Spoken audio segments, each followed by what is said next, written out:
to another edition of Pop the Chart. Ladies and gentlemen, it is Hump Day Wednesday, July 7th, 2021. And my name is Corey, and I'm the host of Pop the Chart live stream. And ladies and gentlemen, first and foremost, I am not a financial advisor. I cannot tell you what to do with your money. You got to make your own decisions and invest in the market at your own risk. But I will give you the most educated information that I can give you so you can make the most educated decisions in the market. Boom!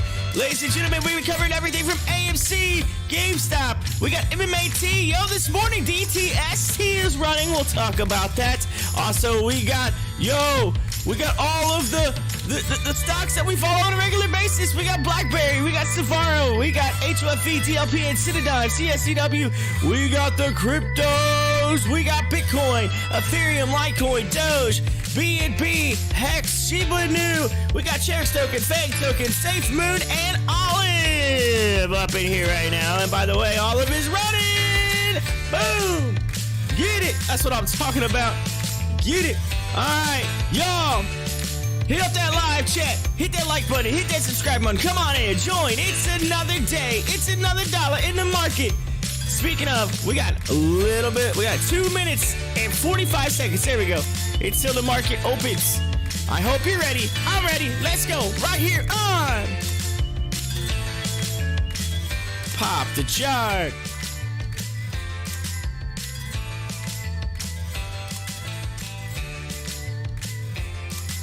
Yeah.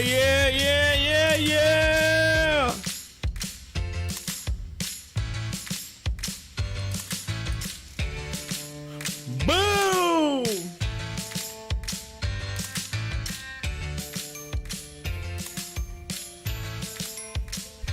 All right, ladies and gentlemen, AMC, taking a look at it this morning, and I am a little bit bummed out. It's sitting at 47.75. AMC pulling back right now. It is making what looks to be some sort of G-dub, though. We're seeing a George W possibly, but I don't know if we're going to get a double bottom. I don't know if this thing is going to continue on. It's close. We'll find out off the open. If not, this thing is heading down. It's falling out of the channel, and it does not want to come back. Volume, though, sitting at 1.3 million, so maybe we see some volume today. We'll have to check that out whenever the market opens here in a minute and a half. GameStop, it's just continuing downward, too. You can see it just 196 now, headed down. And then MMAT, we kind of watched it, a nice run-up yesterday, pullback today, sitting at just below 694. So have to watch that. But DTST is the number one right now. It's showing 75% now in the pre-market. It closed at $7.29 yesterday, up 24%, and now up another 75% today at $12.75 right now. This thing is exploding in the pre-market. So I don't know if any of y'all are in on this, but it looks nice. And DTST, by the way, is data storage. And so as we get ready for the market open, coming in hot. We got just a hair over 30 seconds left until the market goes ding ding ding, and we'll get to that in just a moment. We'll get you that countdown. Let's go to the 1 minute shot. Let's go. Let's zoom in. Let's get close. And ladies and gentlemen, let's get into the countdown. Yeah. Come on. And 10, 9, 8, 7, 6, 5, 4, 3, 2, 1. Ding, ding, ding, ding. Ring that opening bell, ladies and gentlemen. Let's go. Yeah. AMC. Let's see what it does. It's moving up. Nice. We're seeing some green on GameStop. All right. That's what we want to see this morning. And then DTST, you want to watch it because this thing might explode, or I don't know. We'll see what happens with it. But it was really nice. Looking really nice.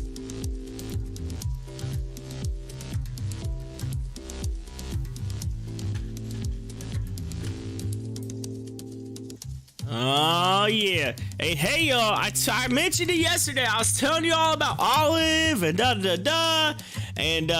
and all the deets.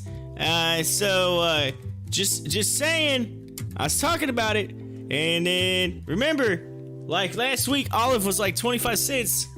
And it was what, like 27, 28 yesterday. Today, it's 30 cents. 30 cents. Those olives that I'm, you know, farming right now. I was telling you about yesterday. They're making some monies. Making some monies.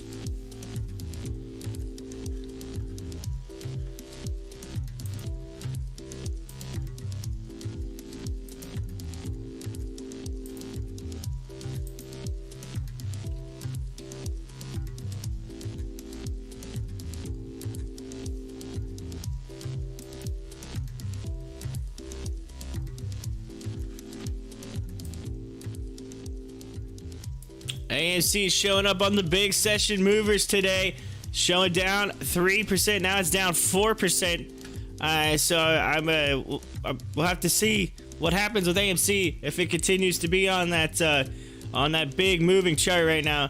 Of course, DARE Bioscience it's up 51% showing right now, and then B Square is moving down at 21%, so that's the biggest drop. Of course, B Square had a big run up yesterday and was one of the top stocks yesterday.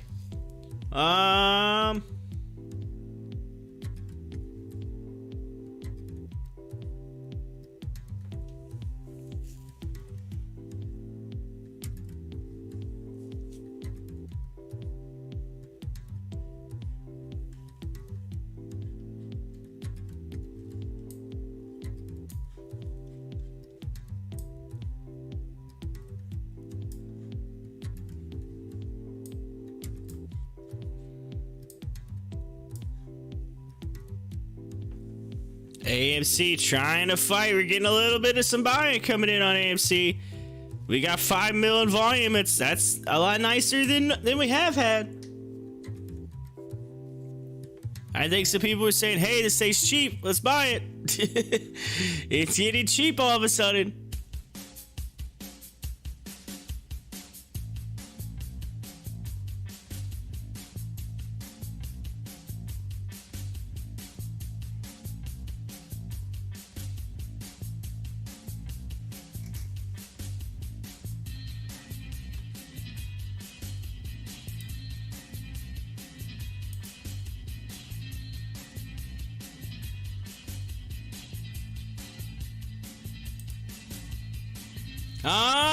Nick, good morning. I see you in the live chat. I don't know if the live chat was messing up or if you just typed in there, but I popped it out just in case. Sometimes that live chat doesn't work, so I popped it out and popped it back in, and I seen your chat. So I don't know if you just typed it or if it at the same time that I popped it out, or if you had typed that a few minutes ago. Anyway. Nick says, I'm a little nervous this morning on AMC, but I like that pop it open. Yes, I know, right? AMC has been, it's been kind of, you know, just blah. I mean, if you look at, you gotta look at that 1 hour chart and it'll really tell you, you know, but so I just happened to do it at the same time then. Okay. I started thinking, man, I don't think anybody's typing in the live chat. I was like, what's going on? Usually somebody's in here by now. And then bam. So you were doing the same thing that at the same time.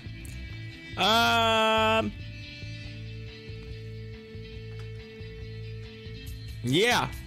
That's right. We're doing the same thing at the same time. Oh no! I pulled out my headphones. There we go. Pulled out my headphones. It's been one of those mornings. It has been a hump day. I'll tell you. I actually overslept a little bit today, so it's a hoodie and crazy hair day for me today. Hoodie and crazy hair day. You know what I'm saying? One of those days. I was just like, oh man. I looked at the time. I was like,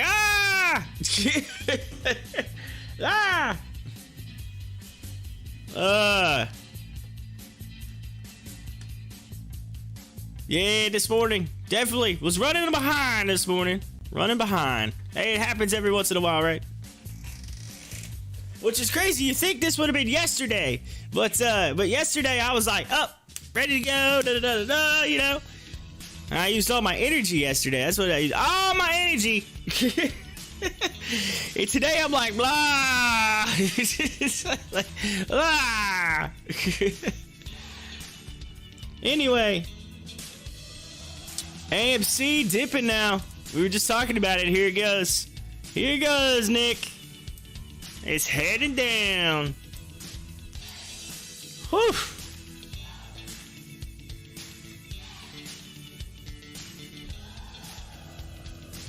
I know Michael Burry is somewhere. He's somewhere right now saying, it's happening.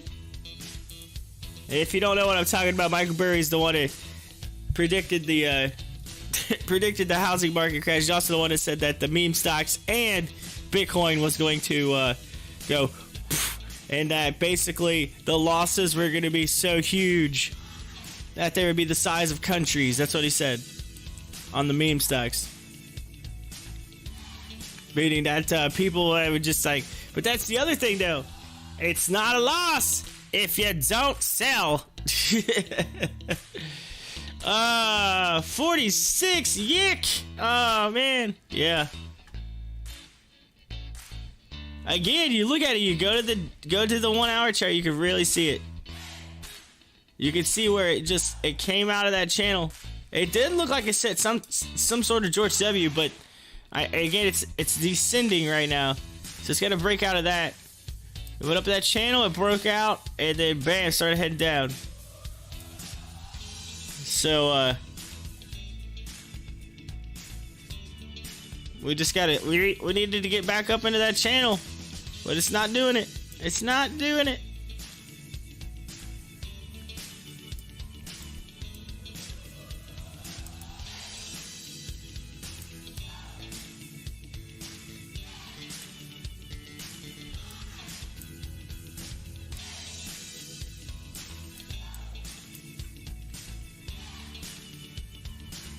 Oh, Rebecca, morning! People are about to panic sell on AMC. They're all running around like, ah! Like that Muppet on the GIF that you see all the time. That's what's. I'm not selling. I can tell you that. I'm not selling. I'm not selling. I'm not selling.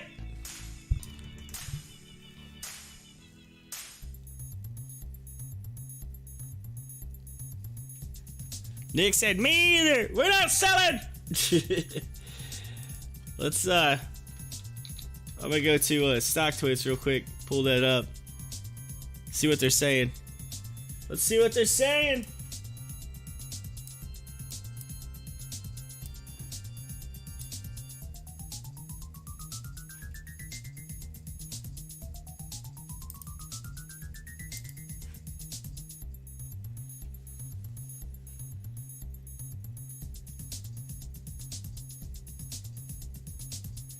So my first post says buying opportunity on AMC. If you'd buy at 60, why not now? You have a point there. You have a very, very valid point. If you buy it at 60, why wouldn't you buy at 46? Very valid. Oh, and then we got dip. And so all these peeps.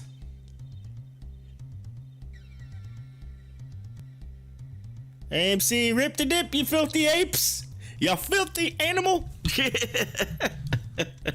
Come on now. Alright. Too many people are wanting a new stock and can't stay focused. Yeah. That's it. You know, it's... I told you, I was like, that's the thing with AMC that you have to watch is people do tend to go other ways. But, look at AMC's volume right now. We had like 55 volume all of yesterday. And we're at 12 mil and we're only like 10 minutes into the market. That's like insane. So that we're actually doing pretty decent if you think about it with the volume. And I said it. I said, look, here's the thing that's gonna matter is when this thing starts dropping to a certain level, people start seeing it cheap. They're gonna be like, oh man, what's going on with AMC? And then they're gonna start looking at it. and then they're gonna start buying it, and then the volume's gonna increase, and then we're gonna get another run. I'm telling you, it's what's happening. It's what's happening, and that's the thing. It's 46. Like, oh man, this is cheap. This is like dirt cheap on AMC right now, compared to the past, month or whatever. Dirt cheap. And so then they're gonna try to buy it back up. Oh, what's this all about? Trump to sue Mark Zuckerberg. What? Oh, he's gonna sue him for taking off his account or whatever. It doesn't matter. It's company policy. They're allowed to do whatever they want. It's company policy. Let's see. A company can do whatever they want if it's under their own policy. Just so you know. Just keep that in mind. I don't know if you know anything about legalities, but they can do whatever the beep they want if it's under company policy. Former President Donald Trump, who has complained about censorship by social media giants, plans to announce a class action lawsuit today against Facebook CEO Mark Zuckerberg and Twitter CEO Jack Dorsey. So he's also suing Twitter. Sources tell Axios. Okay, this is according to Axios. Let's see here. Why it matters. It's the latest escalation in Trump's years-long battle with Twitter and Facebook over free speech censorship. Trump is completely banned from Twitter and is banned from Facebook for another 2 years. Details. Trump is scheduled to make an announcement at a press conference today at 11 a.m. Trump's legal effort is supported by the America First Policy Institute, a nonprofit focused at perpetuating Trump's policies. The group's president and CEO and board chair, former Trump official Linda McMahon. Wait, is Linda McMahon, is she related to Vince McMahon? is that Vince McMahon's wife? I don't know. And Brooke Rollins will accompany him during the announcement. Class action lawsuits will enable him to sue the two tech CEOs on behalf of a broader group of people that he argues have been censored by biased policies. Hey, key word there. Policies. Just saying. Company can do whatever they want if it's under their policy. It's the same thing with like the mask mandates and stuff going into like stores or whatever. It doesn't matter what the thing says. If they have a policy, they can say, see you later, get out of my store. It's 100%. There's nothing you can do about it legally. To date, Trump and other conservative critics have not presented any substantial evidence that either platform is biased against conservatives in its policies or implementation of them. So they haven't put any evidence forward yet. The big picture data shows that Trump's megaphone has been significantly muzzled in light of bans from big tech platforms, particularly Twitter and Facebook. The president and his allies have repeatedly criticized the bans and censorship. The tech giants argue they were put in place for safety reasons following the Capitol siege in January. Even during his presidency, Trump has tried to take aim at both CEOs and tech companies. In 2020, he signed an executive order that was meant to limit the legal protections that shield social media companies from liability for the content users post on their platforms. President Biden revoked that executive order in May. It says what to watch. Lawsuits and actions targeting big tech platforms serve as ammunition for Trump's conservative base. The down ballot Republican candidates have latched onto messages around censorship as part of their campaigns and messaging tactics. Yo, you know what this means? Yo, let me have a platform so that I can go out there and that I can and run my chops and try to get more people to know about me so that I can maybe possibly rerun for president down the road. That's exactly what that is. 100%. that is I realize that I need social media really badly or people won't hear my message. That's exactly what that is. That has nothing to do with fighting. That's all about him just trying to get the ability to talk again. That's all. Trump don't know what to do without his Twitter. He can't tweet. He's freaking out. He's addicted. He's like, don't take away my Twitter.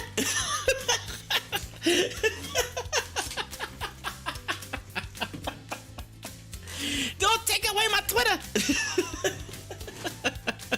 Y'all are funny. Nick says, yes, that is Vince's wife. She was Trump's SBA leader in his cabinet. As soon as I heard McMahon, I was like, oh my God, is that Vince McMahon's wife? I was like, I'm pretty sure I've heard that name before. I'm not a huge wrestling fan, but I'm pretty sure I've heard that name. Let's see here. Let's see.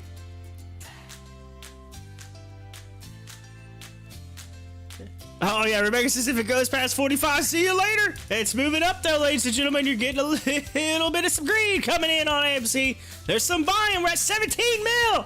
We're almost halfway to yesterday's volume. Crazy. Let's see here. Twitter and Facebook is going to morph into Reddit. I don't know if you have Reddit, but I hate their karma votes. Let's see here. Rebecca, what's the opposite of sip when it goes down? Puke. Ah! I mean, let's be honest. It's pretty ridiculous you ban a former president and don't ban certain Arab leaders and communist leaders around the world. Let's see. He's making his own platform. So this is just for publicity. Yeah, let's see. Yes, Nick. Puke. 100 Rebecca, way worse people to ban AMC be sucking. Oh, Joey, yeah, just AMC be sucking. Joey's rolling in here like, yo, what's going on with AMC? Yeah, I know, that's the thing. I think it's at the end of the day, and it's not him specifically suing it. It's a class action lawsuit. It's, hey, how can I try to beat this thing? If I go class action to get a whole bunch of other people to join in, maybe this might have some clout because whatever against them. But here's the thing. It doesn't matter because here's the deal. If they rule in favor of the class action lawsuit, then that would mean all social media platforms would have to let everybody on it, and they could not tell anybody they couldn't be on it. 100%. That would break the whole thing with company policy, right? It's the same thing. Because the company's policy is, hey, we can decide if we want you on our platform or not, right? Like, then you're breaking something else that's like legal, you know what I mean? So I think at the end of the day, it's gonna be like all the other stuff. They're gonna throw it out. It's not gonna happen. Facebook and Twitter still gonna have their ability to do what they want. And again, I mean, that's like saying, okay, all right, if someone does something on,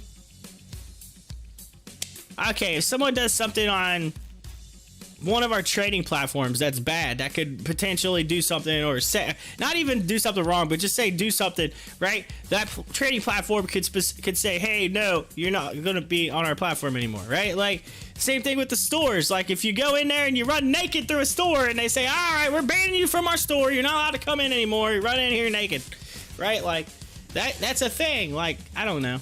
I don't see that going anywhere. I really don't. I don't see that going anywhere whatsoever.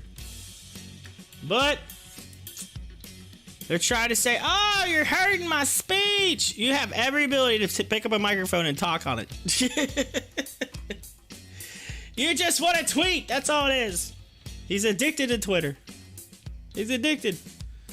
Of course, here we go. Facebook, Twitter shares move lower after traders circulate report former President Trump to sue CEOs. Twitter shares approach the $70 level and it's turned negative. So let's look. So we were just talking about this, so let's see.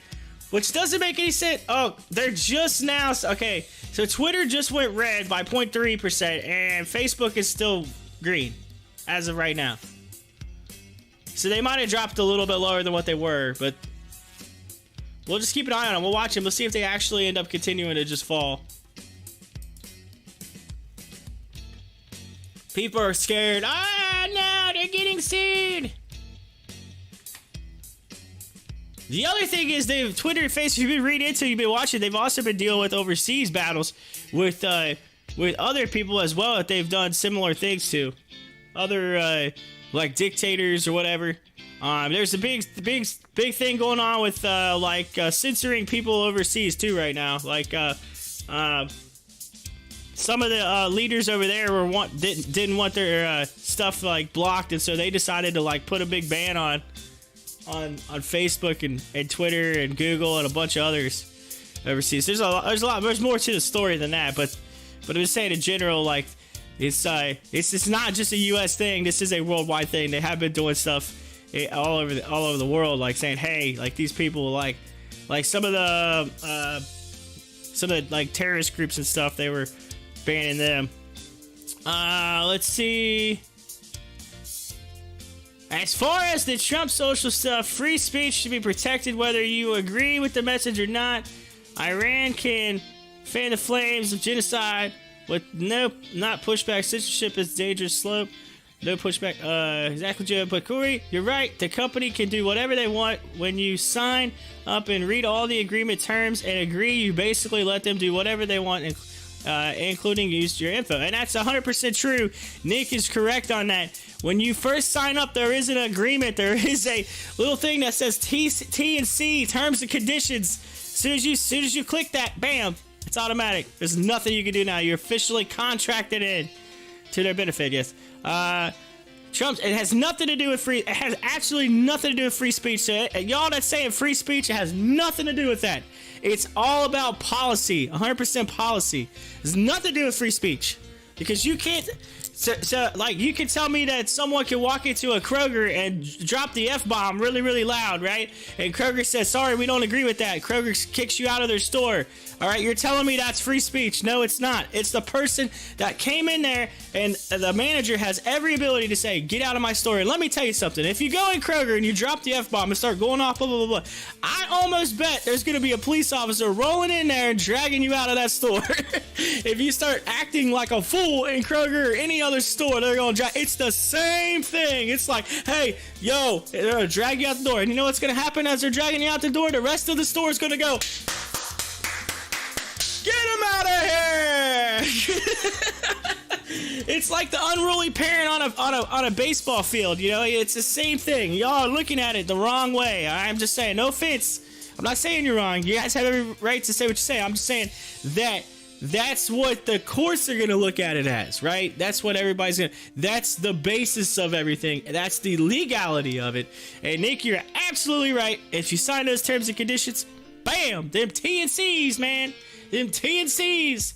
It's like YouTube. Same thing. Me as a streamer, if I come on and I say something bad right here on really, really bad, YouTube has every ability to turn me off. They can turn my channel off. Why? Same thing with copyright reasons. If I come on, I start throwing copyright. That's breaking a policy. They'll turn me off. They do. If you post a video on YouTube that has any copyrighted material on it and their bot comes a hold of it, it will literally turn off your video. So, I mean, you could use the same thing. Well, that's my free speech. I'm allowed to go on there and say it. It literally says in the terms and conditions that there is no such thing as free speech under policy. It's policy. So it's like you're agreeing to terms. So that's gonna be the issue that they're gonna have on that, and I think that's gonna end up going absolutely nowhere. Let's see here. Trust Space is much better than the new guy pulling out no cards to answer questions. No cards. That's true. The digital world is changing things quickly. This is for sure. Agreed. I normally don't even have to call him out. He does an incredible job of that on his own. If it doesn't have to do with free speech, why do they get press rights? Press rights? What do you mean by press rights? Explain, Joey. I'm confused what you mean by that. Let's see. The problem is who is determining what is bad and what isn't. The government? the Supreme Court? The Supreme Court gets to make that decision. And Congress. Your leaders. Your congressional leaders. Let's see here. Troll Master! Welcome back. DRV, Florida shutting down credit, tightening everyone leverage the wrong way. DRV. Sounds like communist China to me. Oh man, you guys have, y'all have such a negative outlook. Come on, y'all, be positive now. Come on. Come on, y'all.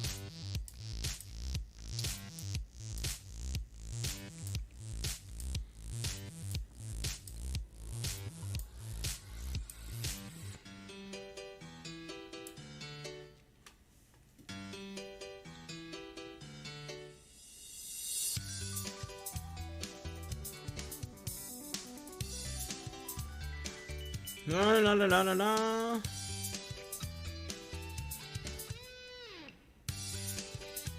You gotta be positive.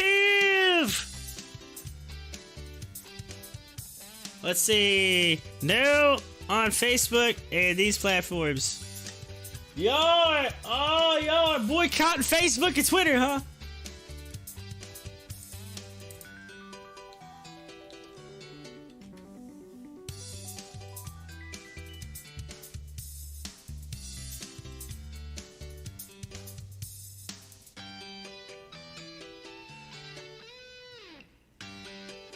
Let's see. Let's take a look. Let's take a look since we're watching. Let's see what Facebook is.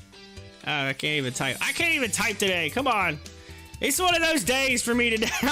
I woke up late, running behind. It's hump day. Facebook currently is up 0.22%. So it's not killing the stock by any means. Too much. I mean, we'll see if it continues to go down. I mean, if it was like a major sell-off, you'd see this thing go. But they're actually up from what they were. They were up higher this morning, and then it pulled back a little bit. So I don't know. That might be a little bit. So let's look at Twitter.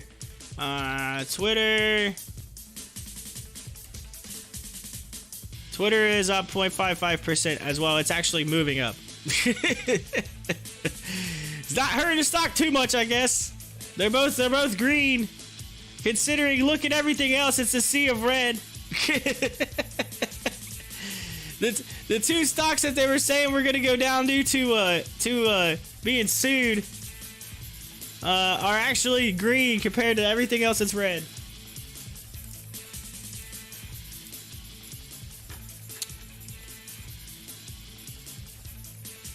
But the big dog daddy's DTST. As of right now, I'm gonna refresh it though. Double check. Yep. Newegg's doing really good. And I seen Newegg actually was doing good last week too as well. NEGG Newegg. Look at that. That's nice. 48%. Look at the Newegg's moving up.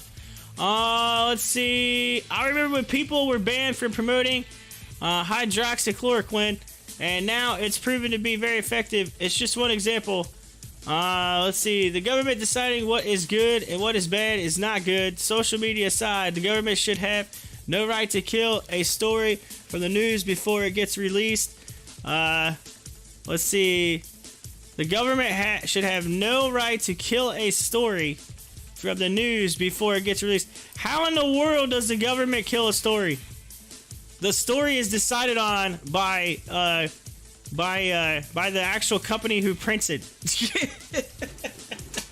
But if there's something inside the government that is classified information, then they can tell you, hey, you can't print that. But that's considered national security, though. That's different. It says, no, I'm saying, who are the people banning folks? The platforms. It's not the government. What? Let's see. It has been proven the government is working directly with the social platforms. It isn't like they are independent of each other. It is coordinated. I can tell you right now that Mark Zuckerberg is not listening to the government, because Mark Zuckerberg has been on the stand many a time being yelled at by the government. And FYI, just so you know, if you go back a few years ago and you look at Zuckerberg, it's so funny because like some of the view I think that y'all have is kind of on the Republican side of things, but like if you look at who was drilling him a couple years ago on the stand, it was the Democrats. And I can tell you right now, Zuckerberg was not a fan of the Democrats at all. I mean, he literally is pulling his hair out over them because they were really pushing policy hardcore on him. He didn't really like that. And then, you know, he kind of leaned to the Republican side, and then Trump came in, who he was not a fan of. So there you go. There you go. So it's like he's kind of played both sides. Let's see. You had Nancy Pelosi tweet and post about very serious accusations of claiming to have evidence of the president colluding with enemy state. No ban there. Oh no, Corey believes that. Snowden. I see what you're saying, Joey. National security. Yeah, where is Snowden right now? Where's he at? Is he still in Russia? Dude, still over there? That guy. Yeah. Okay. That guy was throwing out some big stuff. Big stuff.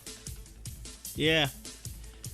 I think things have changed a lot since Snowden, though. You gotta think it's a little.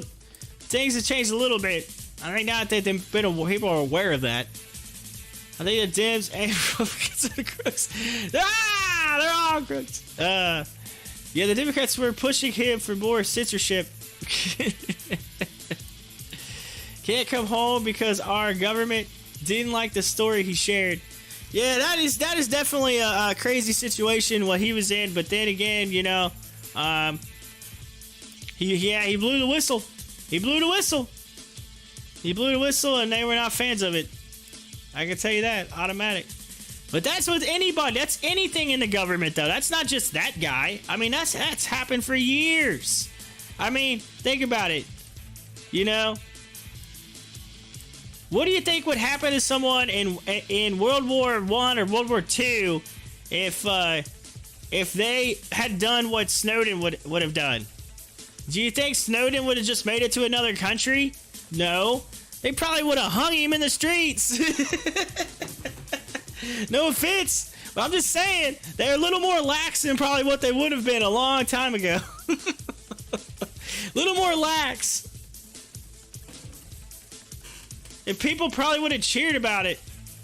They used to rail tie people and take them out of town.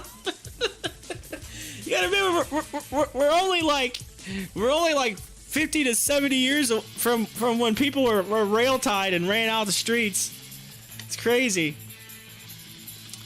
If you stood up on a box and you said something people didn't like, they could literally put you on a rail tie and take you out. We did that in history. And now it's like, oh, we shut down your Twitter. Oh man, it's the end of the world. You see the difference? I'm just saying.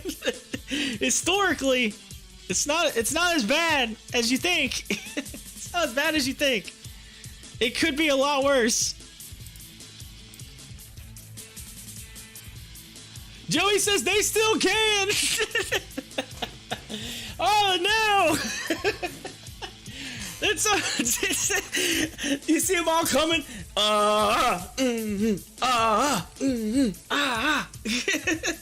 Coming in, and you're like, no! You're like, this is not the crowd surfing that I want to be a part of. Reminds me of Old Brother, Where Art Thou?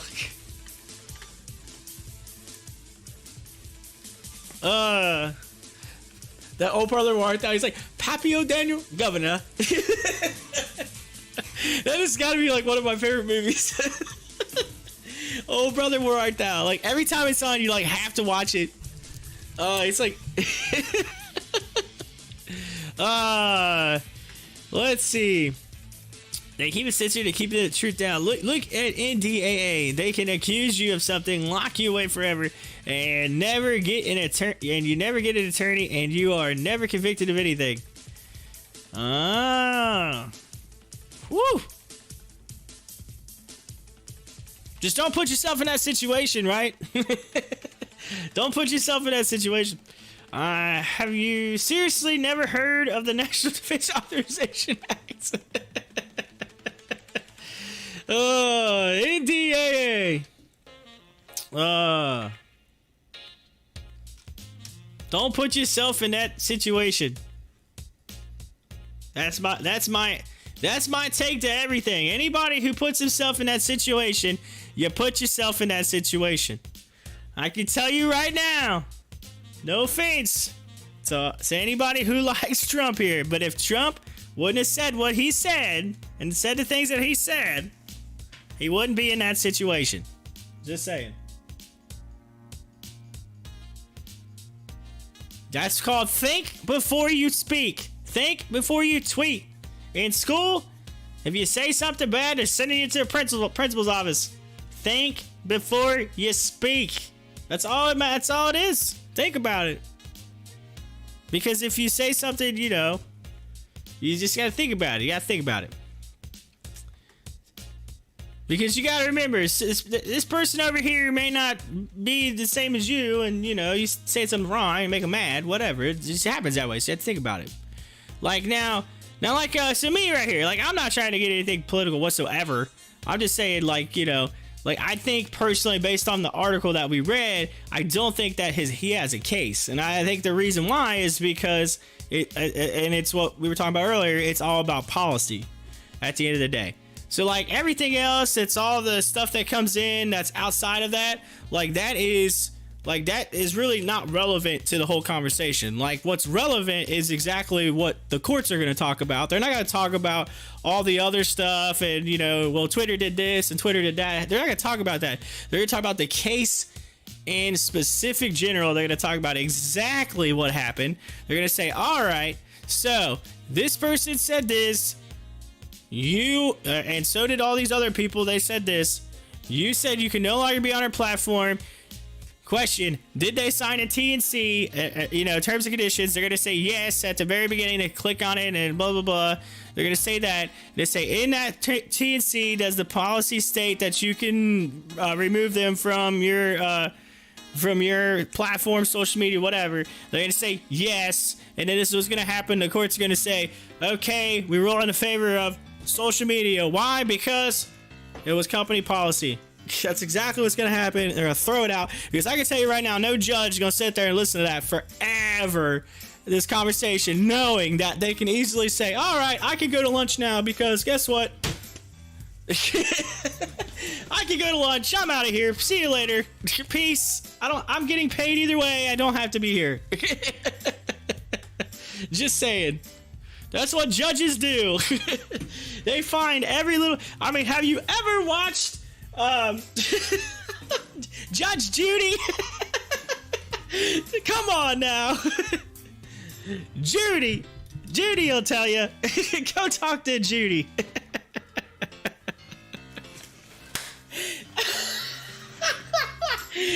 Judge Judy, y'all. Judge Judy just made it on the Pop the Shard live stream. Whoop whoop. Judge Judy.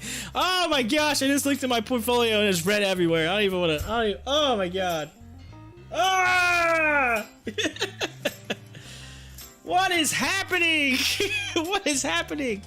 Man, look at Newegg. It just looks sexy right now. Look at that. Look at Newegg. Look at that.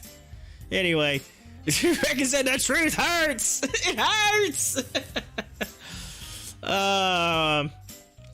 Let's see. I'm not sure. Can get away with a lot more. If they are going to be private business, they should be treated solely as a private business. Omar and her.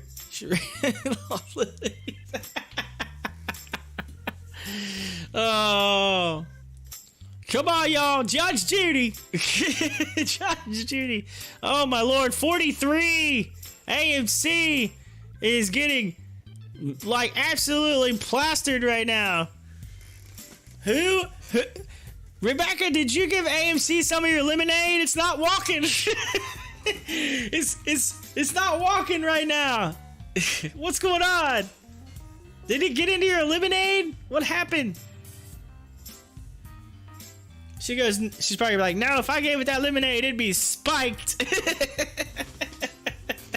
It would spike.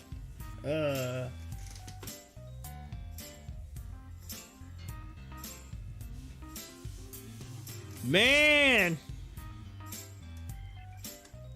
Look at that. Look at new. Are you any of y'all getting on Newegg? Did y'all get on this? This thing is solid right now. Solid. You can only lead a horse to water. You can only lead a horse to water. I need some lemonade now. Oh, I got you. I pressed the hot button issue and y'all got heated. Y'all got hot. I had to mess with y'all a little bit. I know. We don't always see eye to eye on things. I know. But hey, you know, we'll see though. I'm interested to see what that's all about regardless, because that is kind of an interesting, you know, thing. You know, the fact that, because you are going to have, man, Newegg got halted. He was doing so good, it got halted. That may not be a good sign though. But it still looks, look at this. It's moving a little too fast there. It got a little too good for its, a little too much for its own good there. And they halted it. But anyway, what I was saying though is that it would be cool to just see exactly what happens going forward with that, just to see the fact that, you know, you're gonna have the whole free speech versus policy thing.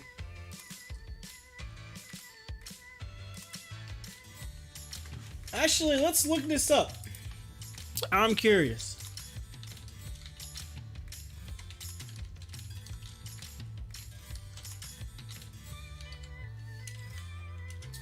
I just googled freedom of speech versus company policy. Alright. This is the first thing that popped up, alright? This is according to Google. It says, generally, there is no right to free speech in private workplaces since the First Amendment of the U.S. Constitution does not apply to private sector employees. Some state laws also protect such speech. Employees are generally not permitted to maintain rules prohibiting such. Okay, so that's private companies.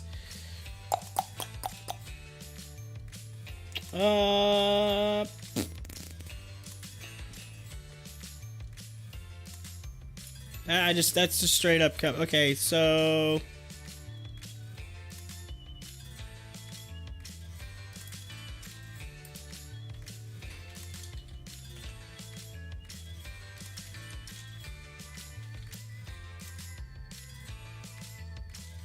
So why don't we do this at a company? We'll do public policy. Because that popped up. Public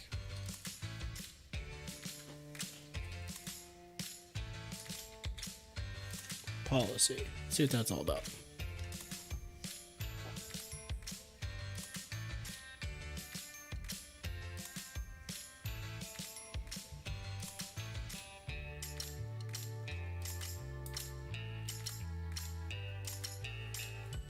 Y'all got me doing a case study over here. Y'all got me doing some homework, man. I'm just like, man, I feel like I'm writing a paper right now.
There, okay, so here's what we were just talking about, the restriction, by the way. It says, this is from the constitutioncenter.org. It says there are generally 3 situations in which the government can constitutionally restrict speech under a less demanding standard.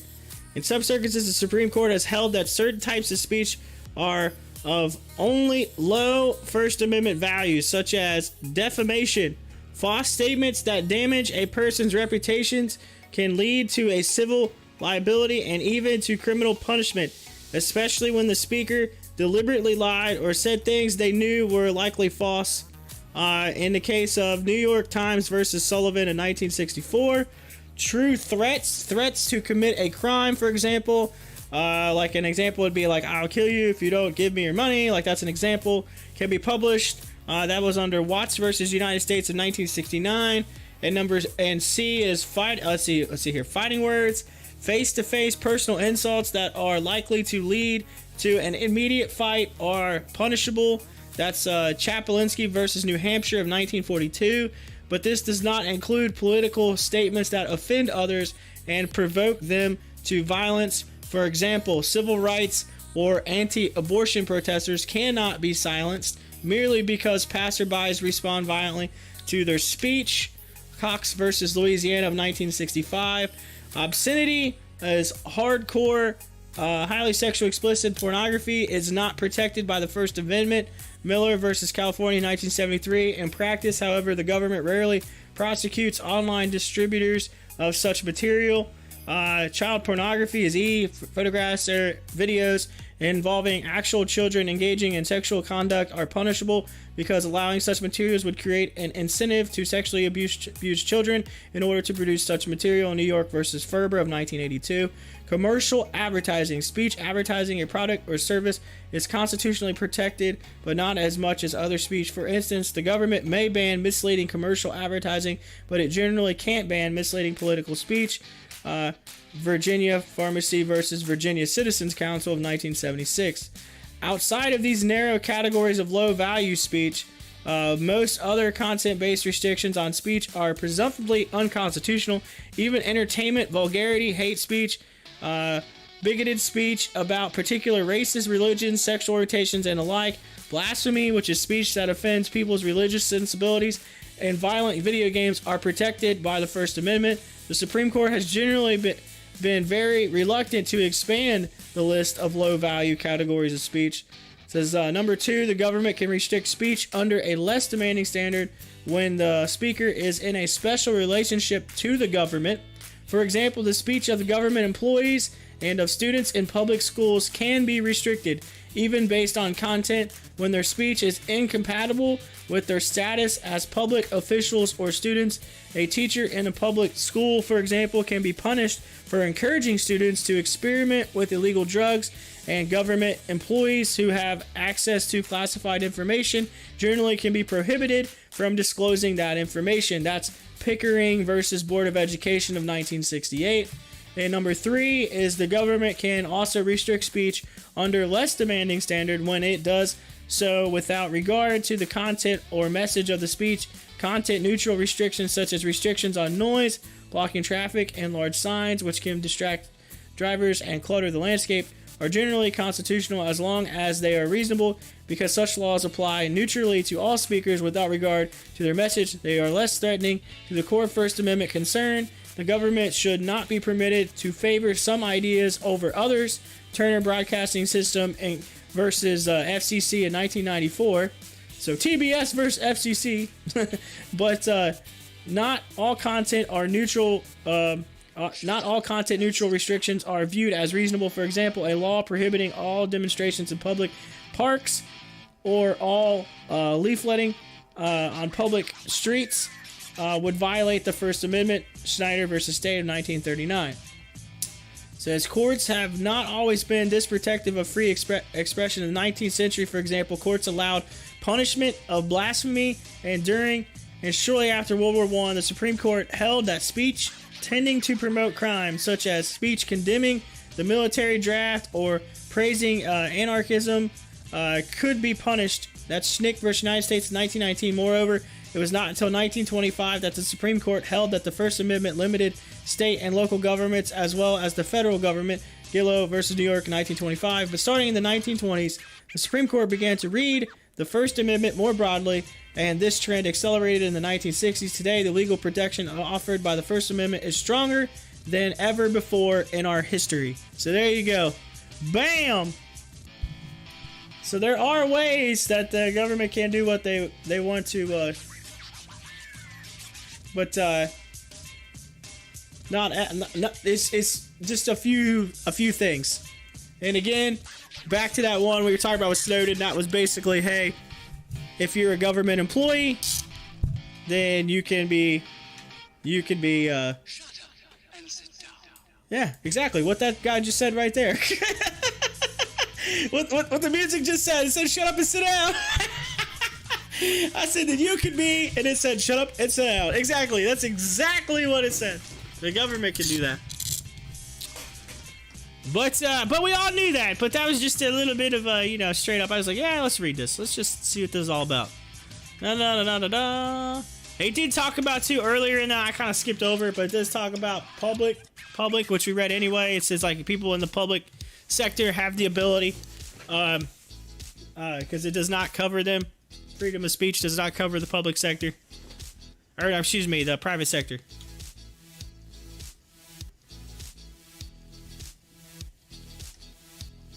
I was just trying to see like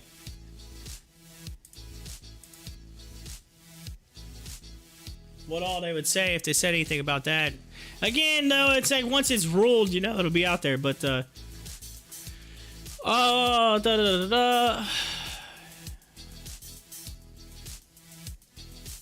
let's see. Joyce says if they're a neutral platform, they don't choose what gets published. If they are a publisher, they are protected under the First Amendment.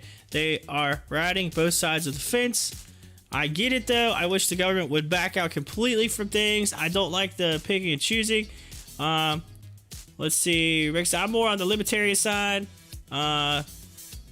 Same for the most part. Low value speech. Let's see. There are only a couple small issues I have with the libertarian platform. I differ on what my view of victimless crime is. And that's what makes America great, is that everybody can have their own beliefs. That's the reason why our country is what it is. Because I can tell you, if you go some other places, you don't have that availability. Just saying. Just saying.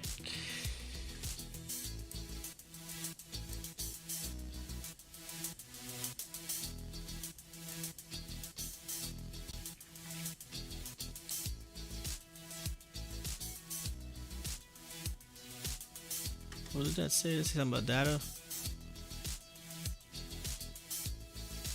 Oh. Hey, I was just talking about Newegg, talking about how I got halted. There you go. It came up. Newegg commerce shares halted on circuit breaker to the upside. When I was working for a company where we did shipping and freight, and I was working with Newegg trying to get them as a customer. I never ended up landing them, but I made probably 1 million phone calls to Newegg, trying to land their freight, and that company. I called 1 million numbers. I had people transferring me, and at one point, I was so close to getting the actual the main person on the phone, cold calling, trying to get them. And it never panned out, but I came so close. I think I got to the number 2 person by accident, and they were like, hello? It's like, what's going on? I started talking to them about the company and everything else, and then but I never got to the person I needed to talk to or whatever. I came close. I think they were kind of like, whoa, wait a minute, who am I on the phone with? And how did they end up on the phone with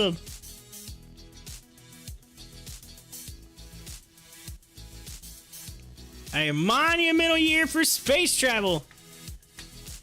Corey said it. Make America great. Corey said it. No, Corey said America is great. You got to choose how you view it.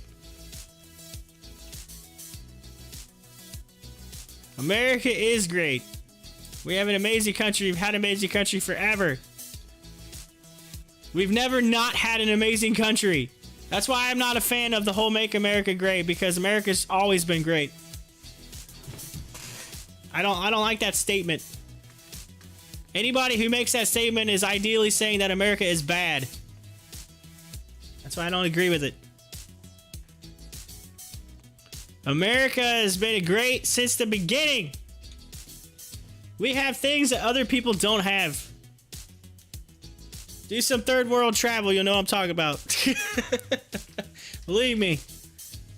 I went to Roatan, which is off the coast of Honduras, and I can tell you right now, like, while the people there were so nice, and you would have never thought like anything bad whatsoever, the living conditions blew my mind. When you drive through there and you see some of the living conditions in those places, and then you come back. I mean, here's the deal. If you go to Roatan, that place is gorgeous. Mountains, whatever, beautiful, crystal clear water. I mean, it's just beautiful, right? It's like it's a paradise. But then you drive into, you know, a little bit in, and you start seeing like some of the locals and just how they live. My wife, it even blew her mind. She was like, I've never seen anything like that. Like, she was like, but the people there were just so nice. Like, it's so nice. Like, it's just mind blowing to think, you know, it's like how we live and how they live, and how we are so privileged to have what we have, and yet we still complain about it. That's the thing that aggravates me the most about our country, is that we still complain about it. If you live there, you would not complain about what you have here. You would not. You would love the water. You would love the mountains. But I can tell you right now that the living conditions are not the same. I'm talking little huts. I've seen little huts that, like, you know, it's like lots of people living in them. You know, kids running up and down, playing, kicking a ball, you know what I'm saying? And you see that and you're like, I just don't understand it. And you know, that's probably the reason why I never was a fan of that whole MAGA thing, is because I said that at the beginning. I'm like, how can you come up with, and that's the thing. Like, I did marketing and stuff in the background. I get it. That was one of the bigger, you know, marketing sides for a political campaign, because they were trying to say, oh, well, America was bad. There was something wrong with it. No, it's not bad.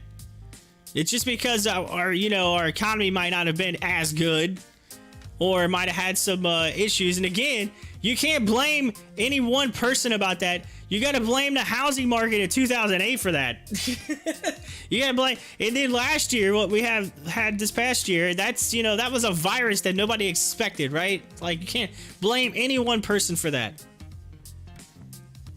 So, like, that's what I said. Like, there's things that happened that caused the issues, and first and foremost, like, if you 2008 is what really killed the economy. 2008 killed us. Actually, it wasn't even 2008. It was 2007. And prior to that, it was 2005. It was 2006.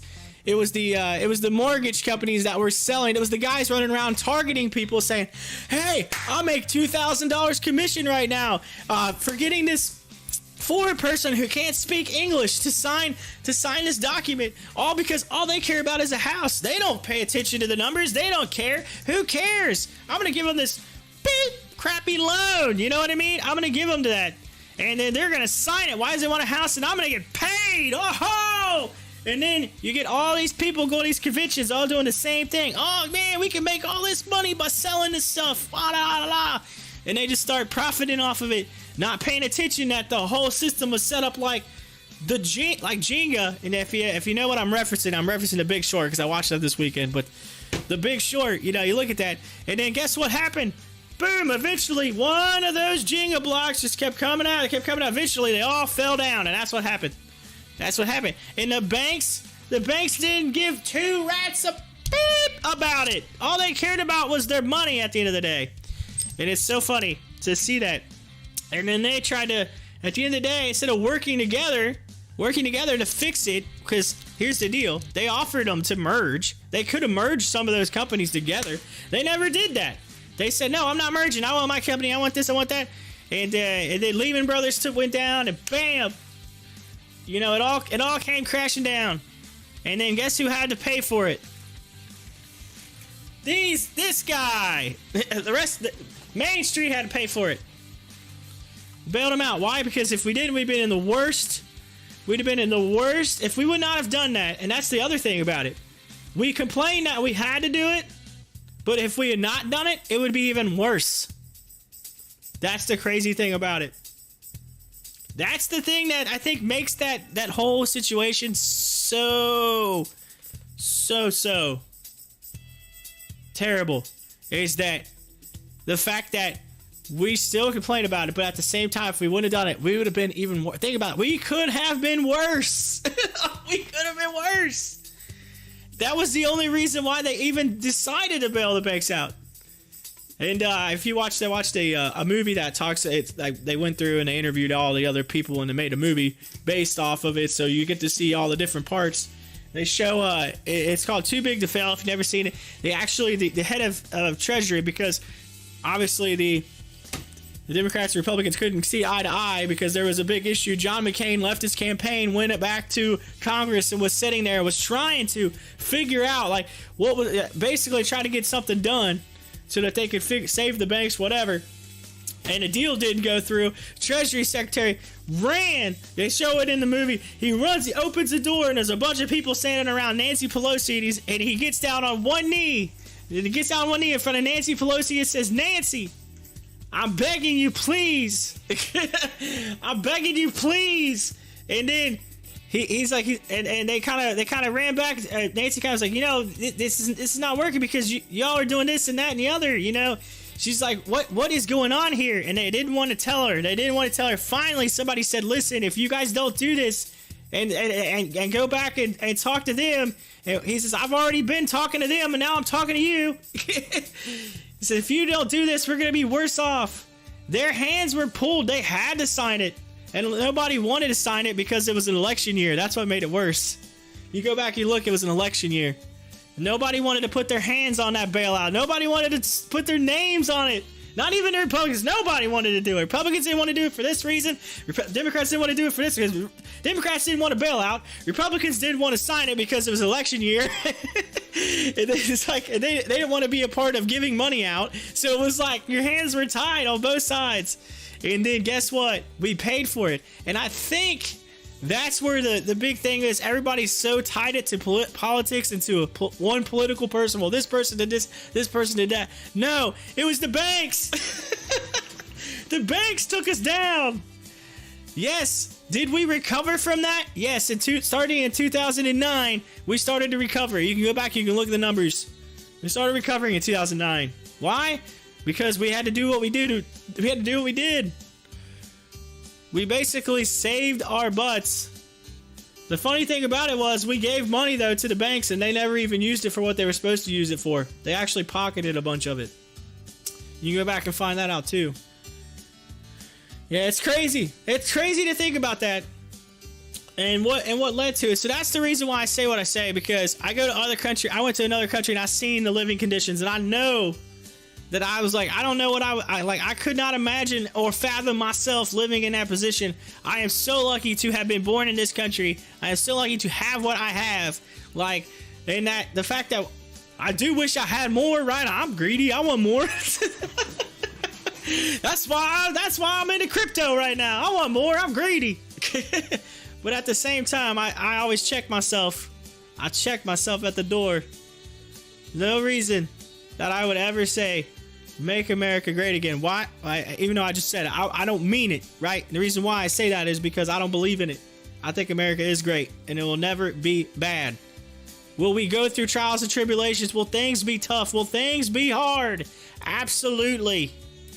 That's what makes our country great, is that we can overcome and we can achieve. Y'all need to write down what I just said, because I'm telling you right now, that right there could have been viral, what I just said right there. That's my beliefs. That's where I stand. Man, y'all got me like pumped right now. Like I feel jazzed. What'd you do, y'all? What'd you just do to me? Rebecca, Joey, man, what's going on? Y'all got me like jazzed. I'm all pumped up. Woo! Oh, AMC. We're looking at AMC.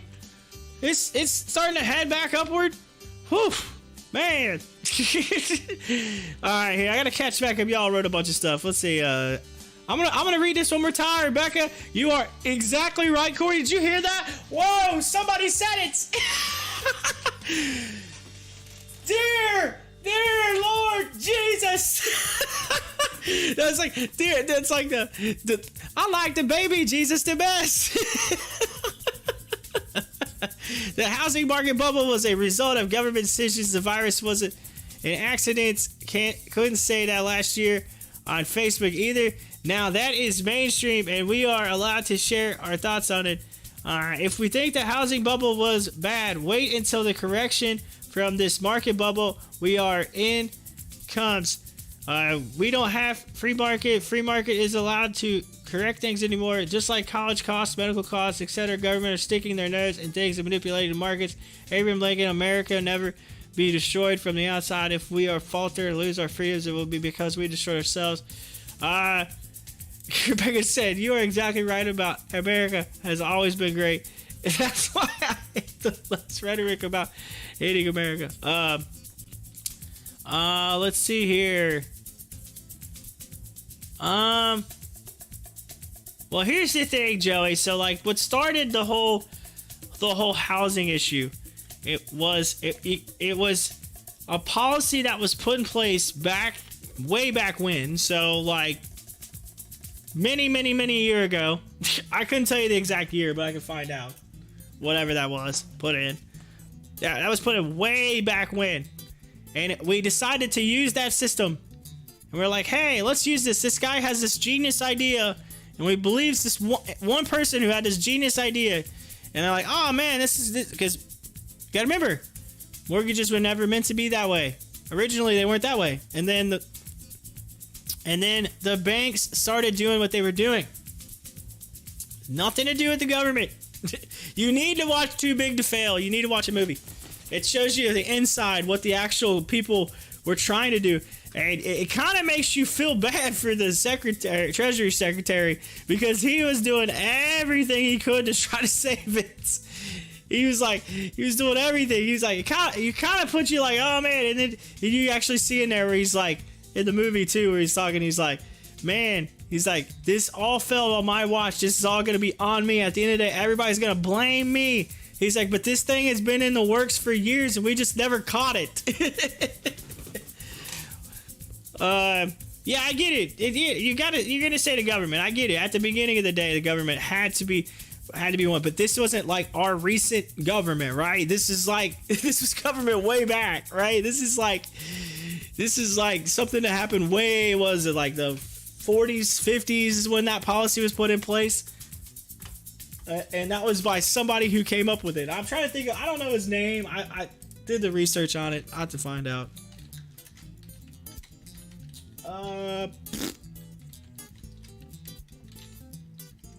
What's his name?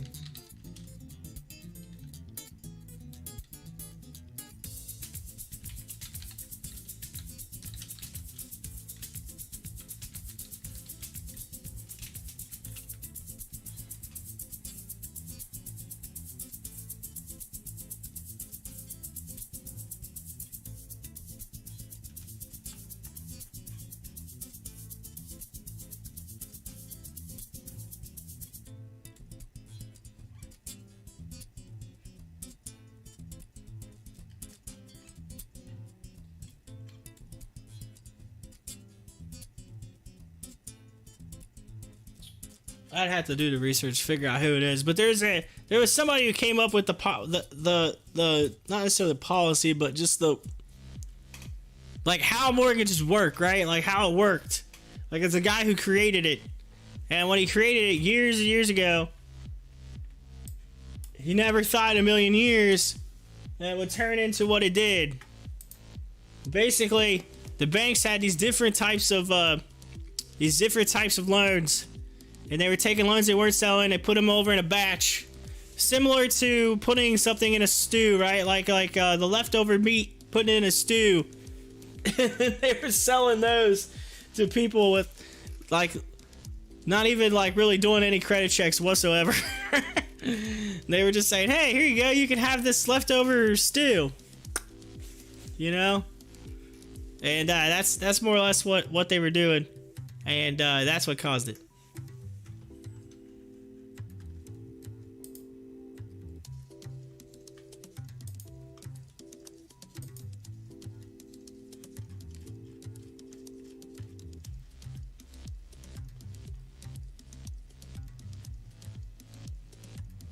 The crazy thing is, think about it, was all the data was there.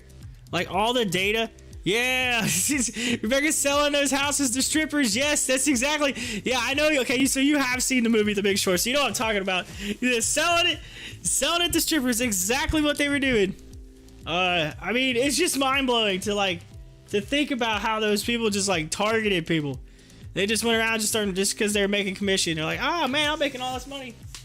That's just, I don't know. It's just mind blowing to see that that's exactly what happened. And to think that at the end of the day, like, all the data was there. All of the data was there. All you had to do was look. And nobody looked.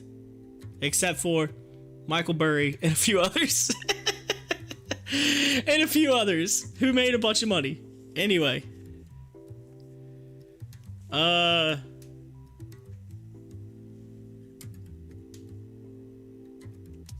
That's the thing that scares me about crypto right now. Michael Burry's like, crypto's going down.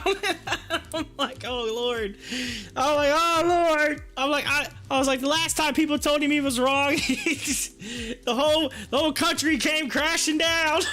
I'm like, oh Lord, here we go. Here we go.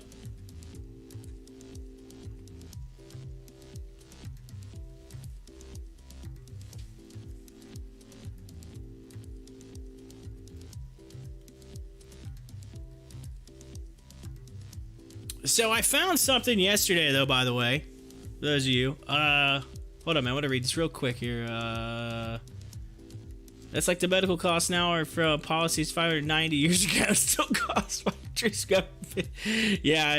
Yeah, 50 years ago. He said 590 years ago. He's like 590 years ago. Jeez, that's an old policy. Joe, the money I have now could have bought a lot more things 2 years ago than it can today. They are stealing from us, and we are just to go around blind. I let my son read the Turtle Twins and the creature from Jackal Island. He is 8 and even he understood. I got you. The Turtle Twins.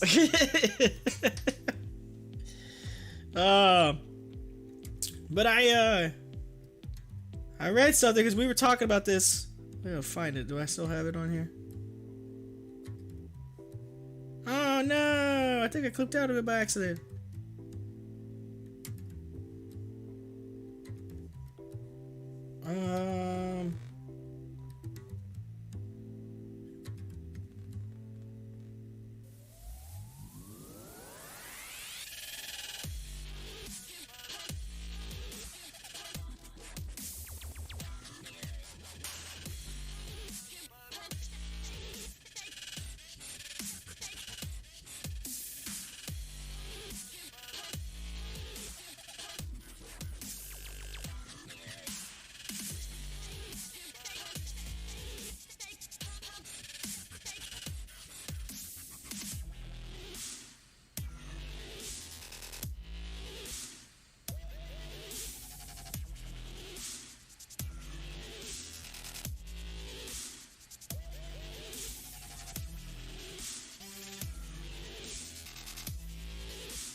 trying to find it. What if...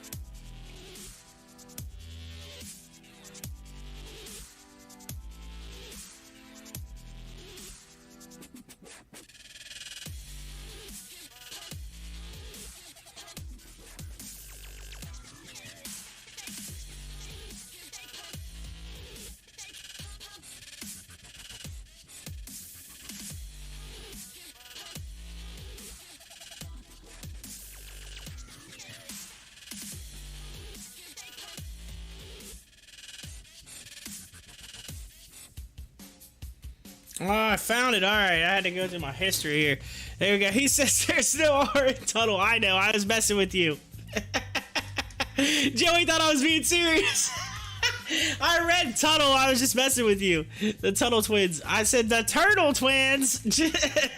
I was being funny. Come on, Joey. But Corey, he put the E in there. Joey. There you go. I got you. All right. No, so I know I'm totally off topic here because I kind of changed the subject all of a sudden here. I know my brain's going like 1,000,000 miles an hour, but I found this as we were talking about this yesterday, and I really wanted to talk about it. I literally like light bulb went off, and I remembered. Oh yeah, I was gonna talk about this. So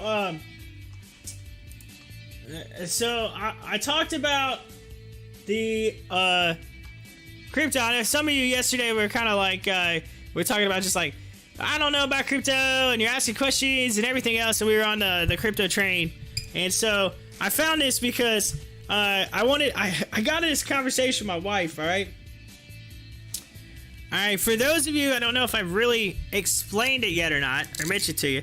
Do any of you know what crypto farming is? If you do, please let me know in the live chat. If you don't know what crypto farming is, or like what I mean by what it is, like, do you know how it works? Like, just curious.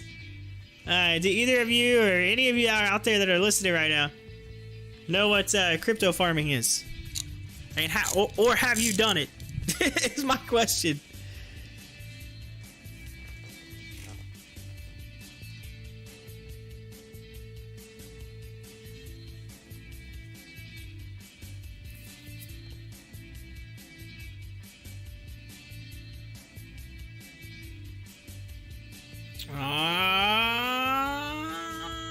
Joey said you plant crypto seeds and give it sun and water. I thought I said give it some water. Now give it sun and water. Mining? Question mark. All right, Joey, you're kind of on the right track. You are on the right track. All right, man. My camera's all like fuzzy today. I don't know if the internet's jacking up or what, but it's a little fuzzy today. It's all good though, because I look like today.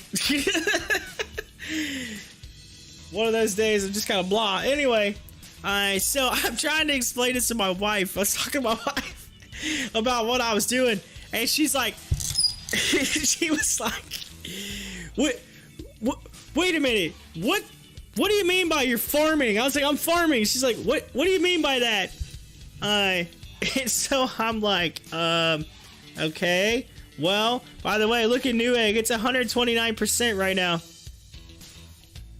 It opened at 28. It says 62. Holy smokes. Did anybody get in on that at all?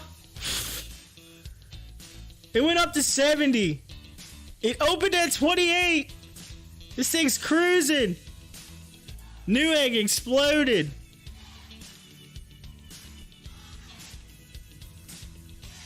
Newegg exploded. But anyway, just watch out. 77. Watch out. It's coming in hot. But no, so she's like, what do you mean you're farming? And I was like, okay. Because I've been explaining crypto to my wife. She's been asking all the questions. I've been trying to help her understand it a little bit. And so she's I was like, okay, so I had to tell her, crypto has different avenues of making money. Farming is one thing. All right, you have staking, farming, you know, liquidity pool. You have all these different things, right? You have regular, you have DeFi, deflationary tokens, whatever. You got all these different types of crypto, right? And so she's just like, okay, so what is farming? I was like, okay, so I was like, let me explain it to you. I said, imagine, all right, and I said, I'm gonna use Olive for example, all right, because Olive is the token that I'm in on right now. So I was like, imagine that you have all of these seeds, right? The seeds, man. Newegg is so stinking, like, look at it. I know I keep interrupting my thing, but this is just mind blowing. It is so volatile right now. All the way down to 55. Like, this thing just like dropped off the suspension.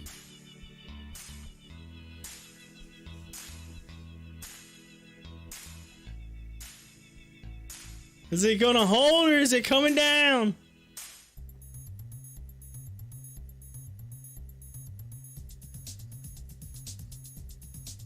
Are any of y'all? Rebecca says, I'm in at 58, but I have a bad feeling with this last halt.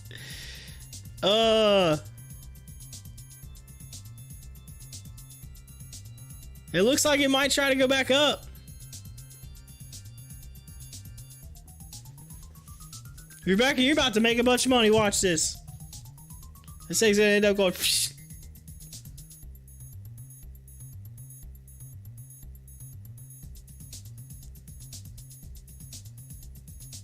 I don't know. Oh man, it's fighting right now.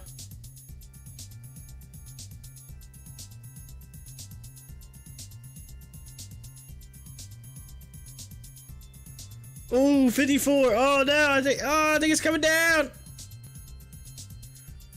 Or is it setting a floor? Becca's like, shh, don't say that. Don't say it. It might be setting a floor.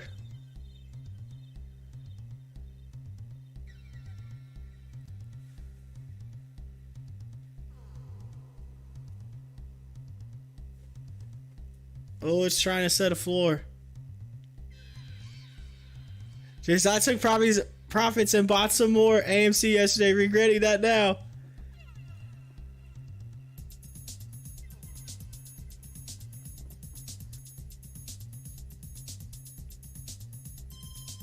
Ooh.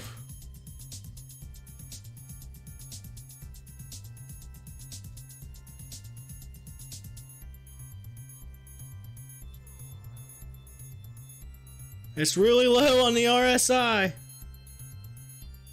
Well, it's not like super low, but it's low. It came down.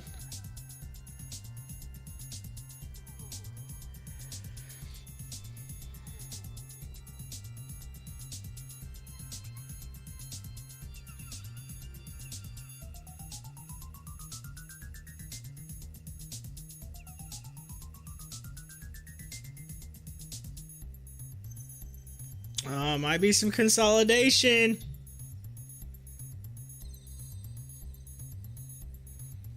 To get ready for another run.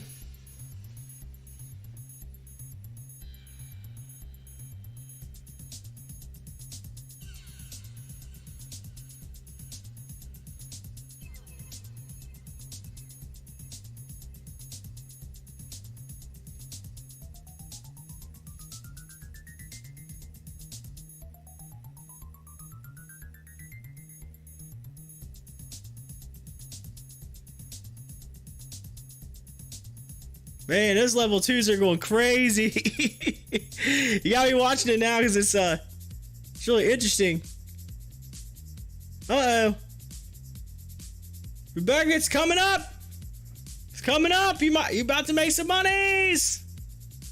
I think it consolidated down and now it's gonna try to run.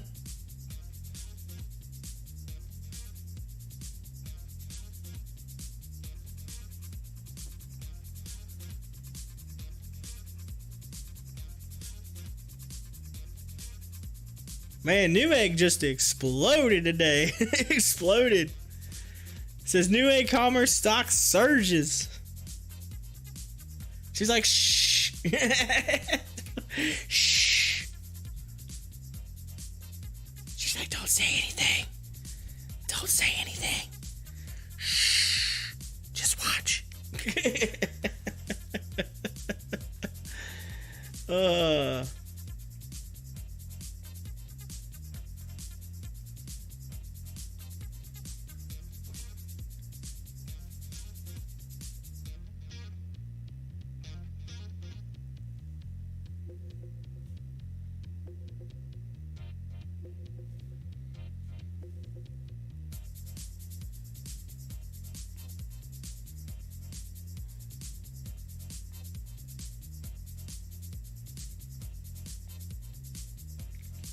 Joey says, all right, ladies and gents, I have to do some real work. My stocks aren't paying the bills today. Oh, no.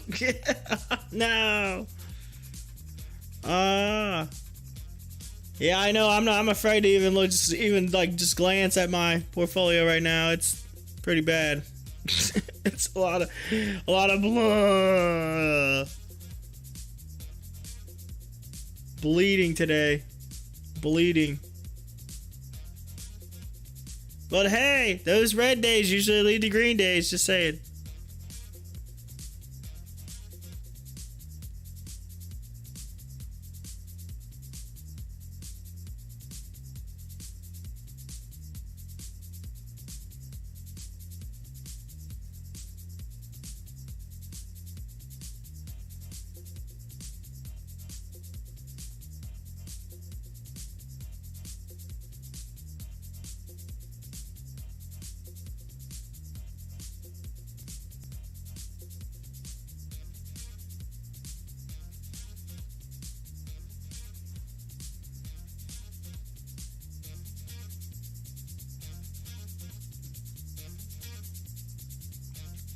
Alright, so anyway, what I was saying, so I'll get into it. So what I was saying as we're sitting here kind of watching Dubag, but so I was talking about the farming, and so I'm literally watching or talking to her and trying to explain it to her. And the first thing that I said about farming was, I was like, all right, so imagine you have it. I'm gonna use olive for example. I said, imagine that you had an olive tree, right? You want to grow an olive tree or whatever. I was like, first you got to plant the seed. So I said, that's pretty much what we do. Yeah, I took a couple cryptos, I put them together, and then I put them down in the, in the ground, and then give it some sun and water. So over time, let it grow. It grows into a big tree, right? And I was like, and then, the tree just keeps growing and growing. I said, but the difference in this farming and regular farming is that over time, like if you don't harvest, the olives go bad. Well, in this instance, the olives just keep growing and growing and growing in numbers, right? It just keeps getting bigger. Your tree just gets bigger. There's more and more olives, and they never go bad, right? And then one day, when your olives are just so plentiful, you just harvest them all. You harvest them all, right? Take them all down, put them in your basket. Right? And it's like, and then whatever olives are worth at that time, however many you have times what's the value is how much you have. So, right? That's pretty much what crypto farming is. So that's what I was telling her I was doing. And so I was reading because I heard someone say something about high yield farming, about some people said it could be a good thing or a bad thing, it really just depends.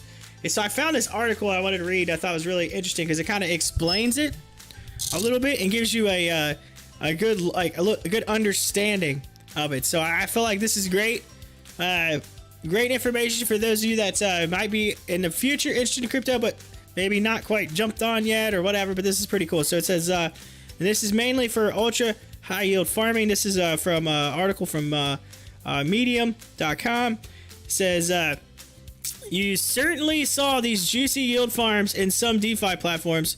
They are everywhere on the Binance Smart Chain. All of them are currently offering massive yields. It's not only the most recent yield farming apps like Panther Swap, Blizzard Bunny, Swamp Finance, Ape Swap, Goose Finance, but also Pancake Swap, Auto Farm, A Cryptos, and etc. Behind this ultra high yield farms, there is a catch. The risks are super high, and in most cases, you won't make any money. Okay, so it is a high risk, high reward. So that's one thing that you have to keep in mind. High risk, high reward. However, it says right here, the Guinness World Record, 67.3 trillion % APY. I think Auto Farm should be the Guinness World Record for its farm WB&B BGov LP, which launched a 67.3 trillion % annual percentage yield, or 7.65% per day, on April 13th of 2021. This was totally insane. I mean, you can't possibly think you can earn so much without any risk, right? And so it has like a little post of it. It says there is a really simple rule to keep in mind, a basic one. The yield is the way to reward you for the risk taken. Thus, the higher the risk, the higher the associated yield potential. Generally, the main risk is the underlying asset. In our case, it's the liquidity pair you have provided to the farm, WB&B and BGov, which are two different cryptos. If the risk related to B&B could be perceived as minimal, which is the third market cap largest crypto exchange in the world, this is a complete different story regarding BGov. The last one is the governance taken of BZX network, which has been hacked 3 times in 2020. How do these platforms manage to offer such high returns? And what are the risks associated with? Auto compounding from APR to APY. So auto compounding largely contributes to improve the yield you can get. Some of these platforms will compound for you every hour at least. The difference between APR, which is annual return, and APY, which is yield including compound interest, is obviously huge. Take a look at the screenshot below. You can see 2.3 thousand APY. Insane, isn't it? In fact, this is a farm from PancakeSwap yielding 325% APR. So 2.3 thousand APY is the same as 325% APR. Auto Farm automatically compounds the interest for you 2,511 times per year. This is roughly 7 times a day. So there you go. If you want to, Dig's got a little converter on here to convert APR into APY and vice versa. Note that not all farms have auto compounding function. If it's not the case, you will have to harvest your earnings manually. So before you jump in and put your money into a farm, read carefully its description. It's APY or APR, auto or manual compounding. What is the fee structure? And above all, what crypto are you going to earn? Once you get all of your answers, then start to compare between other platforms if there is better risk reward opportunity out there. So there you go. So this is just some tips to keep in mind. Yields boosting by extra rewards, the money printing. This is the classic approach is to provide a liquidity pair and get a reward in the DApp native token. For instance, in PancakeSwap, you can stake Math BSUD liquidity pair and you will earn Cake, which Cake is PancakeSwap's, by the way. That is their actual token, right? PancakeSwap has their own token called Cake.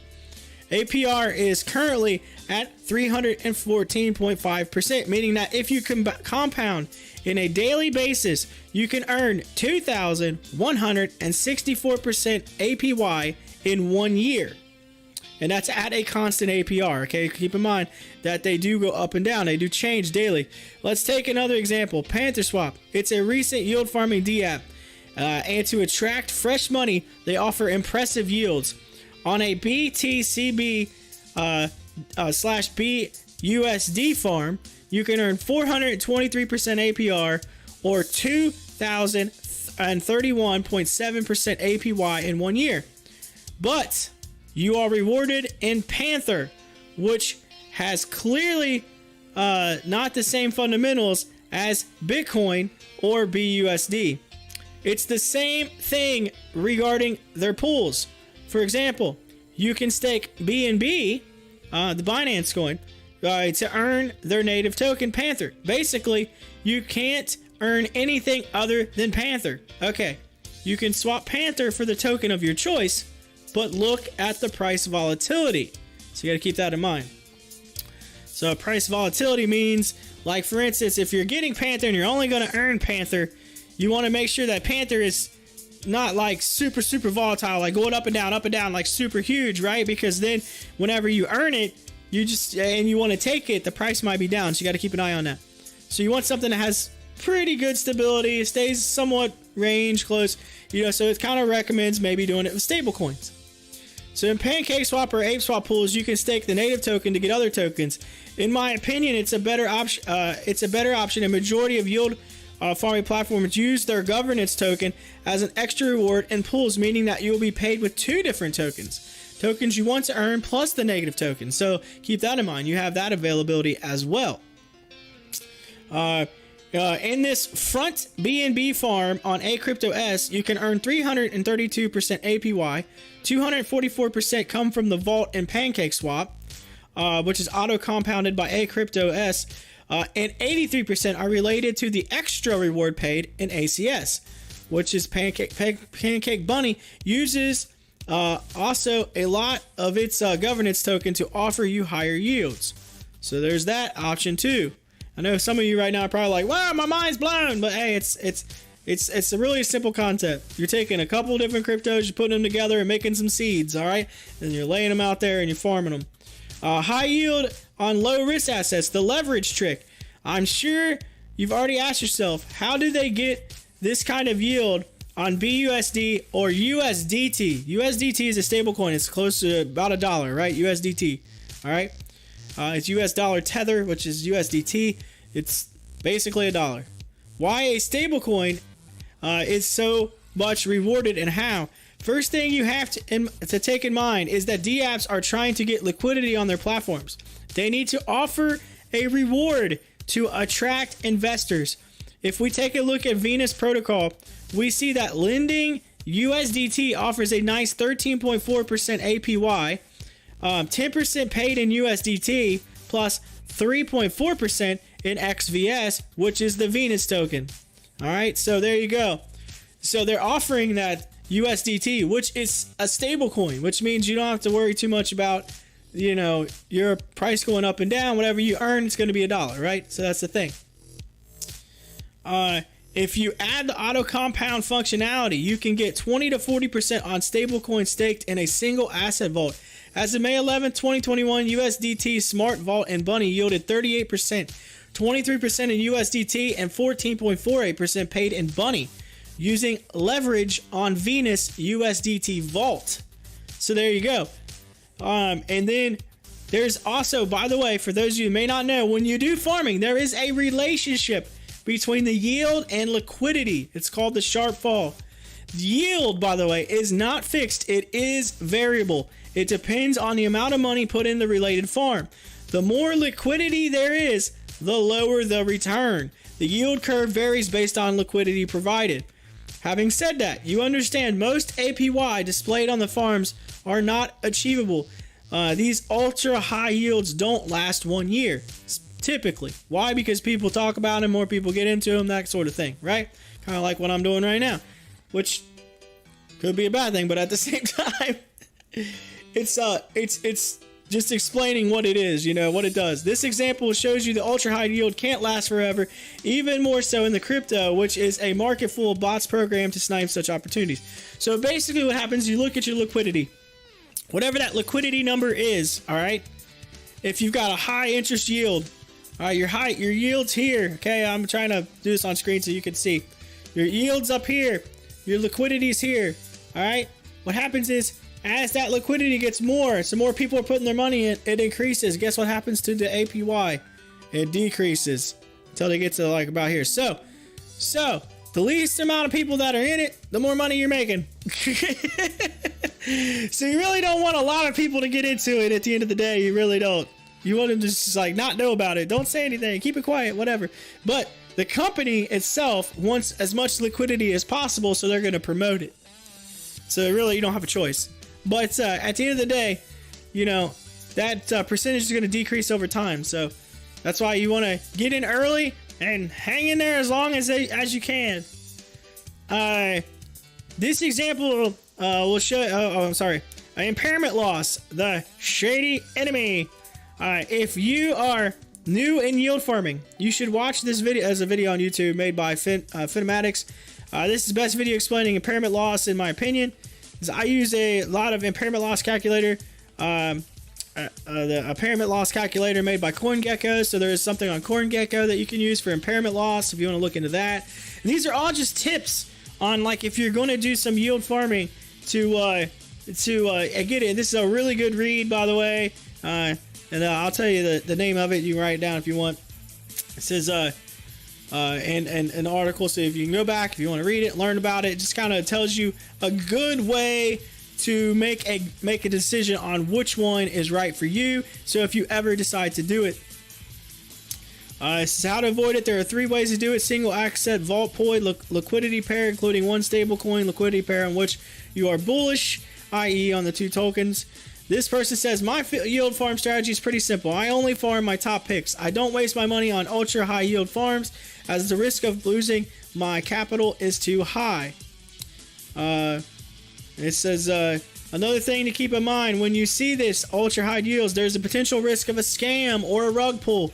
In particular, in recent DApps, choose really carefully your yield farming platforms you want to work with. So also, that's another thing. Make sure that you trust the company that you're putting your money into. Why? Because you never know. They may do what they call a rug pull. So you want to check if they've been certified or audited. There is a way you can do that. You should also look at the total locked value. In my opinion, a yield farming DApp with a total locked value or TVL below 800 million to 1 billion is a no-go, meaning that they're kind of new. They don't have a lot behind them. You never know. Look at the farm/pool liquidity below 10 million is also a no-go for me. So this person's really wanting like high, like they've had a lot of transactions, they've been around for a while, they're stable. So that is what they look for. Final thoughts. Don't fall for ultra high yield. Don't worry about yield. You all have already better returns than any other savings plan. You should only farm the tokens you're comfortable with. Remember my first example with auto farm. Would you have invested in a platform that was hacked 3 times just to earn an insane high yield? All right, so there you go. So that's the only thing with farming. All right, so while I say things are safe, right, and I was talking about the blockchain in general and how I feel like it is safe, right? Okay, the blockchain transaction going from A to B is safe, but here's where some of the stuff gets jacked. Is that you can get in an instance where you get into a crypto that is new and it's not been out for a while and they don't tell you who's behind it or whatever, and then you find out it's someone who basically wanted people to put their money into it, and then they basically pulled the rug out and took all their money, right? So there is that is out there. That is the worry, right? And that's like anything, okay? If you take and you walk down the street, you know, somebody could rob you and take your money, right? That's the thing. That can happen. 100% in crypto, that can happen. But the difference is, if you're walking down the street, you know, in a good neighborhood, and you're paying attention to, and you're in a good neighborhood, and you don't have too much worry, you're all right, right? So basically, choose the good neighborhoods, right? That's kind of more or less what it works in crypto, right? Keep an eye out, do your research. Just like anything, when you're going to invest in something in the stock market, you do your research first. All right, what do I think about this company? Is this worth investing in? Or are their fundamentals good? Do they have a good balance sheet? Like things like that. Does their stock chart look good? Like, you know, that kind of thing. So you want to do that. You want to make sure you do. And there are ways to do that. You know, it's not super difficult to find that information out. That's why I say... But at the end of the day, when you send money from A to B, it is a lot more secure than a bank. So, with that being said, I am farming right now. Olive. I'm farming olive.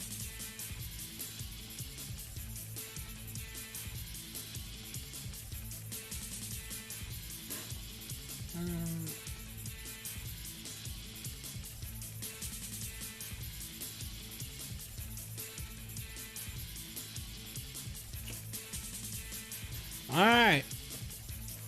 I am currently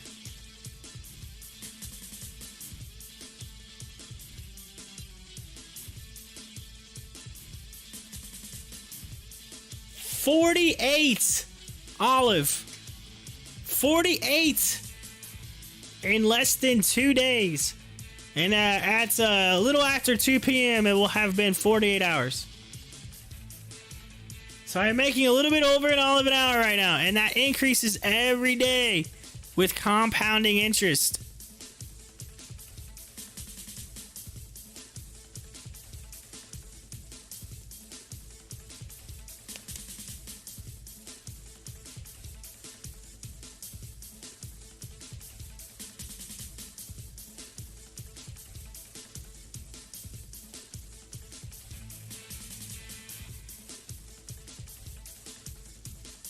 I'm actually at 49. Literally just hit 49.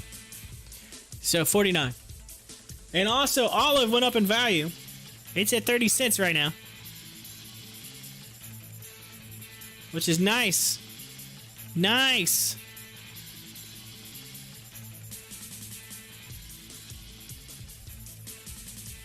So as of right now, I valued at like 15 bucks. So I made 15 bucks in like 2 days.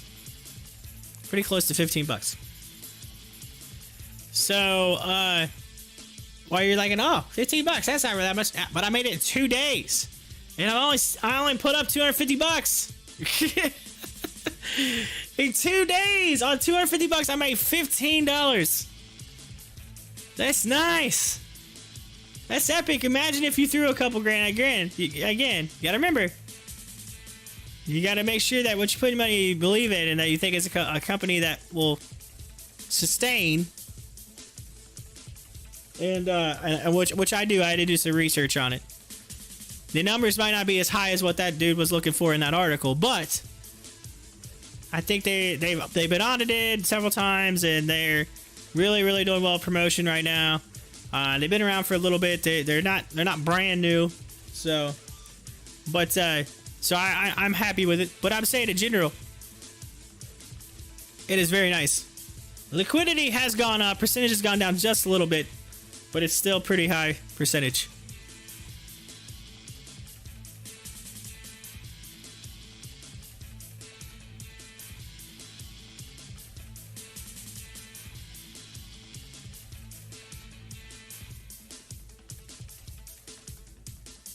Which I'm not surprised anyway, because the crypto market is actually up today. So I seen a lot of green on the crypto market earlier today, so not a big deal. So that's probably why liquidities went up. It's just the value of what people put in went up, so then the interest rate goes down a little bit. So on like days when the crypto market's really green, yeah, you're making a little bit less percentage. But then again, when the market is red, you're making quite a bit. That's just because of liquidity.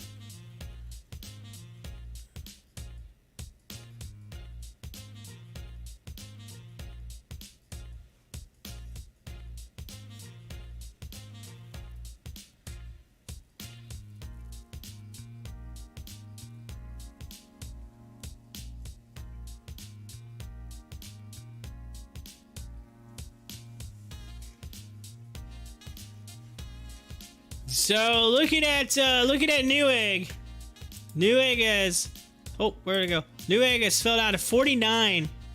49. Rebecca, are you still in? You said you were in at 58. It's at 49 right now. Had a little bit of a fall. I think you diamond hands in it, or where you at on this? We're setting a floor right here. It's kind of trying to. I mean, the bottom was right there at 48. It's starting to head back up though. 50 now. Again, it's setting a floor right there around that 49 mark.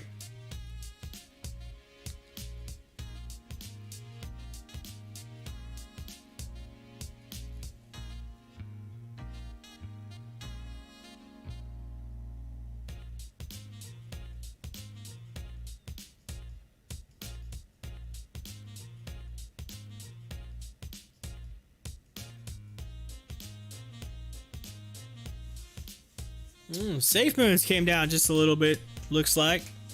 SafeMoon kind of came down a little bit. Looks like fake tokens up there at that 6.8. I mean, it's still down from what it was last week, but it's up from its lows. Rebecca says sold for like a $400 loss, was up over 1,000 at one point. Oh man. Oh man. Oh. Sorry, Rebecca. I know that stings. That stings.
Oh, yeah, Rebecca said, halts are dumb! Ugh!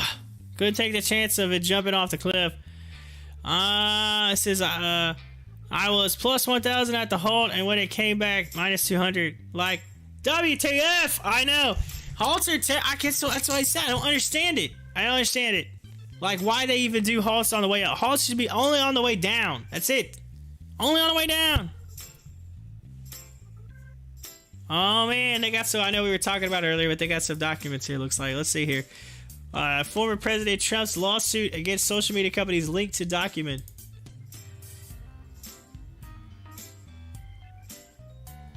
Link to document. Oh, it's a long one too. Oh man. Yeah, there's no way I'm reading that. I think it's forever long. 46 pages. Holy smokes.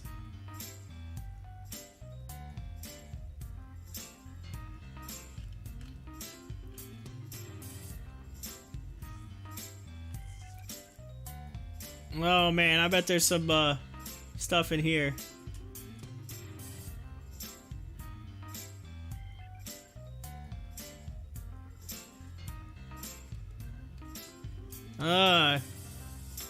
Because that's okay. I need to work on my computer stuff today. 2 new Mac desktops that I need to go buy, a cable to link, and just got my new Note 20 Ultra. So I feel like I'm winning. Oh man. You got new toys today! New toys, Rebecca! Nice! New toys!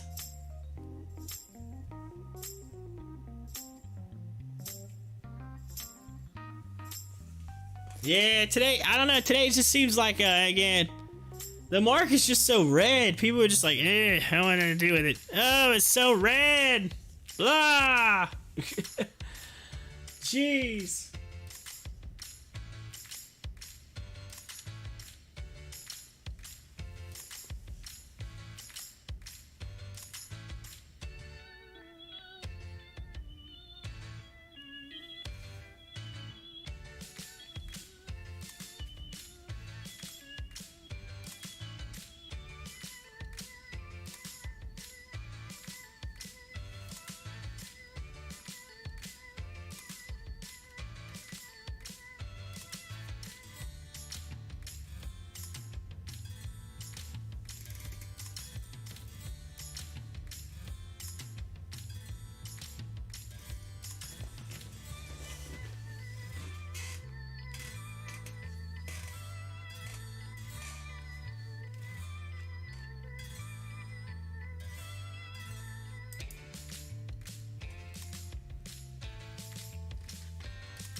Oh man, I'm already getting all the messages about football, ladies and gentlemen. Yes, next week. So Monday next week, we start practice for football. Ladies and gentlemen, we're busy in the evenings now.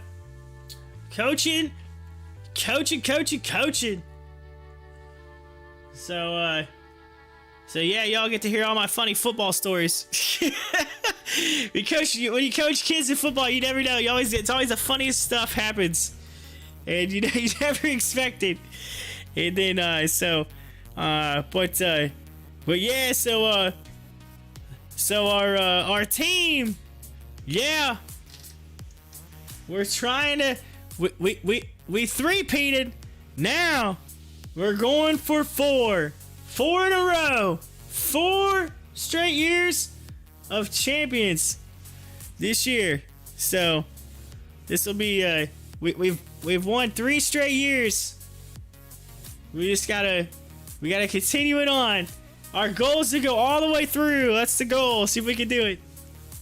It's really hard to do that, by the way. Really hard. Not easy. You know, our league is actually getting even bigger. So more teams are coming in, so it makes it even tougher.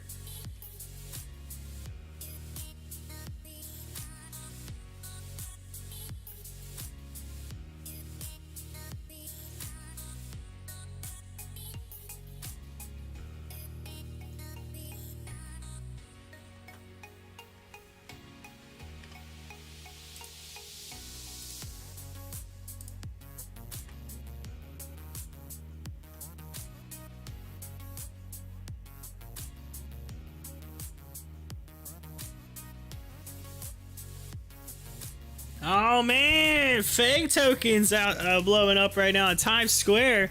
FEG token. This is the FEG Times Square. Hashtag FEG Times Square. Hashtag FEG Bucks. FEG bus. July 7th through July 14th, they have a bus at Times Square. They also have an ad. It looks like they just posted out. Let's go back. Let's go to see what they posted here.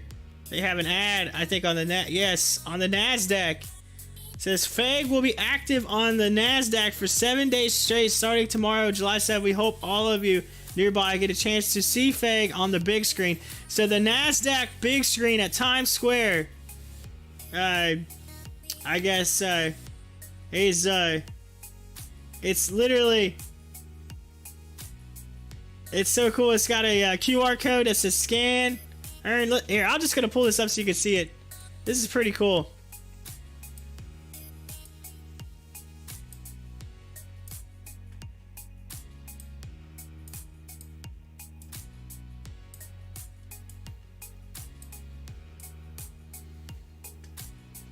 Alright, check this out. This is the video. Here, I'm gonna drag it back.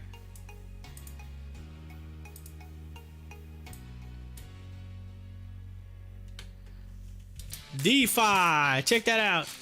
Welcome to FEG.exchange plus FEGtoken.com. Earn passive income while you eat, drink, play, learn, sleep. Scan the barcode. Earn. Be the future of DeFi. Future of finance. Welcome to... Yeah, that's pretty cool. It just plays it over and over again. That's pretty awesome.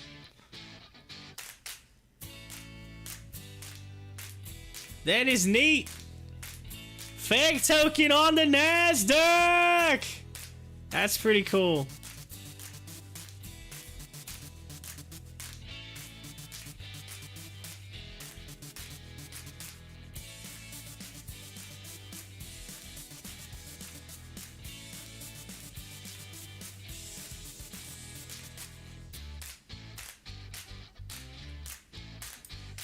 Oh yeah, that's cool.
sit down.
All right.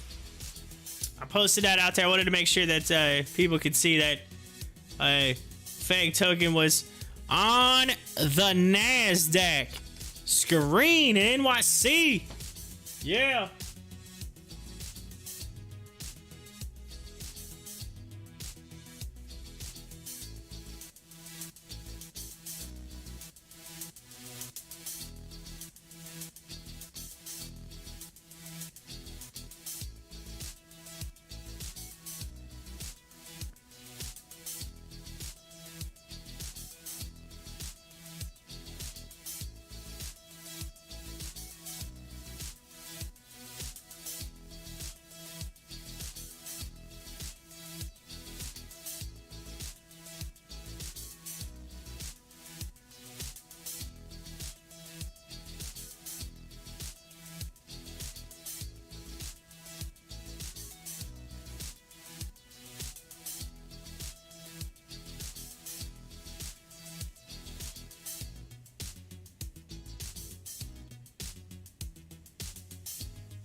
All right, so AMC at $44 right now, down 10%. As we got 22 minutes left of the morning here, and this is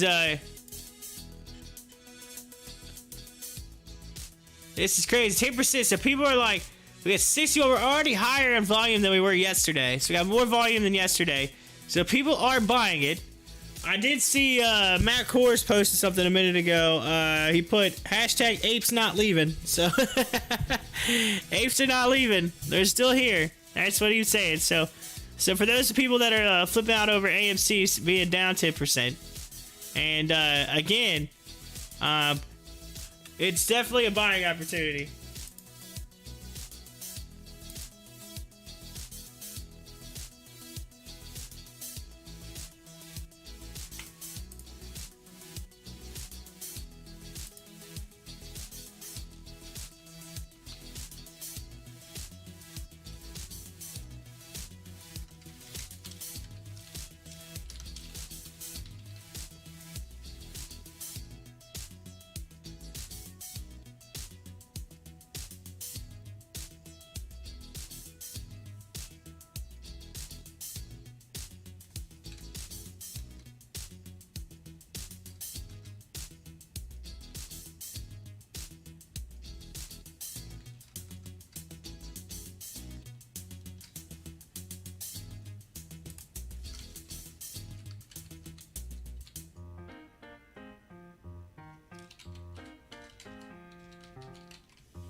right, so what up, Bobby?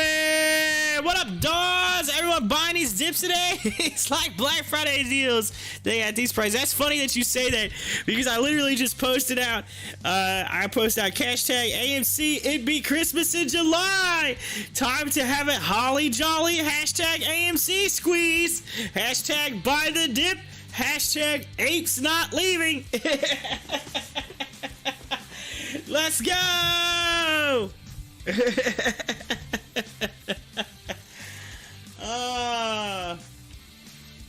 I had to.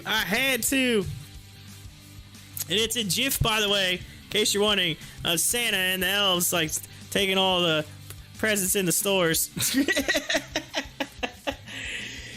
Oh yeah.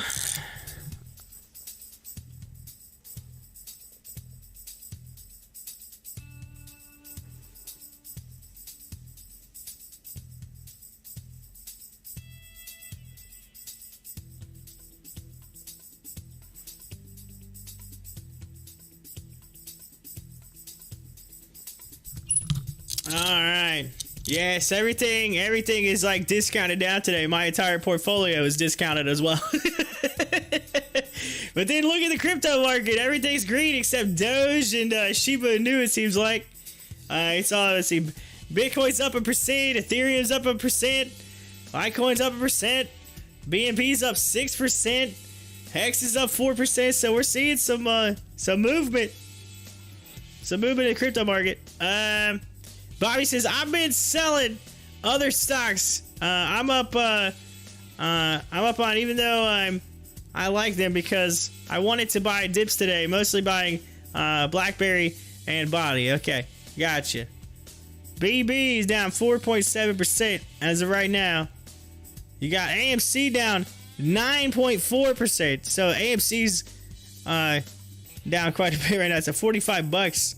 $45, and it went all the way down to $42.80 on AMC. So like if you wanted to get a nice little discount, that was your chance today. Oh man, world news live. This is crazy. Haiti's president Jovenel Moise, I don't know if I say that right, has been assassinated in his home. Oh man. Let's see here. It says this is according to World News on Twitter. So it's trending right now. It says Haitian President Jovenel Moise was shot dead on Wednesday after a group of unidentified individuals attacked his private residence, according to the country's interim prime minister, Claude Joseph.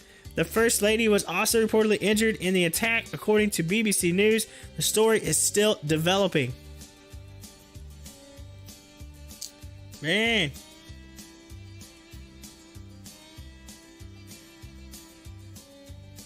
I just now saw that. It might be a little behind, but I just now saw that.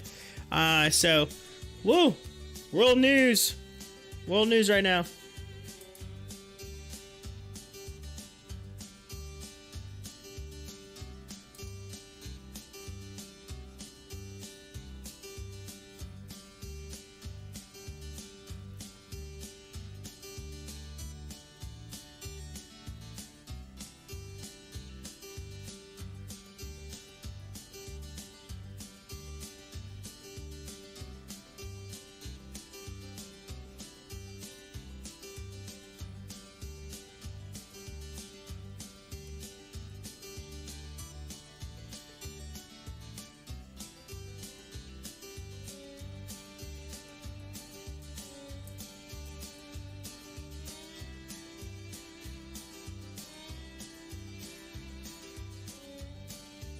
Oh wow! So this is also true. I seen Legos was trending. I'm like, why is Legos trending on Twitter? And then here's the article: Riot leader had fully constructed U.S. Capitol Lego set at home, according to the FBI.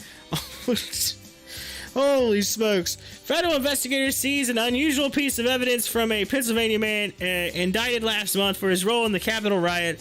A Lego replica of the building he allegedly stormed Robert Morse, 27, is accused of leading fellow rioters in what prosecutors say was one of the most intense and prolonged clashes with officers on January 6th, according to court documents obtained by Smoking Gun. FBI investigators seized an array of firearms from his home, as well as what the court filings describe as a fully constructed U.S. Capitol Lego set. The prosecutors didn't say whether Morse used his toy to help plan the Capitol insurrection. Another item seized from Morse was a notebook containing a step-by-step to create hometown militia, which steps such as ambush and battle drills and reminders to bring assault rifle and 4 magazines. All right, so there you go. That was the article. It's that's insane. So they found a whole bunch of stuff, including Legos, a fully constructed Lego model of the Capitol building. Oh man. The things that are trending right now. The things that are trending. Holy smokes. Oh, Bobby, it's craziness today. It's craziness. Absolutely insane. GameStop sitting there, and it finally came down to that 185. That was the mark that previously I had a line for that GameStop hung out at for quite a while. I actually went below it. It went all the way down today. Looks like that was a 177. So, and again, there was another mark at that 155 mark. So this right here was an area it was in for quite a long time prior to going up. And that's where it's at right now. It's right back to that 185 mark. And then AMC is trying to do some recovery here. Went down. I think people started to buy the dip, and they're trying to make that continue upward and already higher on volume than we had yesterday, which is a good sign. People were seeing that, hey, it's cheap, let's buy it. They're in there. Newegg currently still the number one stock of the day at 82%. Metamaterials have been falling. It's now 10% today. After a little bit of a run up yesterday, it's falling back down. It's got a GW on the chart right now. That's right, a George W. But as it's kind of heading up, but still down for the day. As for my entire portfolio, it is red right now. It's bleeding, so I don't even want to look at it, to be honest with you, but it is what it is. Not much you can do.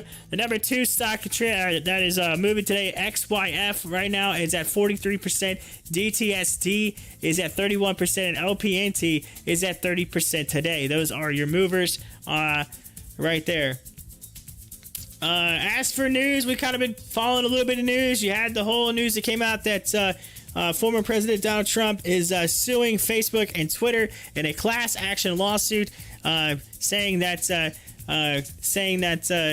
he is being censored and that freedom of speech, talking about freedom of speech, and that against what Twitter and Facebook are considering a policy. So they sent out, there was actually a 45 or 46 page document that was sent out of the filing. You could see that. You can probably Google it, find it, whatever, but they just posted it out there. There's no way I'm reading that 46-page document because this is like one of those things. It's like you look at it, it's like, oh, it looked like it's going to be interesting to read. It's like 46 pages. There's no way I'm going to be able to read that. So no, not reading the 46-page document on the YouTube live stream, but it is out there if you're interested in reading the court filing of the Donald Trump versus Twitter and Facebook. And it's suing Mark Zuckerberg and Jack Dorsey, by the way, who are the leaders of both Facebook and Twitter. So it's Donald Trump and a whole bunch of people versus Zuckerberg and Dorsey.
Oh man, Savara made it to net neutral.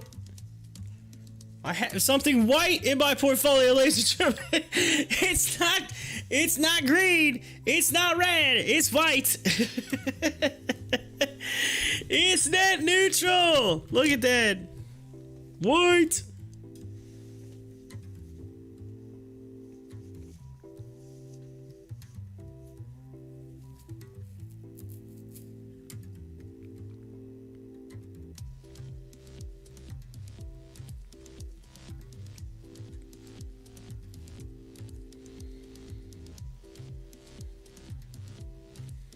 All right, so remember Mudger Capital was that a company that we had the big thing with AMC a while back, the big ordeal with Adam Aaron and the whole thing about selling shares, and then they turned around and sold them after buying them. Anyway, Mudger Capital Acquisition Corporation to M&A partner Tops is launching new set of NFTs today at 1 p.m.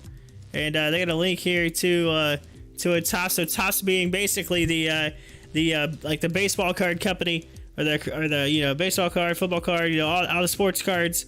So they the old Bazooka 2021 NFT collectibles. Oh wow! So they're bringing like the Bazooka gum, like the old. Yo, that's pretty cool. Collect 5 card standard packs and 20 card premium packs when the collection goes live. Oh man, that's pretty cool. They're doing like the old. Oh man, they're doing like the trading card NFTs. Those are cool. The entire Bazooka Joe gang is here. Available NFTs to collect include classic Bazooka Joe comics, animated effects comics, and baseball cards of the original Bazooka Joe gang.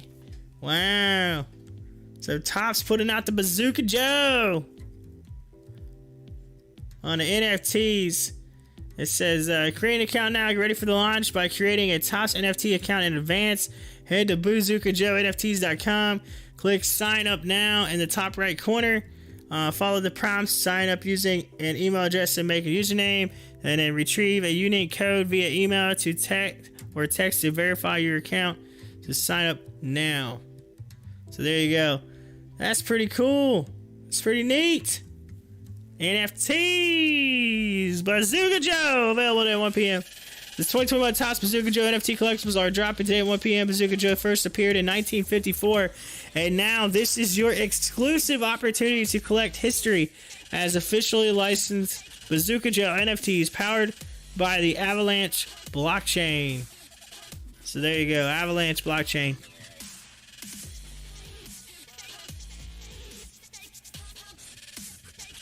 Bazooka Joe.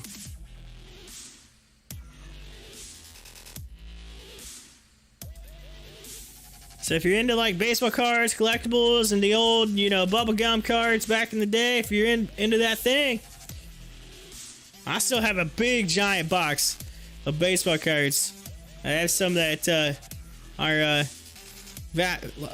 decently valued, but so I just keep them in my box. They're nice, concealed containers, wrapped. Let's just keep those things. You never know. They may not be worth a whole lot in my lifetime, but you never know. It might be worth something to my kids when they get older. I have one kid now, so if I ever have more kids, I said it like I had more kids, but I only have one. I said it like it was plural. Whoa. Microphone messing up here on me.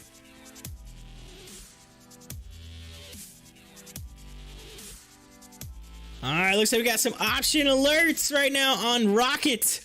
We got a Friday $20 call at 25 cents, and then you got also option alert July 16th, $19.50 calls at 75 cents right now on Rocket. It's 1940, so there you go.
Oh man, I thought I was hearing something.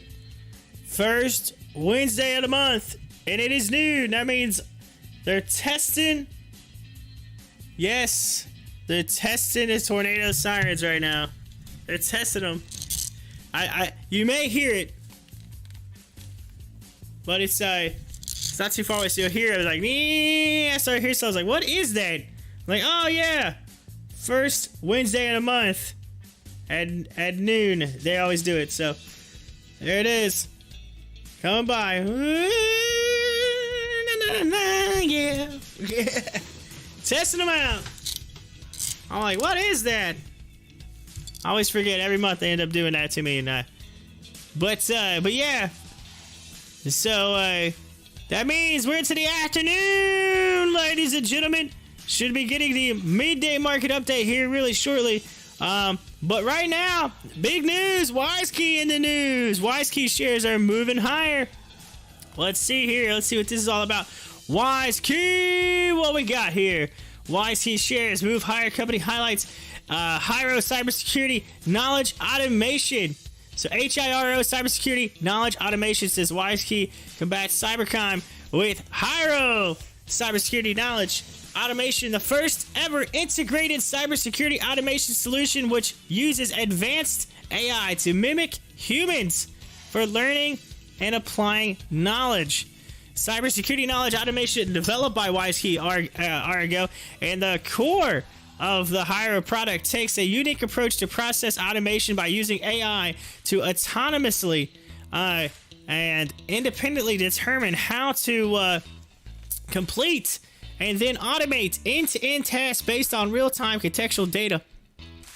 Fully auditable and only using steps defined and approved by the customer. Knowledge automation knowledge automation delivers significantly higher automation rates at a much lower operational cost. And this is out of Geneva today. It says WiseKey International Holdings, a cybersecurity AI and IoT platform company, today announced that its HIRO platform is now able to minimize risks of cyber attacks by adding AI capabilities that is capable of not only understanding context on real life data but also taking intelligent actions. Analyzing and improving cybersecurity posture is not a human scale problem anymore and requires the assistance of cybersecurity knowledge automation tools such as HIRO to complement the traditional security operation tasks that currently require human intervention. HIRO is designed to automate many of these tasks, monitor intrusion detection systems to search for threats. Security attacks are increasingly more advanced each day. But with the help of HIRO cybersecurity knowledge automation, security teams can navigate through data alerts to find the many obscure threats they need to know about. Automating this process will add threat intelligence, reduce costs, improve efficiency, and ultimately help save time and money. Combining cybersecurity and AI and machine learning have become critical technologies in information security, and they are available to quickly analyze millions of events and identify many different types of threats, from malware exploiting zero-day vulnerabilities to identifying risk behavior that might lead to phishing attack and download of malicious code. Over time, these technologies learn by gathering data from the past and drawing behaviors to identify new types of possible attacks. Histories of behavior build profiles on users, assets, and networks, allowing AI to detect and respond to deviations from established norms. Cybersecurity knowledge automation developed by WiseKey Argo and the core of the HIRO product takes a unique approach to process automation by using AI to autonomously and independently determine how to complete and then automate end-to-end tasks based on real-time contextual data. Fully auditable and only using steps defined by the approved by the customer. Cybersecurity knowledge automation delivers significantly higher automation rates at a much lower operational cost. Organizations can automate lower-level repeatable workflows to improve security against hackers, and also frees cybersecurity teams to focus on more productive problem-solving activities. Bam! So listen at that. WiseKey, ladies and gentlemen. WiseKey, getting it done. Getting it done. So I'm talking about putting out some really awesome. I'm telling you, their cybersecurity technology they're doing is insane. So, Hyro, that's awesome. Automation, AI, learning, and taking behavior and figuring out, hey, these things typically do this. And now all of a sudden it's doing this. It's something ain't right, so that we're gonna block it. Bam. Not let that happen. Shut it down. They're taking away all the cybersecurity threats. They're doing everything they can. And that company is at the forefront of that. They are working with SpaceX. They're working with governments. They're working with countries. They're working with all kinds of people. That company is exploding. Exploding.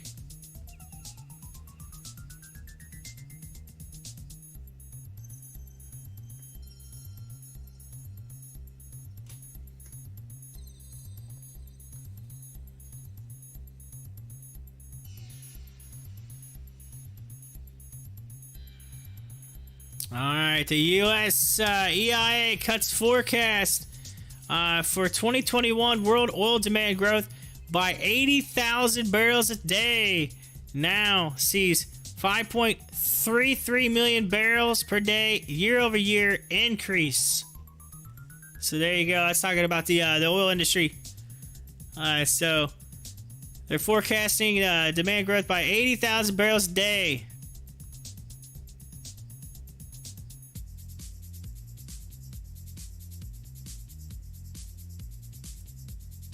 And they're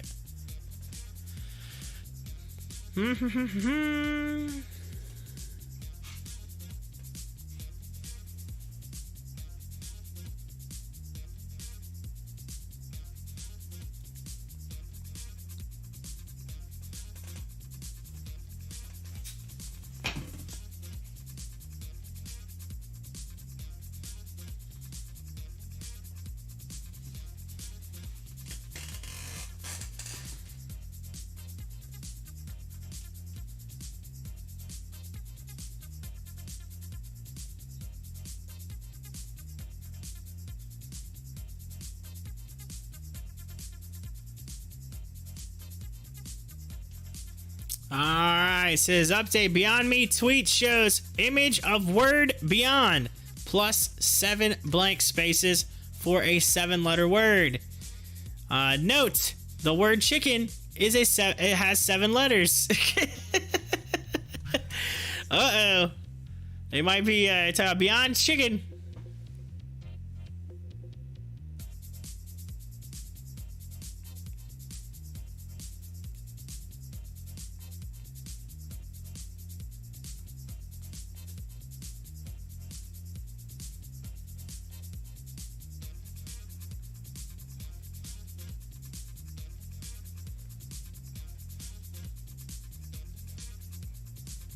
It says Beyond Meat shares tick higher on volume as company tweets out teaser for announcement on Thursday.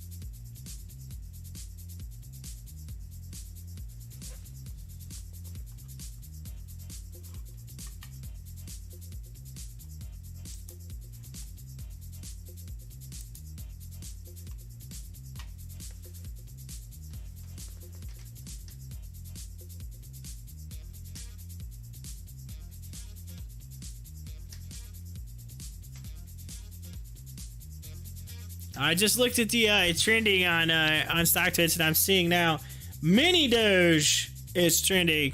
Mini Doge. So you had Baby Doge, now you got Mini Doge. When is Puppy Doge gonna come out? Puppy Doge.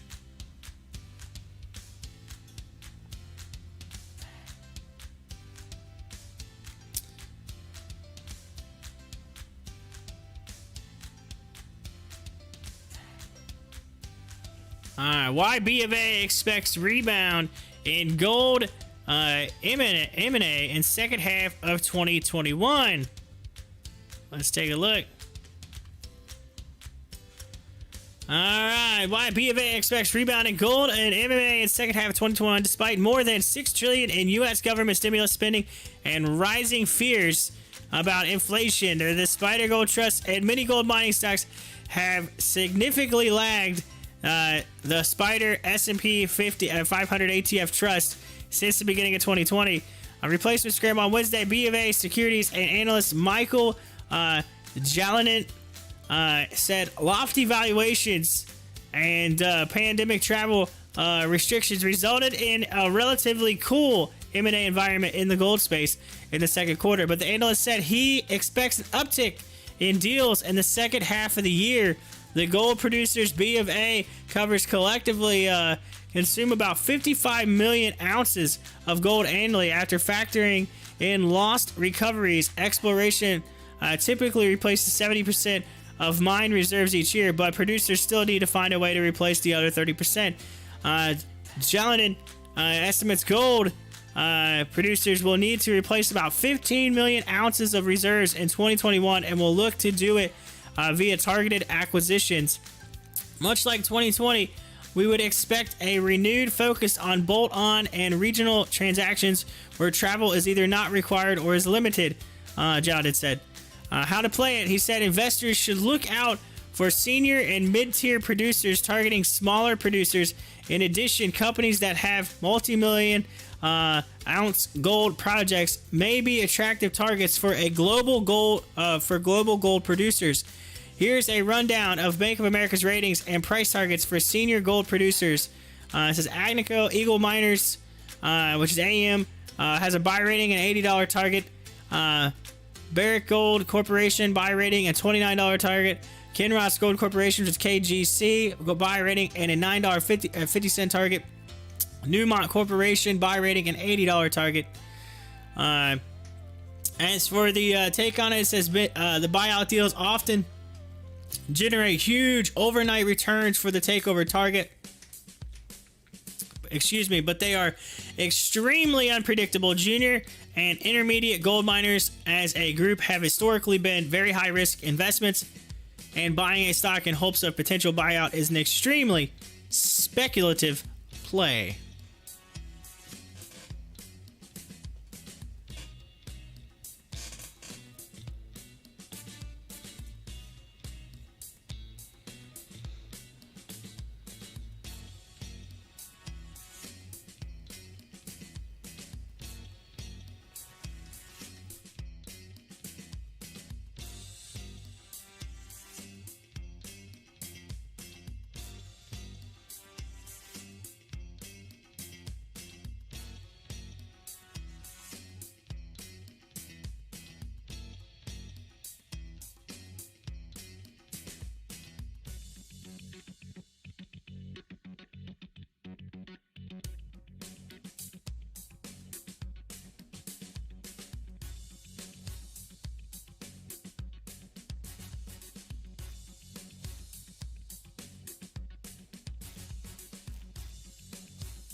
All right, it's time for the midday market update, ladies and gentlemen. Midway through the trading Wednesday, the Dow traded down 0.23% to 34,499, while the Nasdaq fell 0.3% to 14,619. The S&P also fell, dropping 0.11% to 4,338. Leading and lagging sectors. Consumer staple shares consumer staple shares jumped by 0.8% on Wednesday. Meanwhile, top gainers in this sector included Bellring Brands, which is BR up 5%, and the Duckhorn portfolio, which is NAPA, up 4%. And trading on Wednesday, energy shares fell 2.4%. As for the top headline, MSC Industrial Direct Company, MSM, reported better than expected results for its third quarter on Wednesday. MSC Industrial Direct reported quarterly earnings of $1.42 per share, exceeding the analyst estimates of $1.37 per share. The company's sales came in at $866.3 million versus the expectations of $847.2 million. Let's see here. As for equities trading up, we had OPNT, we had DARE, and ONCS. As for equities trading down, we had BLIN, BSQR, and IDYA. As for commodities news, oil traded down 2.5% to $71.51, while gold traded up 0.4% to $1,801. Silver traded down 0.1% Wednesday to $26.14, while copper rose 1.1% to $4.29. Hey, ladies and gentlemen, that is your midday market update right here on Pop the Chart.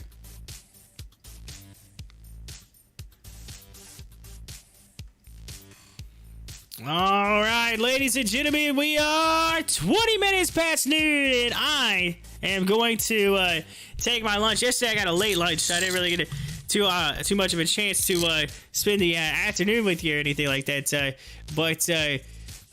Big news here. See here, Amazon announces Amazon Advertising Partner Network in blog. Okay, so Amazon is doing an Amazon Advertising Partner Network. So there you go. There's some news coming across right now on Amazon. But yes, I am going to go. I'm going to take some lunch, and then I'll be back for the afternoon, ladies and gentlemen, and get you through the rest of the day. So I know, like I said, yesterday it was a late lunch. I really didn't get a chance to have breakfast this morning simply because I was running behind. But we'll get that.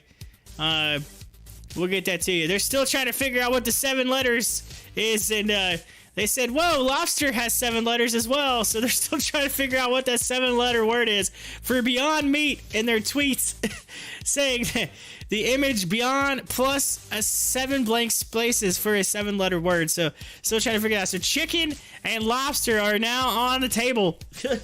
Chicken and lobster. Alrighty. Well, ladies and gentlemen, I will be back shortly. Don't go anywhere. Woo!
sit down.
Alrighty, I'm back. Yo, Guardy, what's up? How you doing?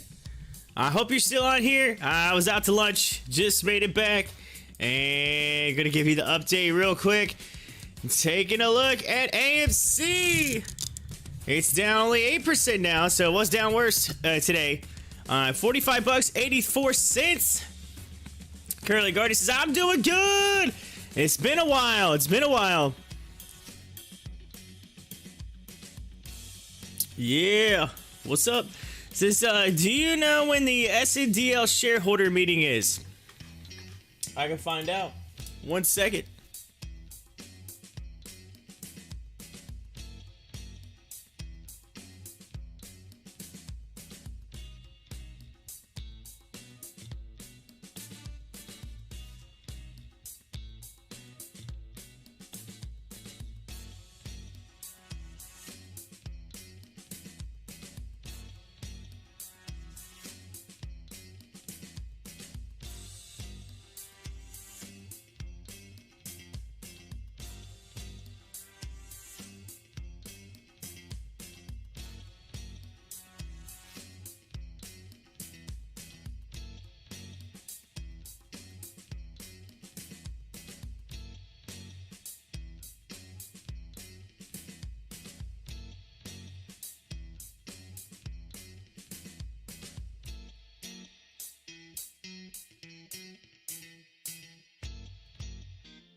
Alright, so Guardy, it says SNDL annual meeting. It says on their website, if you go into investor relations, it says meetings July 7th, which would be today.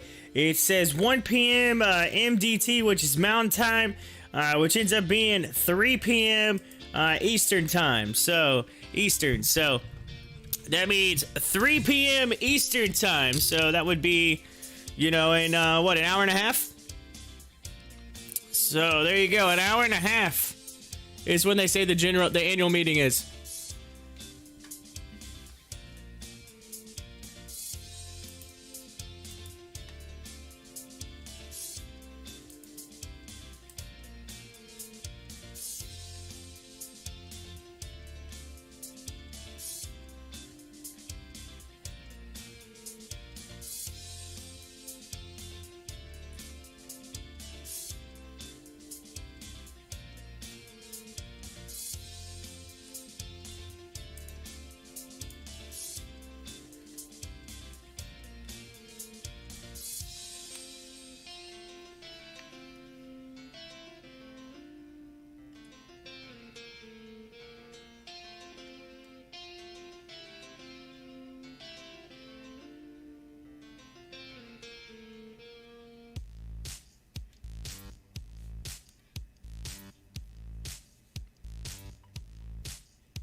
All right. So why is AMC down today? Could there be panic selling? So AMC has kind of been down in general.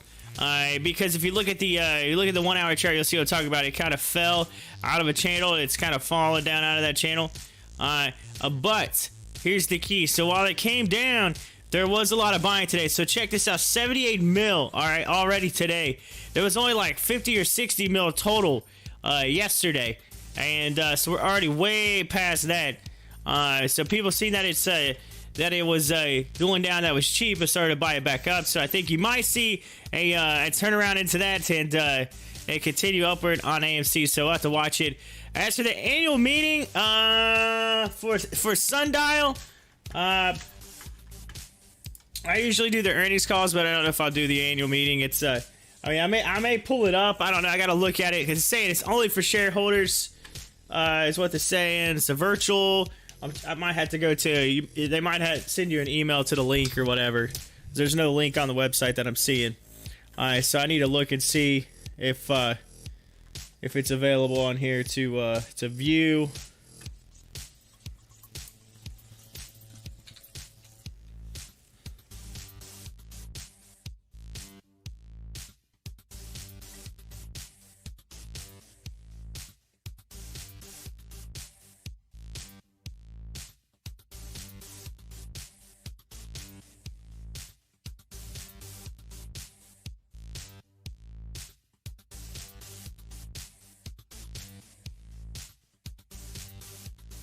Yeah, I never received anything, so I don't know anything much about why that's not coming across. But anyway, it's all good. At least it's 1 p.m. So we'll just have to be on the lookout for it. There for you, Guardy. Hi-Fi, what's up? Says, and the bleeding continues. I see that. The bleeding continues. Yes. My portfolio has been bleeding all day. But on the bright side, crypto market's doing decent. Crypto market's moving up. Crypto. All right, here says, speaking of crypto, all right, here we go. I love this. Can blockchain run a financial market? It's this company thinks so. It's 1792, about 24 stockbrokers and merchants gathered in Lower Manhattan under a buttonwood tree to sign an agreement that would allow them to trade with each other at a set commission. This became known as the Buttonwood Agreement and marked the foundation of the New York Stock Exchange. Fast forward over 200 years, markets like the New York Stock Exchange and NASDAQ are dominated by innovative companies such as Amazon and Apple, but the exchanges themselves have undergone few transformations. Financial markets today are still built around the idea of a paper stock certificate. Clearing, settlement, and custodians require expensive, complicated back-office processes that take 2 full days. Much of the work is manual and at high risk for errors and inefficiencies. It says, since Bitcoin's inception, blockchain's potential for improving the way organizations store and manage data has been celebrated. In recent years, cryptocurrencies have gained traction among investors, while larger organizations are beginning to implement blockchain technology for record keeping and other services.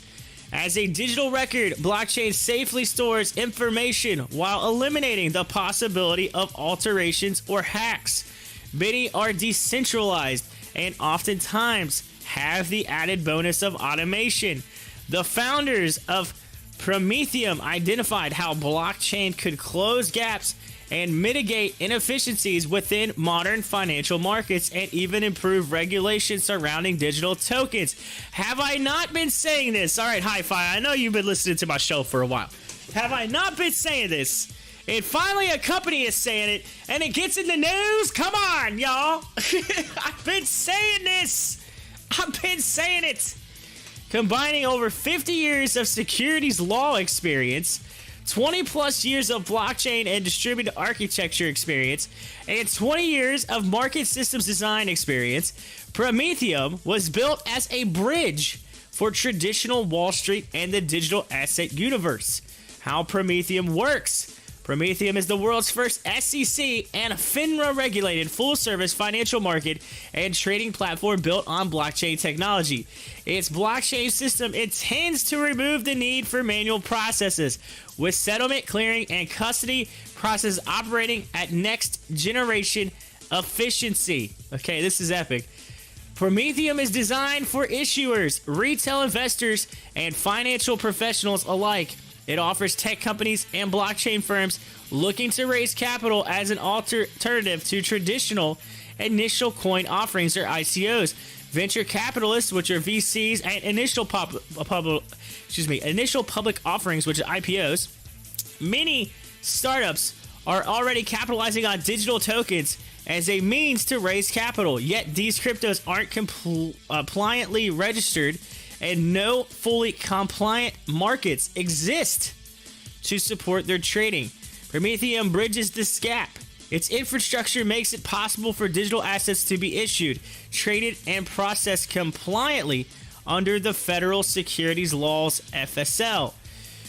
It says Prometheum also makes it possible for traditional securities such as equity and debt to trade on distributed ledger technology, which is DLT, replacing outdated financial market architecture with blockchain technology. This innovative financial ecosystem ensures every investor is fully protected through insurer accountability, higher transparency, and greater market integrity. The next financial ecosystem. Blockchain holds the promise to revolutionize highly regulated industries and the way organizations tackle record keeping. It's about time this change made its way to financial markets. By providing a platform for companies to raise capital through tokens in a fully regulated environment, Prometheum is closing the gap between retail investors and equity markets. It also provides a safer, more efficient, automated solution for manual clearing, settlement, and custodians process. All this takes place within a user-friendly platform where both accredited and non-accredited investors can trade digital assets, complete with AML, KYC, risk management, and market surveillance systems. The unparalleled protection for investors ensures a fair and orderly market like no other. Prometheum also, Prometheum also maintains its own fix engine, allowing traditional brokers to tie into Prometheum ecosystem and offer clients the opportunity to trade digital assets through their existing brokerage account. Since its inception in May of 2017, Prometheum has raised $27 million and is currently awaiting approval to become the first public ATS for digital assets in the United States. Boom! Boom! It's coming, ladies and gentlemen! It's coming! Yes, I'm telling you, T+2 is going to be gone. It's going to be real-time settlement. It's going to happen using the blockchain. I've been saying it. It's going to happen at some point. It's going to happen. Oh. Dear stock and crypto gods above, please rain down on the settlement. Holy smokes, this is amazing. It's literally amazeballs. I'm so excited right now. I'm so excited. This is so awesome. I'm like pumped. Prometheum, I shall learn more about you by clicking this link that says learn more here. Open link. Prometheum! What up, Prometheum? How are you doing? Welcome to Pop the Chart. Welcome to the world. Thank you so much for being you. I like the name, too. I like the name.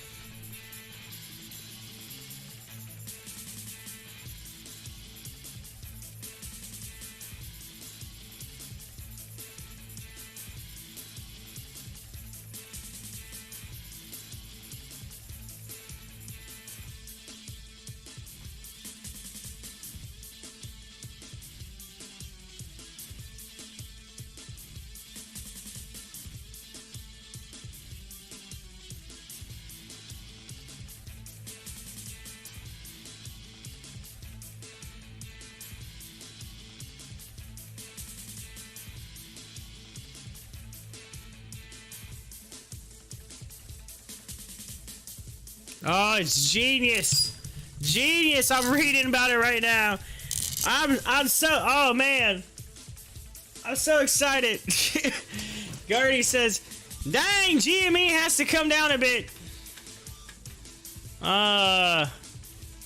It has come down a bit. Yes, it has come down a bit. But then again, you gotta remember, it was hanging in this area for a while, so this is nothing new, alright, on GameStop. Nothing new. It's been in this area for, like, a lot. It just kind of ran up when AMC started to go up, and it kind of went up with that, along with some of the other meme stocks. But look at it. It's all this red, and then boom, green in the crypto. Green in the crypto. Green, ladies and gentlemen, in the crypto market.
Oh, the news says COVID-19 vaccine induced blood clots are probably linked to amino acids.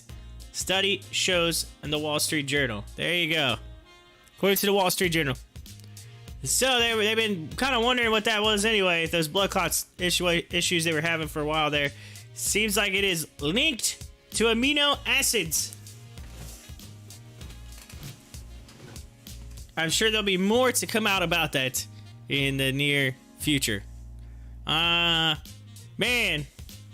this Prometheum thing has got me just all jazzed. Bring it on, baby! Put the financial markets on the blockchain and make real-time settlement a thing.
Oh, man.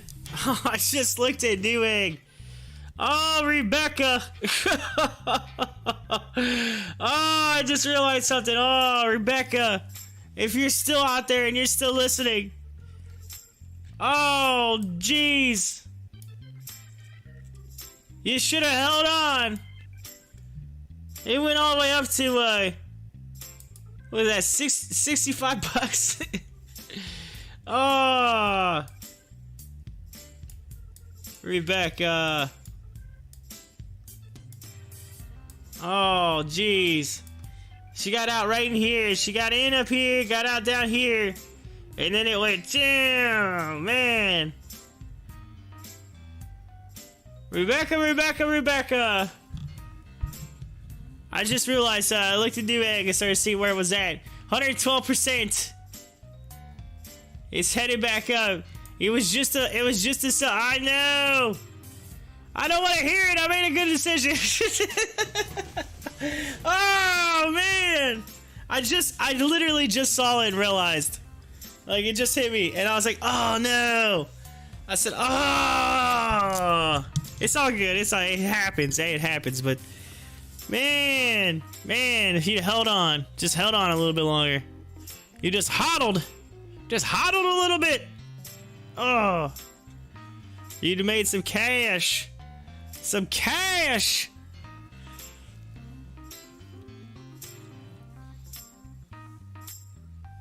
I just happened to look up and see it, and I was like, wait a minute. I was like, what's that price again?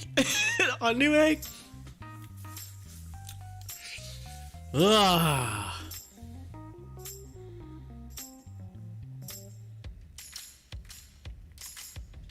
So I was talking to CC. Hold on a minute. Rebecca said almost every other stock would have continued down for the day.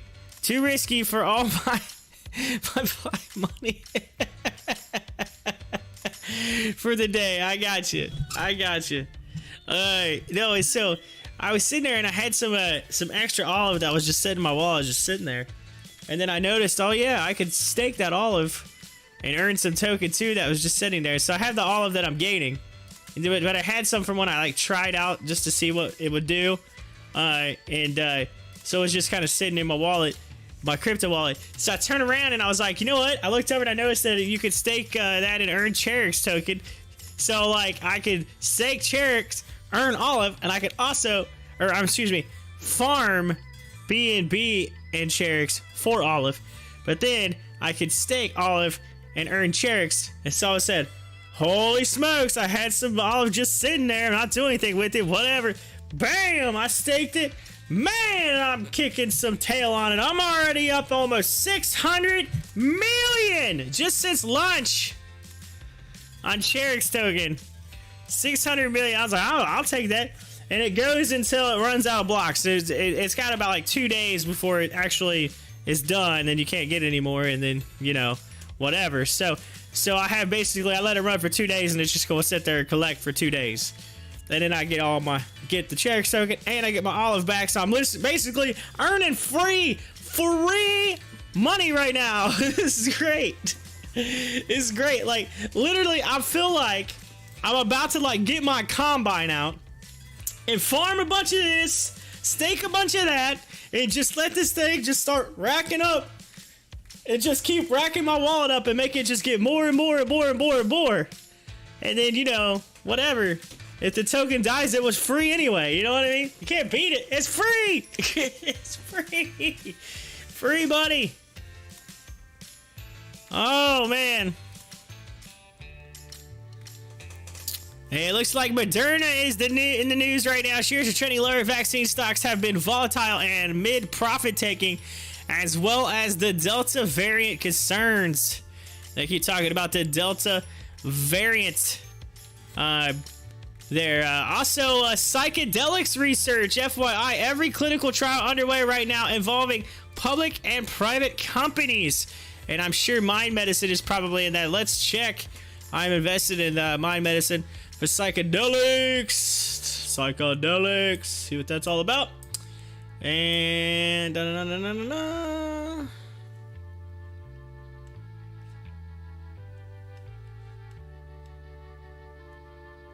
MindMed is there. Mind Medicine, better known as MindMed, is leveraging a wide-ranging partnership with the Lychee Group, the Lychee Lab at University Hospital Basel in Switzerland. It's hard to say. It's the Lychee Lab, the Lychee Lab, the Lychee Lab, whatever, however you want to say it. It's a lab in Switzerland to carry out the two phase 2 clinical trials on LSD. One focuses on anxiety and the other one on cluster headaches. So there you go. So MindMed. April's in here, and April changed her profile picture. Look at that. We got a new profile pic on April in the Pop the Chart live stream. I've been April, so I've been listening in today off and on. Had to actually get a bit of work done. Well, hey, you're back. You're here now, so you must have got your work done. So congratulations on that. April's working in the family business. The family business.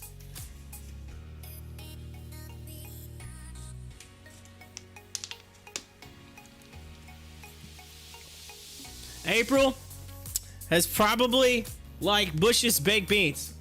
She's got the secret family recipe. Is that who you work for?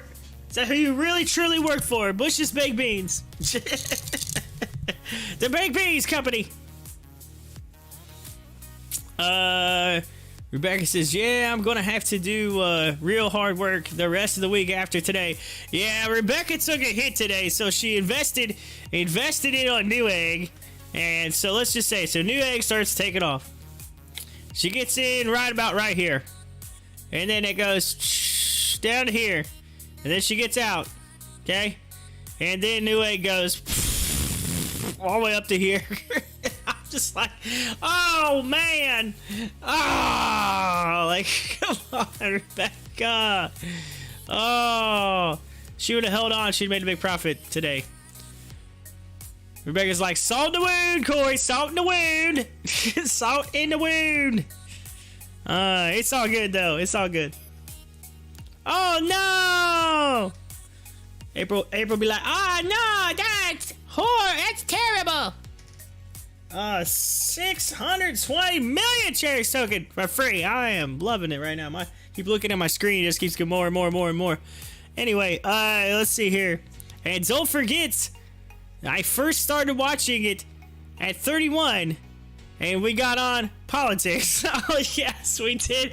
We did. I started talking about how because Trump they posted out there that Trump is in a class action lawsuit with against Twitter and Facebook.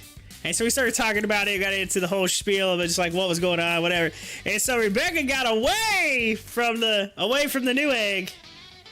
Ugh. Man, I'm sorry. I'm sorry, Rebecca. Blame Donald Trump and the story of Facebook and Twitter, all right? Blame that. Blame those three entities for that.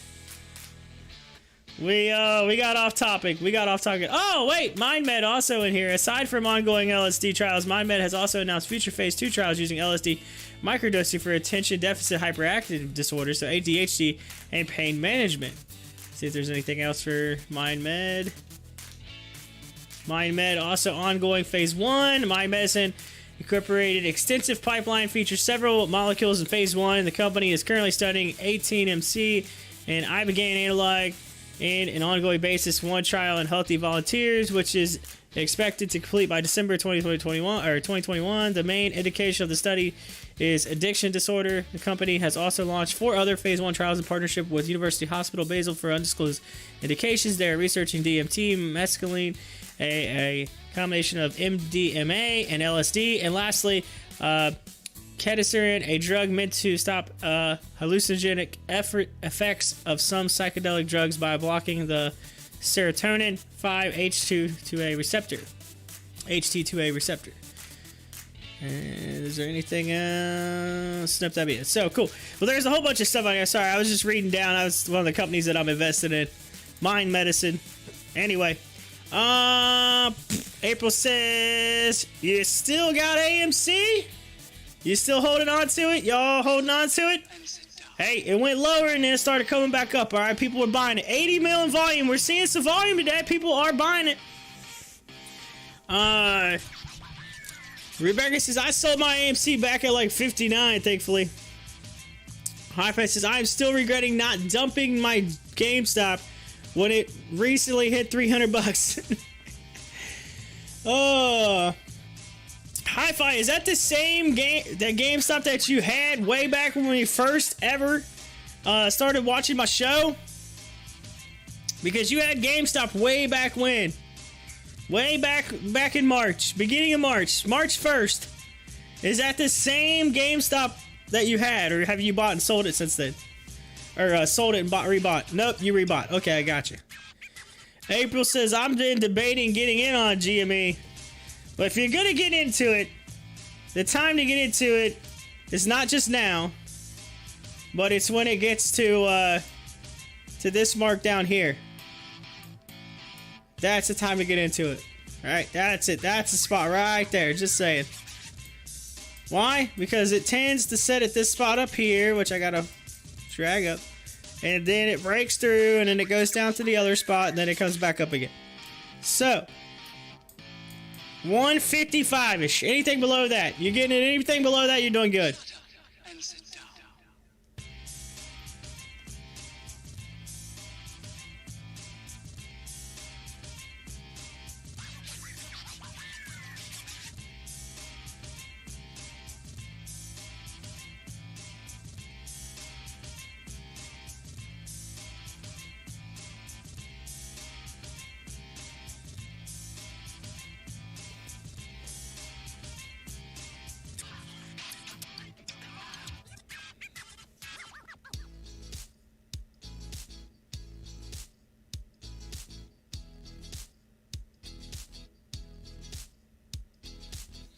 Ooh, here's something interesting. Let's see what this is all about. Fed's meeting minutes from the latest FOMC meeting show Fed members debated on how to begin pulling back on stimulus. Ooh, and then let's see here. FOMC statement for July 7th. Full statement right here. Full statement. Let's look. Let's look. Federal Reserve. Alright, Federal Reserve issues FOMC statement. Alright, the Federal Reserve. Alright, the Federal Reserve is committed to using its full range of tools to support the U.S. economy in this challenging time, thereby promoting its maximum employment and price stability goals. The COVID-19 pandemic is causing tremendous human and economic hardships across the United States and around the world. The pace of the recovery in economic activity and the employment has moderated in recent months, with weakness concentrated in the sectors most adversely affected by the pandemic. Weaker demand and earlier declines in oil prices have been holding down consumer price inflation. Overall, financial conditions remain accommodative, in part reflecting policy measures to support the economy and the flow of credit to U.S. households and businesses. The path of the economy will depend significantly on the course of the virus, including progress on vaccinations.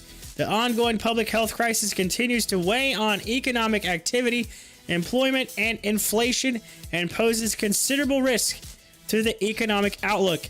The committee seeks to achieve maximum employment and inflation at the rate of 2% over the longer run, with inflation running persistently below this longer run goal.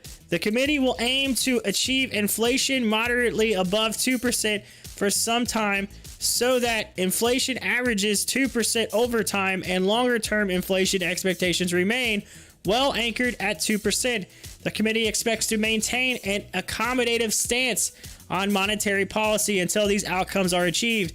The committee decided to keep the target range for the federal funds rate at 0 to 0.25% and expects it will be appropriate to maintain this target range until labor market conditions have reached levels consistent with the committee's assessments of maximum employment and inflation has risen to 2% and is on track to moderately exceed 2% for some time. In addition, the Federal Reserve will continue to increase its holdings of Treasury securities by at least $80 billion per month and the agency mortgage-backed securities by at least $40 billion per month until substantial further progress has been made towards the committee's maximum employment and price stability goals.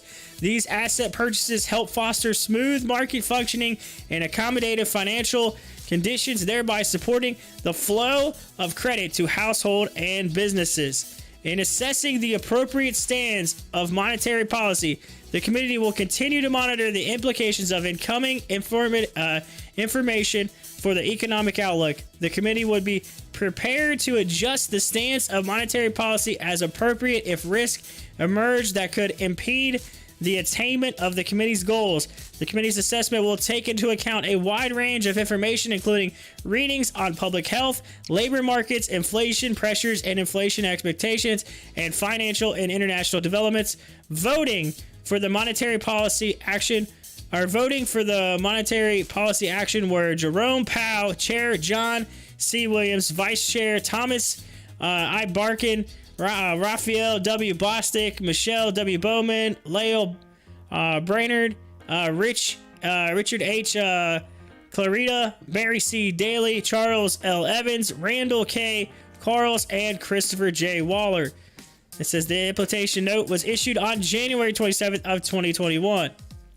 And that was the update from that with the press release of January 27th, 2021 for release at 2 p.m. And then, let's see. Same thing. This is the actual release. Boom. So they released it. But that was technically from January.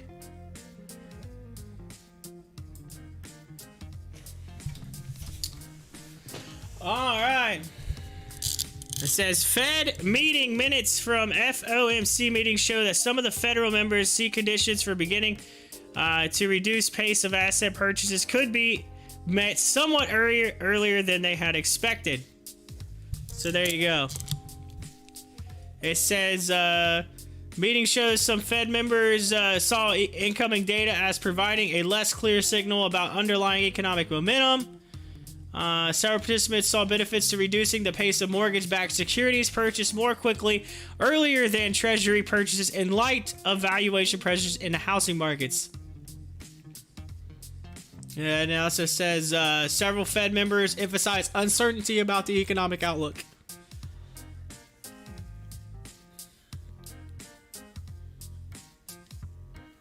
And federal meeting minutes also, it said meeting showed most Fed members see increase in inflation subsiding. They're saying that the inflation is subsiding, which ideally would mean good for the markets, because whenever the inflation's issues go away, then the market tends to do a little better. I don't know. It's like people freak out about inflation. They're like, ah! I noticed that. Let's see here.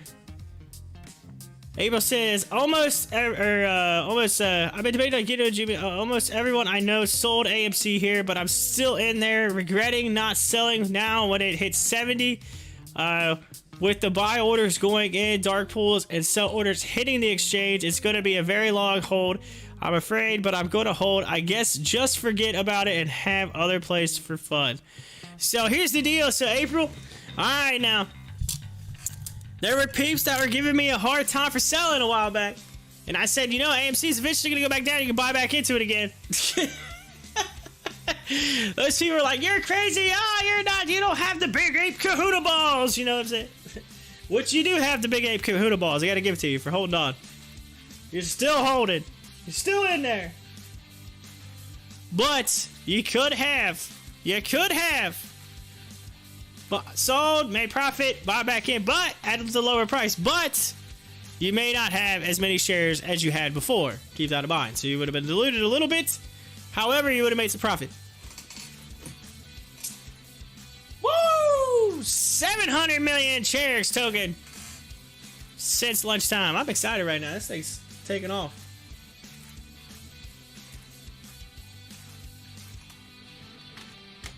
Shares token, by the way, currently sitting there at a whole bunch of zeros and a 6. So yes, you can buy. I know it's cheap. You're all like, oh, 700 million shares sounds like a lot. Oh, you made it not even $1, huh? Good job. You made a few pennies. No, I'm kidding. It's yeah, I get it, right? It's not even a few pennies. I get it, but hey, it's still free. Hi-Fi says big kahuna balls.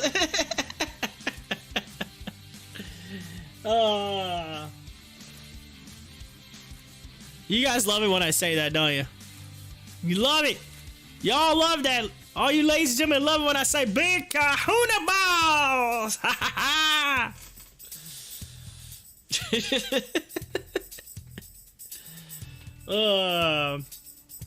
Alright, y'all. We got 49 and a half minutes until Power Hour. Yo, Power Hour, ladies and gentlemen, coming around the corner.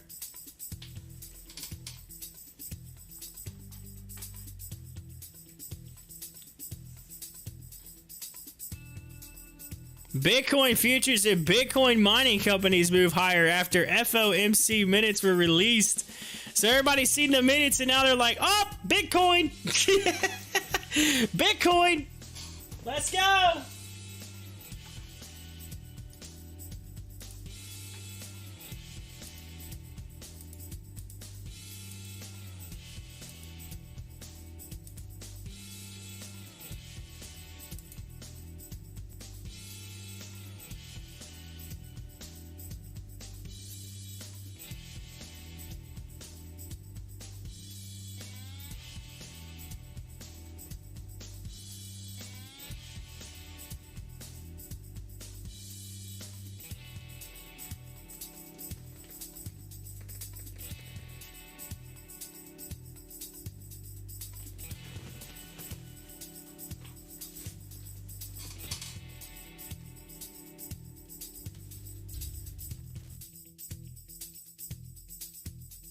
Oh, Carlos said house fake token. Fake token. Fake token's at 7. 7. It went up a little bit today already. 7. Bunch of zeros and a 7. So here's the deal. So fake token's actually at Times Square. So I posted out on Twitter if y'all want to see it. Fake token's got a bus. They're driving around in New York City. And then they also, for like a whole week or something. Hold on a minute. Let me go back and see how many days it is. I think it's a whole week.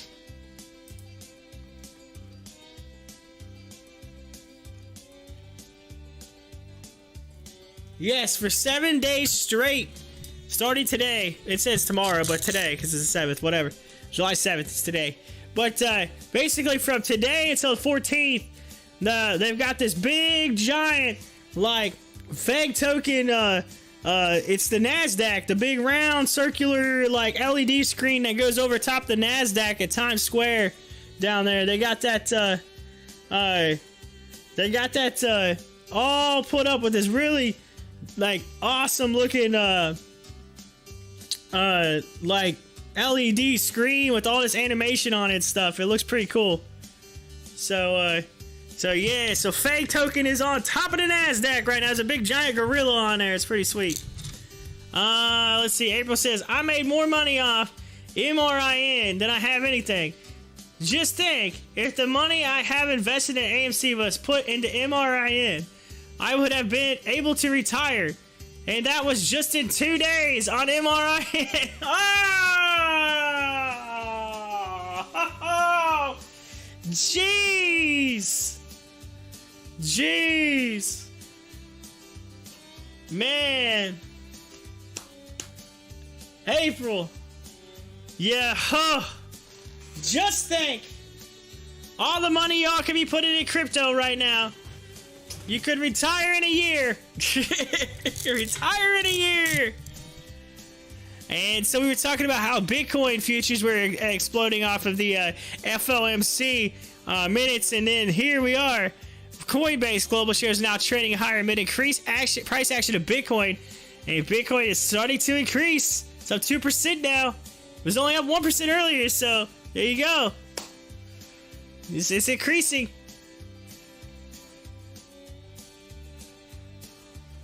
We're gonna see the crypto market just start exploding today? Is it gonna happen?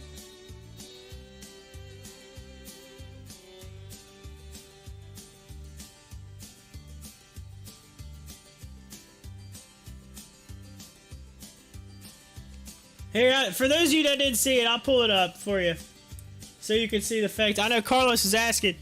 Fag token! Here you go. Check it out.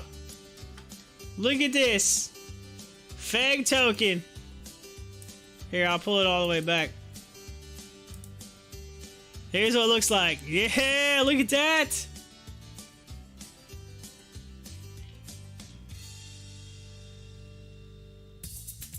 Yeah, people be walking around New York City and they be seeing that.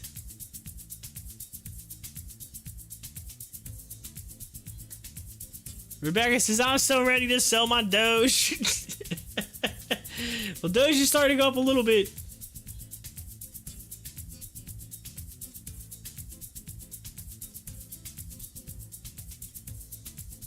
Yeah, so there you go. That's the pretty sweet thing that they got going on there at the NASDAQ.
Man, somebody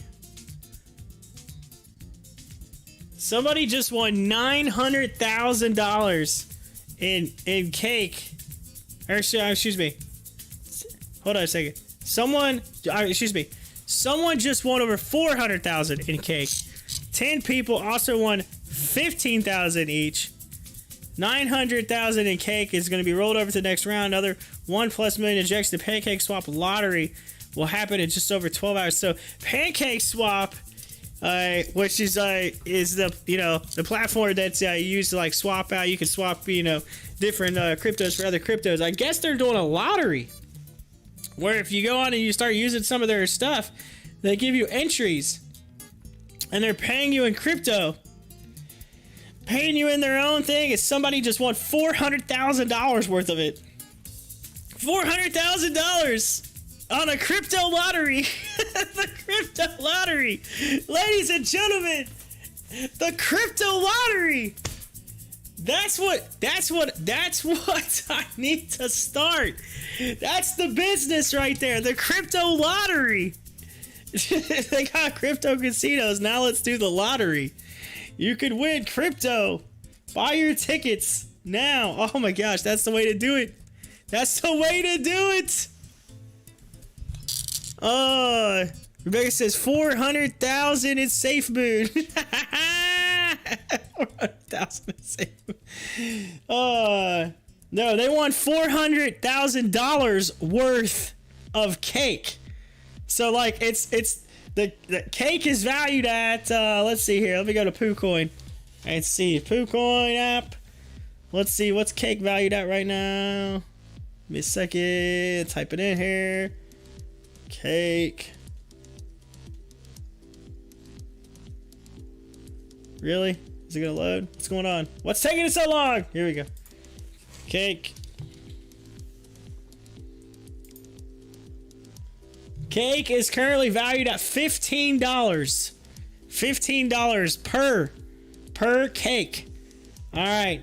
It's $15.70 actually. So, $15.70. Let's go to calculator. Calculator.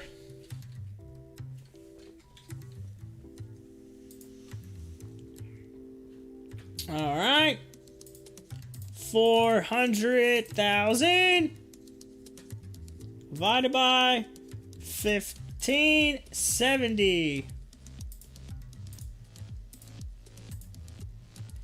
They just want 25,477 cake tokens, which is worth over $400,000. So they could literally take that cake. They could take that cake and swap that thing for USDT, and there you go. And then send that bad boy on out to your bank account and then withdraw that thing. Pay the taxes on it, and bam, bam, bam, wham, bam, thank you, ma'am. 400K. Or they could take that and they could invest it. Invest that thing and make a whole bunch really quick off of some high yield really quick. Hi-Fi says, give me a slice of that cake. That's a lot of cake. Yes, pancake swap. That's pancake, by the way. Pancake.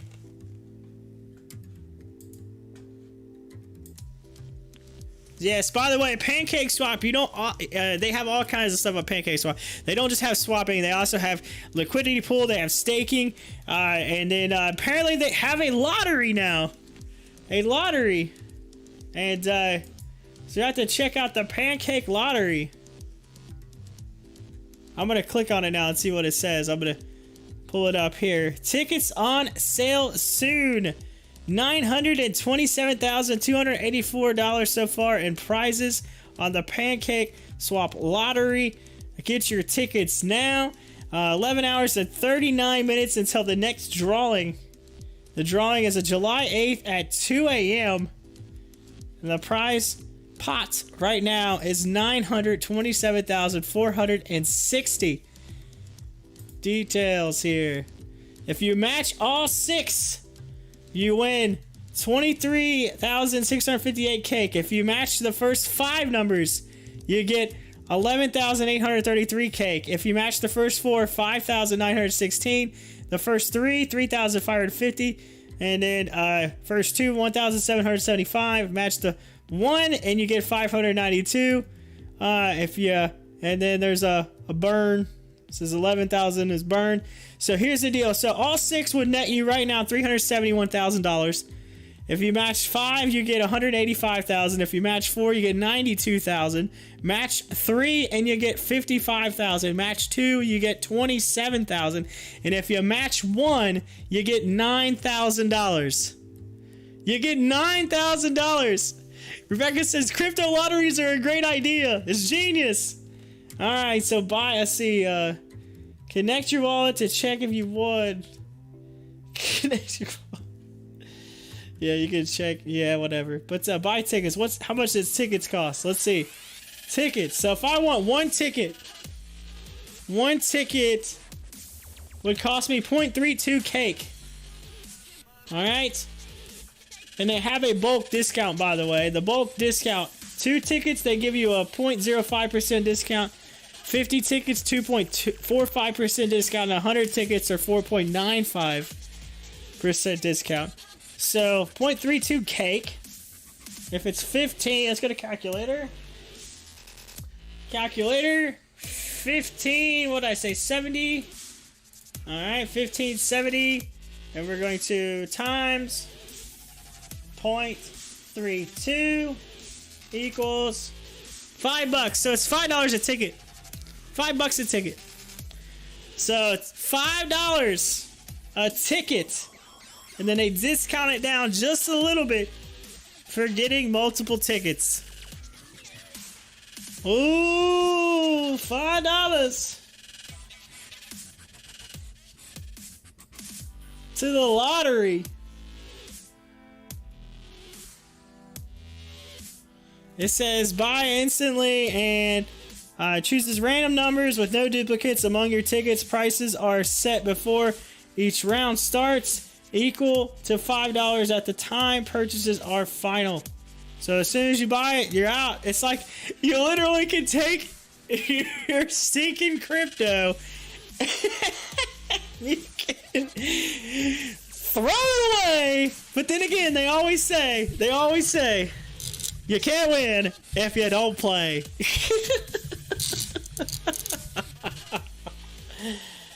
Oh my God, it's genius. Oh man, there's so many ideas that I have right now. Just went through my head. Didn't even think about till just now. And it just like, doof. Doof. Oh my Lord, I need to find myself a developer. I need to find myself a developer right now. Right now.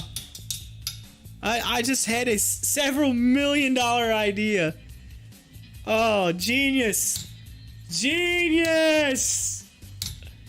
Oh man, this is, and I can't even say it because somebody out there will take and run with it. Oh, it's genius. I literally just had totally a $1 million idea. That's crazy. All because of this. Rebecca's like, crypto lottery, I'm in. I'm in. Oh, the crypto lottery. Is this gonna be part of my show now? Like part of my show, and I'm gonna have to do the lottery numbers now. Like put them up there. But ladies and gentlemen, the winner of the crypto lottery numbers are, or the crypto lottery numbers are. If you have that number, please check your cake. Check pancake. Of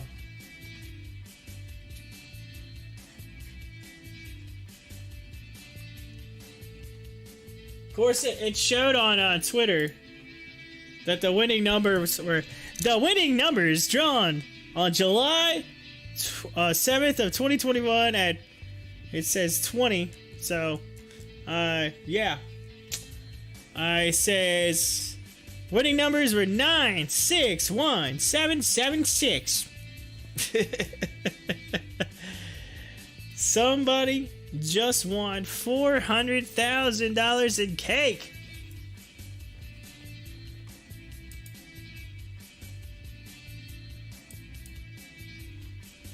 Genius.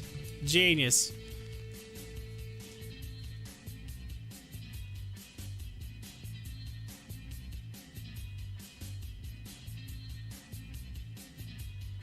Hi-Fi says crypto, a novel solution for a non-existent problem. Oh, man.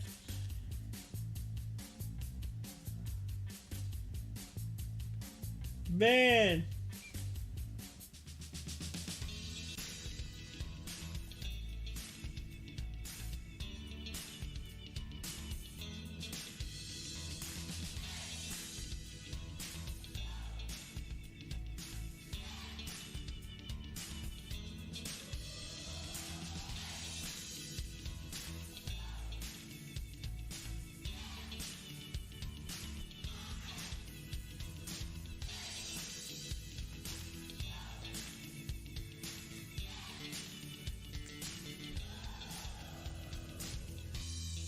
Yeah, so you make $500,000 straight off the bat. See, that's the way you do it. It's a half and half. Rebecca's got it down. You keep 50%, and then you pass on 50% to the winner. It's genius. It's genius. It's a split the pot. That's what it is. A straight up lottery, split the pot.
Ooh, GoDaddy introduces. This is so funny that we're talking about this because Hi-Fi, you just made me think about. You said crypto. When you said that, you made me think about the time we were doing the .crypto domain names and all that. That day we was doing that, and then sure enough, I'm thinking about that. Then all of a sudden, it says GoDaddy introduces services to easily sell unused domain names. The unused ones.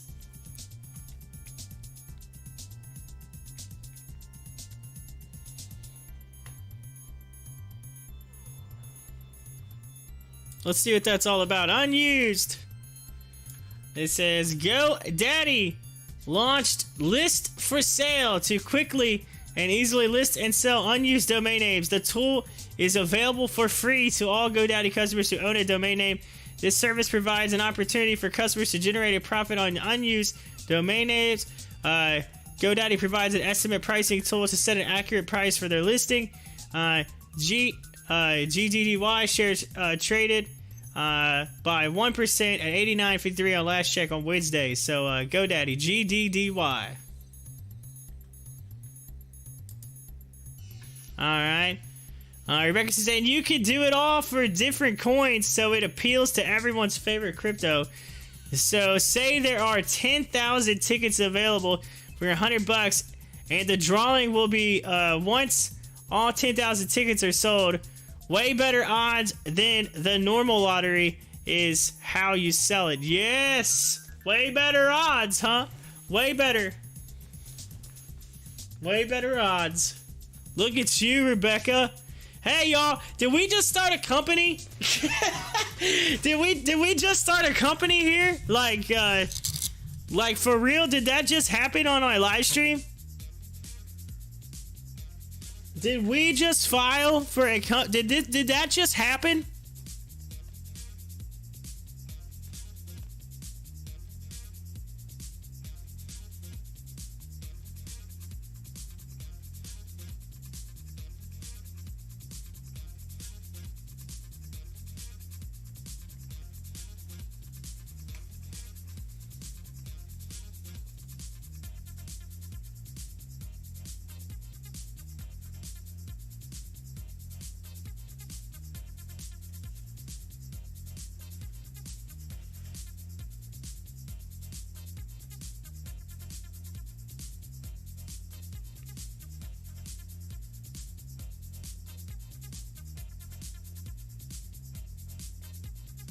Ooh, olives moving up. It's at 31 cents.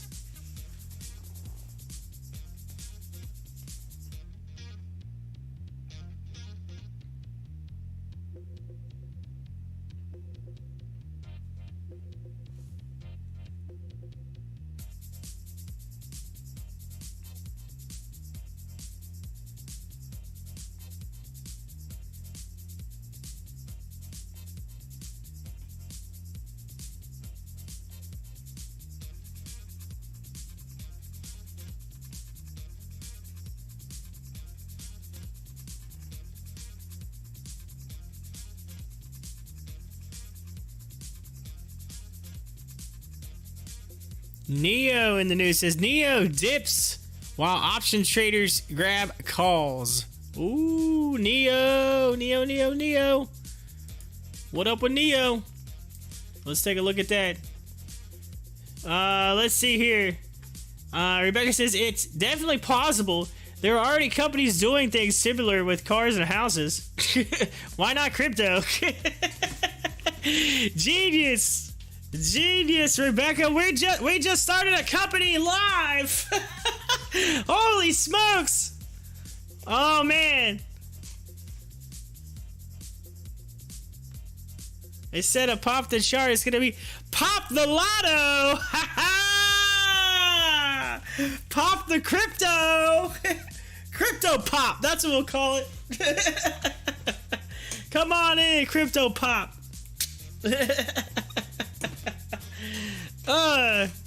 We're popping out winners.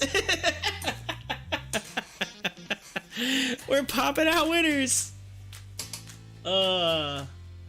Neo dips while options traders grab calls.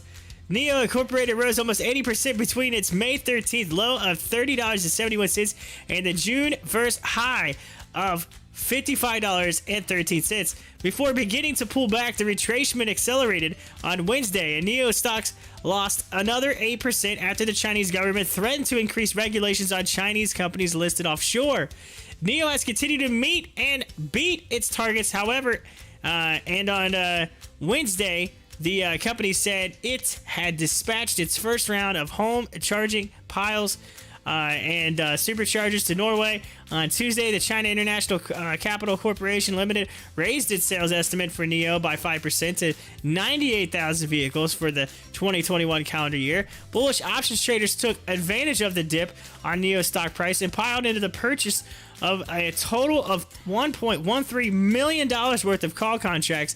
One bullish trader chose an August 20 expiration of $100 and more than double Neo's current, which is more than double Neo's current share price. Why it's important: when a sweep order occurs, it indicates the trader wanted to get into a position quickly and it's anticipating an imminent large move in the stock price. A sweeper pays market price for the call or put option instead of placing a bid, which sweeps the order book of multiple exchanges to fill the order immediately. These types of call options orders are usually made by institutions that retail investors can find. Watching for sweepers is useful because it indicates smart money has entered in a position. And there's been several listed contracts. They're all over the board here throughout the day today, and it kind of shows what they were and how much they put in. So they're into big giant bullish bets. So there you go. Neo options traders are betting on it. Let's see here. Rebecca says, wow, and I just realized how crypto is worldwide. Many more customers. Yes, that's what I'm saying. Ivan says, lotteries only exploit the poor. It's a poverty tax. Yes, but that's the difference. This is a crypto lottery, so you don't have to give it in to anybody. It's not mandated by a state. It's people just giving their money away. You're just saying, hey, I'm taking a chance of winning crypto. Here you go. It's not regulated. It's not regulated. It's crypto.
Rebecca says, I don't even know where to start to make it a legit business. It's very easy. All you just need is someone that's really good at coding. That's it. That's all you need. Someone who's good at coding and someone that's good at design. That's it. Guess what? I can do both. But I'm not really good at coding. I am like to scratch the surface on coding. I know enough to do things, but not enough to be like super dangerous, right?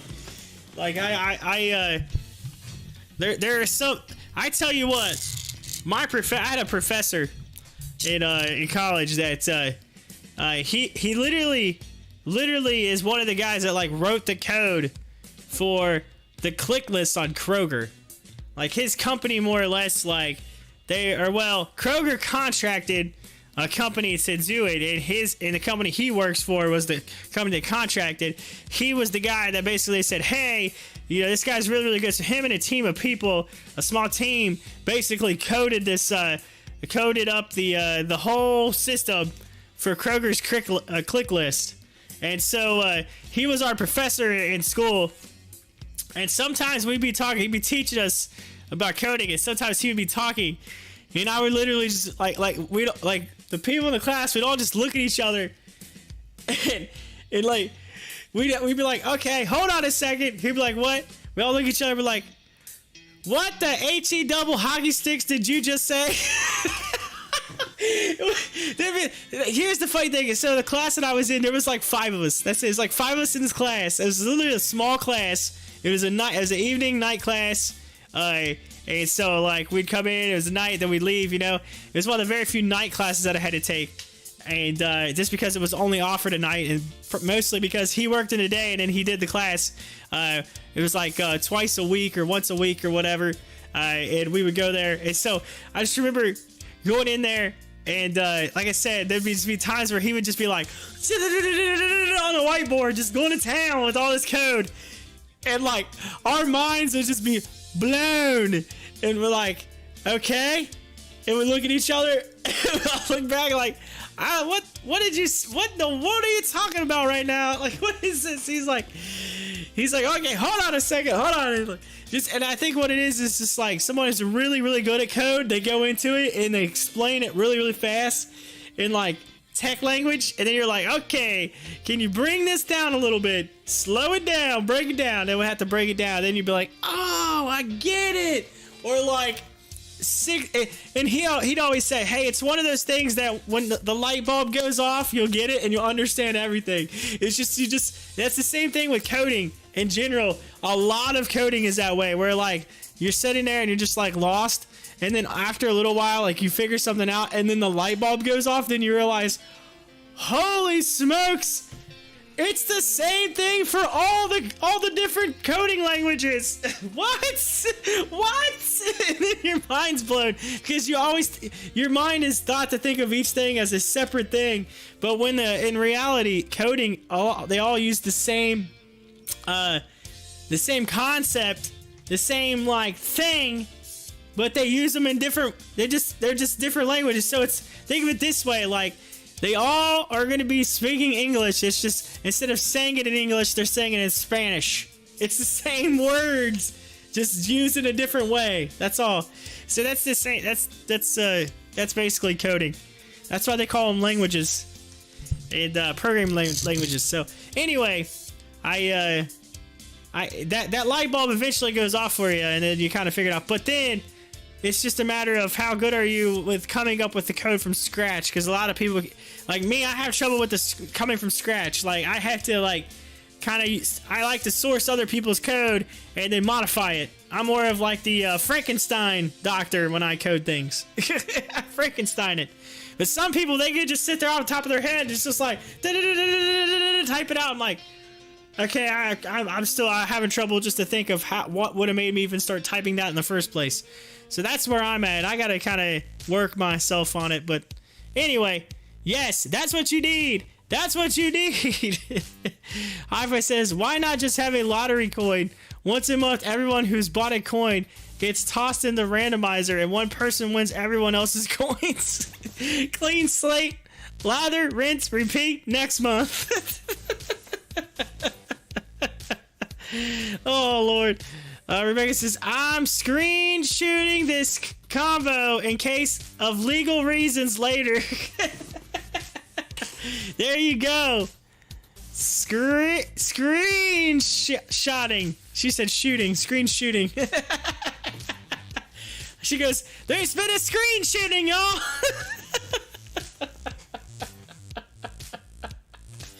Oh, no. Rebecca has just screen shooted this conversation. Oh, man. Saving it for later. Saving it for later.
Rebecca says, it truly is a good idea, especially since you already have a YouTube platform for marketing.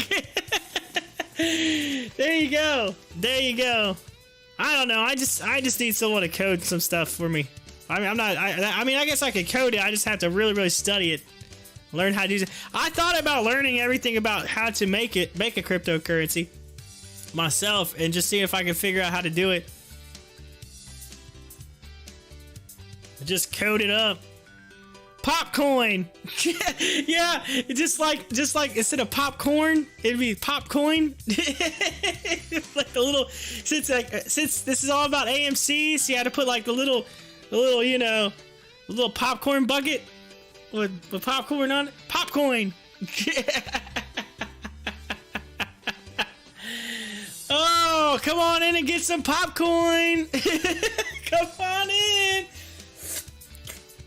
That actually would be kind of cool. I'm sure someone already has that, but that's kind of cool. That's it.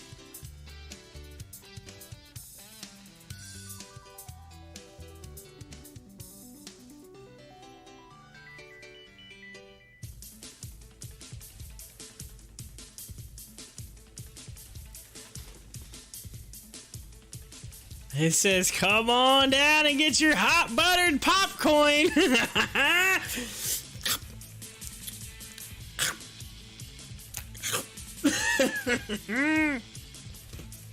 Yeah. Oh man, I gotta pull up AMC. It's kind of falling off the screen there a little bit. Kind of fell off the screen. Rebecca, close your eyes and do not look at Newegg. Do not look at it. Don't look at it. I'm just saying. You don't want to see it. You don't want to see it right now, Rebecca. You don't want to see that it's $61, Rebecca. I mean, almost $62, Rebecca. You don't want to see it. Don't look at it. Holy smokes.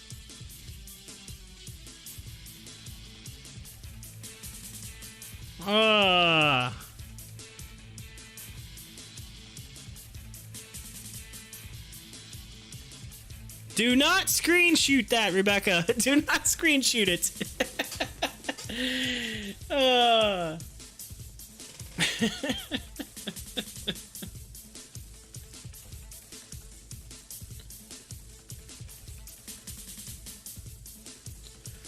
Alright, Beyond Meat CEO says making plant-based foods indistinguishable from animal protein remains holy grail. The holy grail. What do y'all think about this? Meat, this Beyond Meat, like meat that's not actually from animals. It's plant-based meats. What do y'all think about that?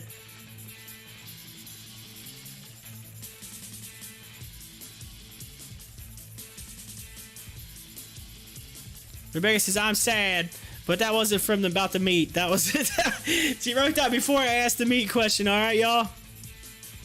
Wrote that in there. She's talking about she's sad about Newegg. Sad. $62 heading to 63. Holy smokes. That is impossible. If you eat plant meat, you die. If you eat meat, you get happy. Easy to tell apart.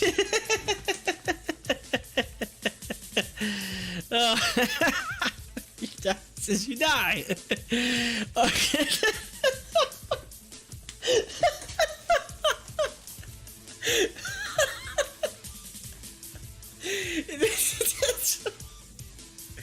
I don't know why that was so funny, but it was.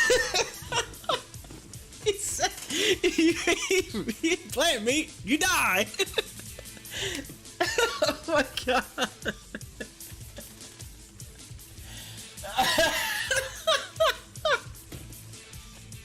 You just press the giggle button, dude. Oh. He said it was the way I said it. man, the giggle button has been pressed. Everybody's like, look at XCLA! Look at it! Look at it! Just look at it! Would you just look at it? XCLA. Oh, XCLA! Woo! 14%! Y'all, look at that! 15%! 1 hour! It's moving! Yeah, it's moving, y'all! Look at that! XCLA! Everybody's saying, get it while it's hot! Get that hot buttered popcorn! Get it now! Oh, Rebecca says, it's so nasty! I tried the beef, and it's like little balls of cardboard with flavor. Have any of y'all seen the TV show The Crew or whatever on Netflix? It's got Kevin James in it. Have any of y'all seen that show? You just reminded me of that TV show. Tell me if you've seen it. I don't want to ruin it for everybody. I'm not really ruining it, but it's funny. It's just a scene in it. There's a scene in it where dude's like, the race car driver's got to do a commercial. He gets sponsored because they takes over. So he's changing all the sponsors, whatever. Anyway, he's got this new sponsor. He's got to do a commercial for it. He's got to eat it, and it's like a plant-based, like vegetarian, like fake meat, just like that meat. And he like puts it in, he eats it, and he's like, like spits it back out. And they tell him like he has to do the commercial. And he's like, I have to do the commercial. He's like, I can't eat it. And they're like, you gotta eat it, man. It's a commercial. You gotta eat it.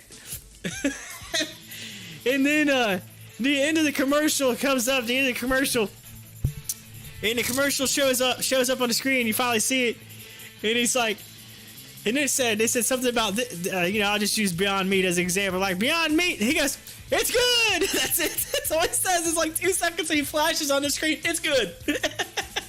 They're like, here's the special race car driver so-and-so, NASCAR driver so-and-so, to talk about it. And he goes, it's good. And then it cuts off. It's kind of like the Family Guy, where they go off to the weather guy and he says, it's gonna rain. And then that's it. They're like, here's the weather guy with weather. It's gonna rain. And then, all right, thank you. Have a nice day. Like, oh, Xzila's moving up. It's moving, y'all. Look at it, 20%. Y'all getting in? You getting in? April says, I haven't seen it. You need to see it. It's a funny show. It's called The Crew. It's on Netflix. It's hilarious. Hi-Fi says, that is just like, I wish they would pass a law stating it is illegal to put the words turkey and bacon next to each other on the packaging. I agree. Actually, to be honest with you, I grew up on regular, actual, we grew animal, we raised our own animals and stuff, and raised our own meat, whatever. So, we raised and butchered pigs, whatever. And, so I can say I did that. If you're all about PETA or whatever, I'm sorry. You know what? That's how I grew up. It is what it is. But, so anyway, we raised them and, had a butcher and we would eat the meat, whatever. So, I grew up on regular bacon. But I will say, recently, my wife did get this type of turkey bacon. I don't know if she got it from Sam's, but it was turkey bacon. This actually when I was kind of on a diet anyway, so I was trying to lay off the bacon, but the turkey bacon, and it was really good. I don't know what kind it was, but it tasted delicious. I don't know what I told her. I said, I don't know where you got that, but it's good. I don't know. It's like, obviously it's not real bacon. It's not bacon, but it's turkey. But at the same time, it was really good. Whatever kind she got, I don't know. It had a good flavor to it. I don't know what kind it was, but I think it was from Sam's Club. I think it was from Sam's. It could have been from Kroger. I don't know. She does the shopping. I'm not a shopper. I don't like going to the store. I refrain from it. I'm not a shopper. I'm an order. He says, you say those words ever again and I will unsub. Oh, come on, Hi-Fi. Come on now.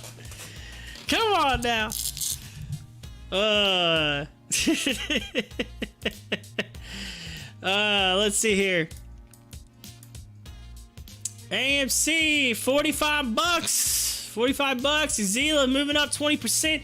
Who is in on Xzila? April says, I've been in since 207. Carlos says, I bought in at 304. All right, so y'all are right. April gets in early. April's like, man, I'm about to start. April, you need to start telling me when you're getting into stuff, all right? Like, hey, I'm getting in now. Because you seem to get into stuff early. Like, you got into AMC early. Looks like you got Xzila early. Like, you need to be like, yo, Corey, I'm getting in. And when you say that, that means, okay, that's the sign. That's the sign that you're getting in. That's the sign. The difference is, I'll tell you when to get out, okay? We'll do this together. It'll be like a team. You say, hey, we're getting in. And I say, hey, it's time to get out. Let's make the money and be done. Let's make the money and be out of here. Actually, what I do is I set up a stop loss, and when it gets cut out, it gets cut out. Yo, I've just made, ladies and gentlemen, I just cracked 1 billion Cherix token since launch on this, literally on staking it right now on Olive Cash. I staked it. I staked some Olive that I had sitting in my wallet and earned 1 billion Cherix token, which is worth a whole lot of 1 cent. 1 penny. But you know what? That's still 1 penny I didn't have before. That's what I'm talking about. 1 cent, y'all. I just made it on Cherix token. But hey, that 1 cent, as Cherix token continues to increase in price, that's 1 cent's gonna turn into many a cent down the road. Okay? See what I did there? Yes. I got free Cherix token. I didn't have to do anything but hit a button and let it roll. Let it roll. Let it ride. Yo, ladies and gentlemen, it is Power Hour. Get it? That's what I'm talking about. All right. April says, yes, you do that, because I don't know that part. Carlos is nice, April. I was in Xzila at 226 last time it ran, but sold in the pre-market on WEBULL like at $3.20 after hearing about the $150 million offering. April says, I can't get in, and then I can get in, and then I seem to get stuck. I don't set stop losses a bit. But yesterday on MRN, I kept trying to set a stop loss at 24, and it was at 26, and it kept saying I couldn't set one. For more than market value. What's crazy? So I just sold at 26 so I could go back to bed since I couldn't set one. She's like, I just sold it. It was done. Whatever. Done. Peace. I'm out.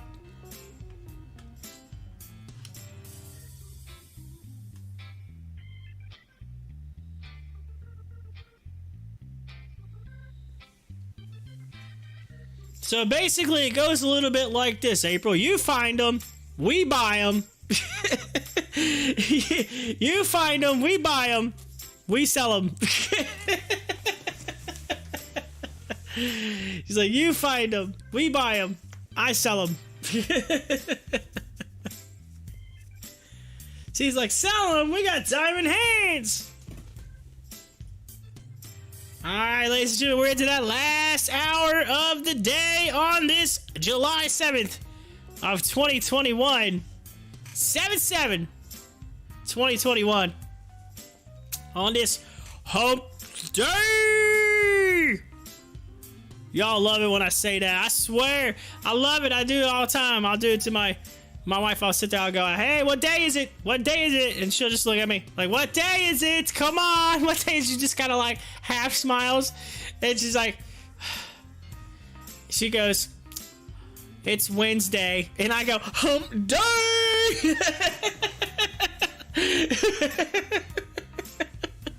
Just gives me the look like really? Come on. I know. You're gonna say, I know what you're gonna say. Just get it over with. Come on now. Like, I'm like, come on! You gotta laugh. It's funny. It's funny!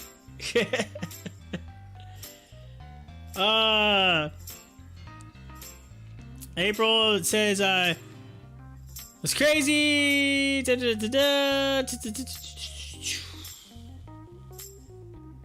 Oh, Carlos says, just buy more Exila, so it likely will go back down to like $1. As does everything I buy. Carlos, how was that tropical storm? Did it go by you? Did it just fly right on by? I forgot to ask you how it was. I know it's off the coast of where you're from.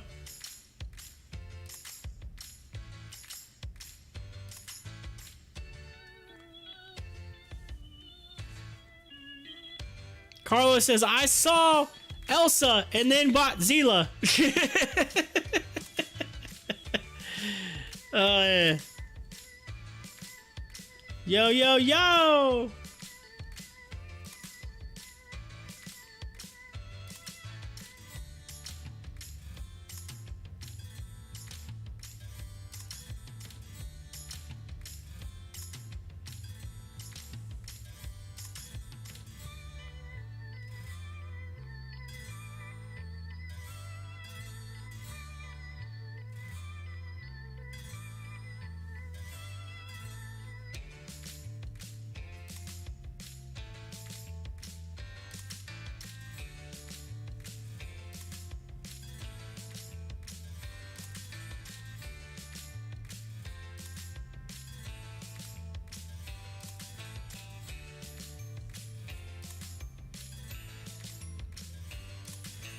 Carlos says, it just rained and there was a slight breeze.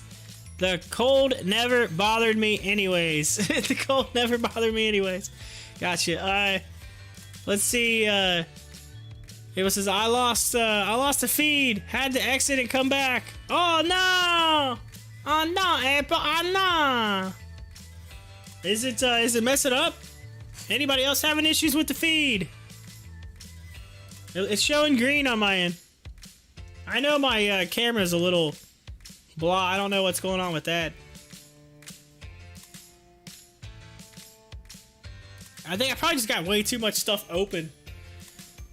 I've added so much to my setup that it's like bogging down the camera.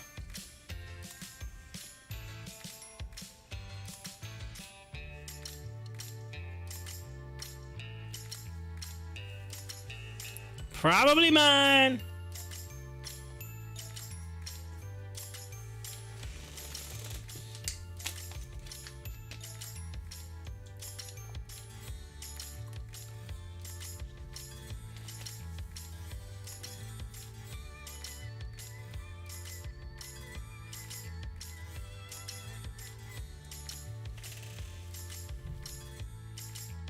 April said it totally froze up. My niece likes to watch movies on 2 or 3 screens. 2 or 3 screens? What do you mean? She's just like watching them all and go from one room to the next. It's like, oh, hey, what's this? Oh, wait, there's another. Oh, what's this? Oh, check this out. Look at this. Is it? Are they just? Are she just doing it like they do at the store where they have all the TVs all on the same channel and you're like, which one do I watch? Ah! The old Brett Favre commercial, like where he looks at the screen and then he turns and he looks at this one and they're like, he's like, Mr. Favre, which one do you want? And he's like, I don't know. I think I like this one. And then he looks, he goes, I don't know, maybe this one. He just like keeps looking at all the screens. Maybe this one.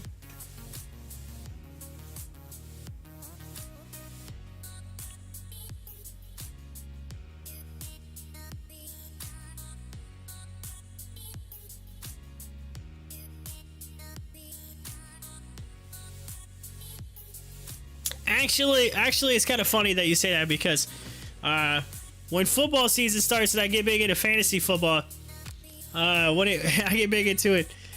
I'll have a couple screens on Sunday running. I got my I try to run like the red zone on one screen. I got my Bengals on one screen, and then I might be watching another game and I'll flip up a third screen. But typically I have at least 2 going. so that I could see. People will come over for like football, like we'll have a little football, small, like a party, but just kind of like a football, come watch the game kind of day. People come over like, man, why you got that other TV? I'm like, because I was like, I'm watching it's Red Zone. It goes through all the different games. I want to see how good my fantasy team's going. That's because I was big into DFS. Daily fantasy sports.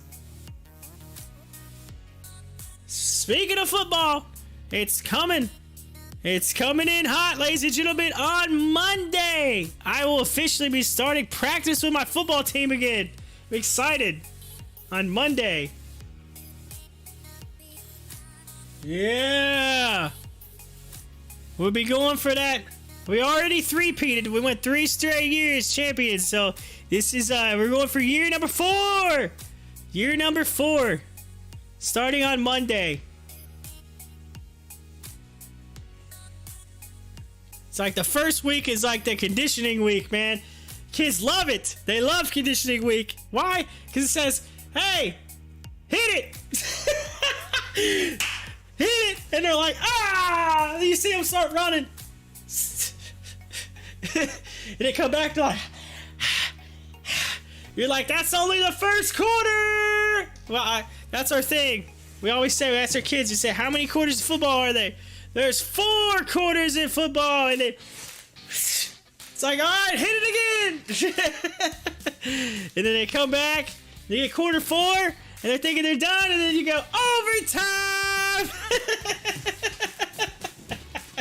Of course, and then they're like, really? What? Overtime? What? Yep, hit it again. And then we say, water. And the funny thing is, it's like they finish their lap and they're breathing hard. They're like, like, I can't run anymore, coach. I can't run. And you say, water. And then they run faster than they ran to go around the field.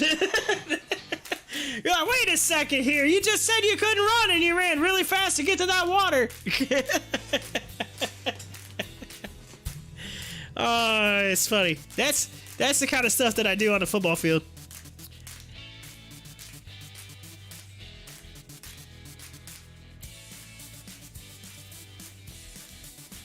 I love coaching. It's so much fun. I get into it. Have any of y'all ever coached a sport before? Any of y'all ever coached a sport?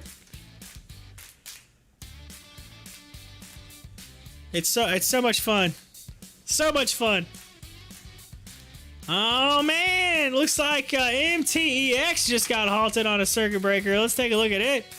MTEX circuit breaker halted. It like barcoded and then 31%. 31%. Abel says, no, not me. Oh man. It's fun. It's so much fun.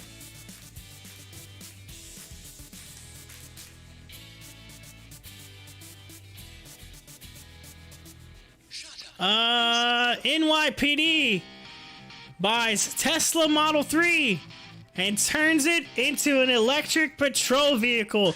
Yo, the New York Police Department has officially bought a Tesla and turned it into an electric patrol vehicle. All right, they got a picture of this, looks like. You have to click on it and see. Let's pull it over here real quick, and then they show it. Come on, show the picture. Yeah! NYPD! Look at that! Check that out. Tesla is made it to the NYPD. That's pretty cool. That's pretty slick. Pretty slick. NYPD.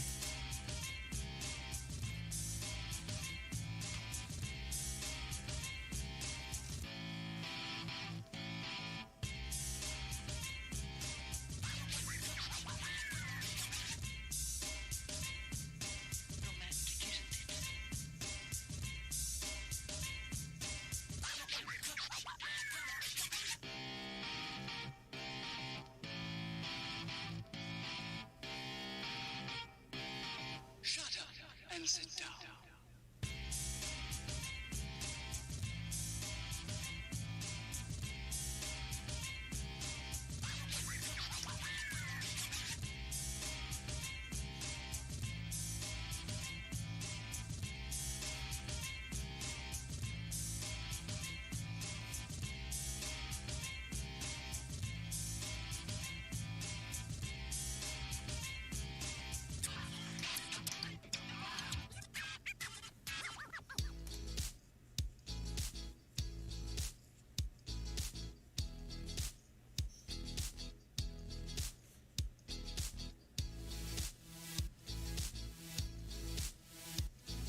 Exila still moving up and getting a little bit of a George W right now on the chart.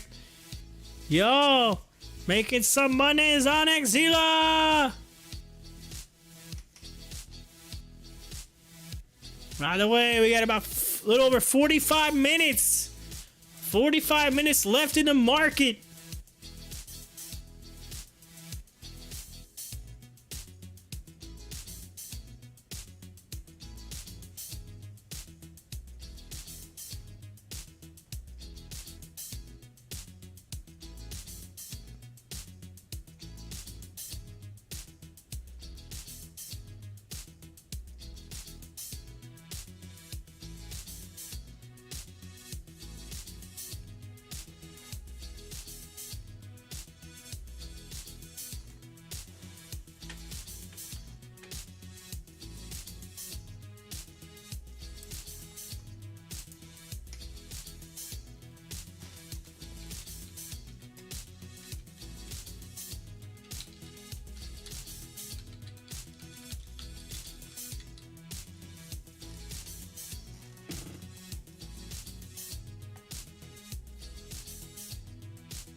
All right, April says, I got an antibiotic up my baby chick. It just hatched 2 days ago and got injured. Bless its heart.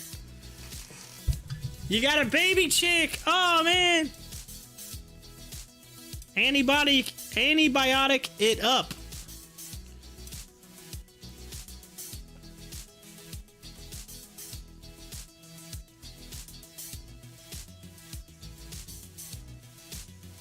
All right, April, did you name your chicken? Did you name your baby chick? Did you name it?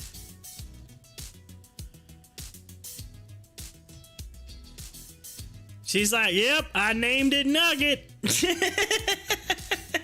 It's my baby chick Nugget.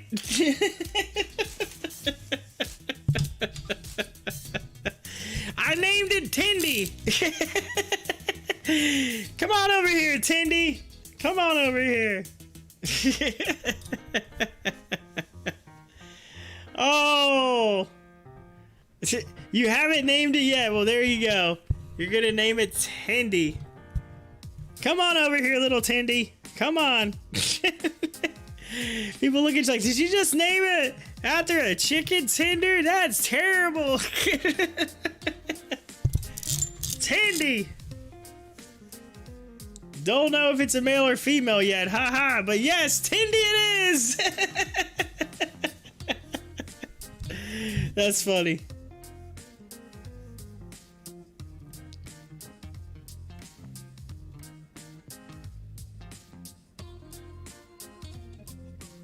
The best part about it is you gotta make like a little bitty like area for it to live, and then you say, and then you name that area the town, and you say, "Come on down to Tindy Town." But y'all love it. You know it. You know you love it. Yeah, yeah, yeah. You love it.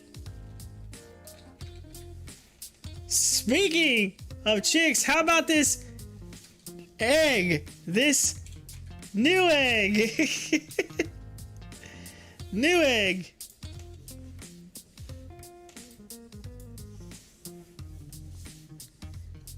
Rebecca's like, don't you say new egg. You say that one more time and I'm gonna... let's see here. April says, that's right. I will now name my coop Tindy Town.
Rebecca says, I'm crying over here.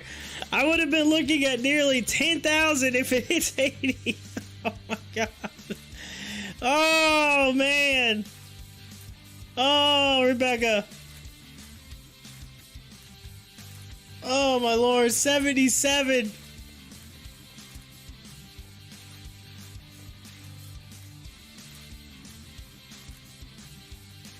Oh man. Massive. $49 a share on Newegg today.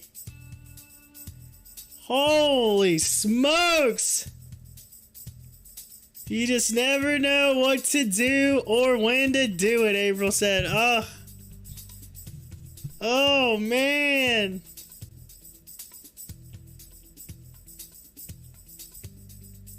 Whew. Oh man, Rebecca. I want to cry for you right now. Like, I really do. I feel so bad for you right now. That sucks. Oh my lord.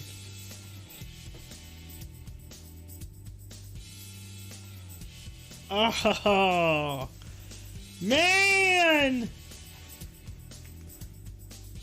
I think I even kind of like tried to lead you to hodl it a little bit. I was like, Rebecca, are you selling or are you hanging in there? What are you doing?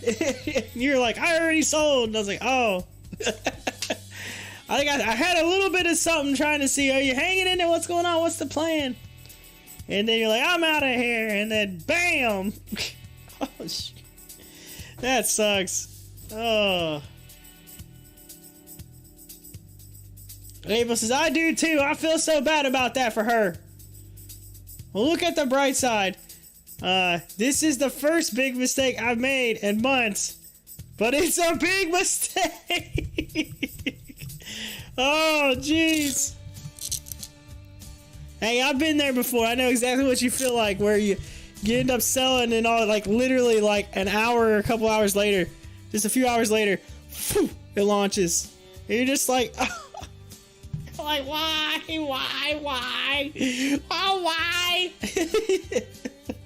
Oh, man.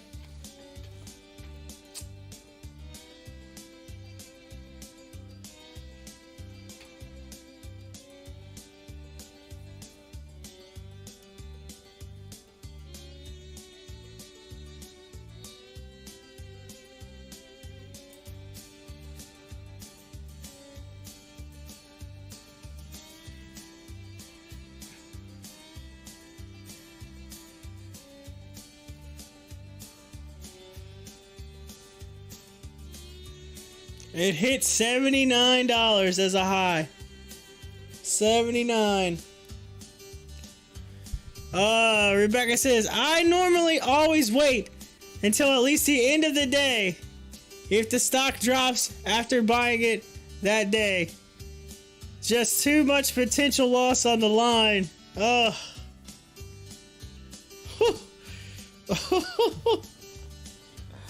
Oh, man.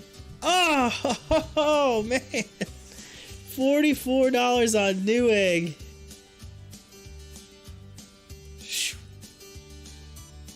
Massive.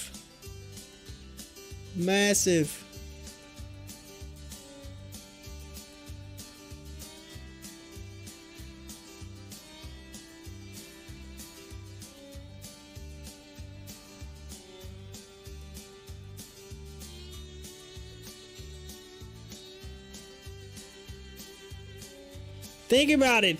It was up like what, 120 something percent, and then it went all the way down to like 80 something, 60 something percent, and it ran all the way back up to almost 200%. That's insane. The movement that made in a day. If I would have bought at 31, I would have YOLO'd the whole day. Oh, so, okay, Rebecca, so you're saying that my political conversation kept you from that 31 run all the way up to 79? Oh, God. See, that's what happens when you get into the political debates. Oh, jeez. Oh, Rebecca, why'd you let me influence your decision? Why?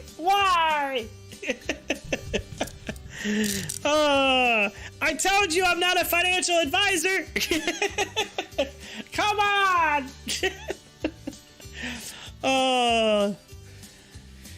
Oh, dear stock Lord baby Jesus. I like the baby Jesus the best. You're never gonna be able to live this one down, Corey. All I did was read an article that popped up on the news feed. That's all I did. I read an article that popped up on the news feed and everybody got into the conversation. They all jumped in. I'm blaming it on the news feed. See how that poop just rolled down the hill?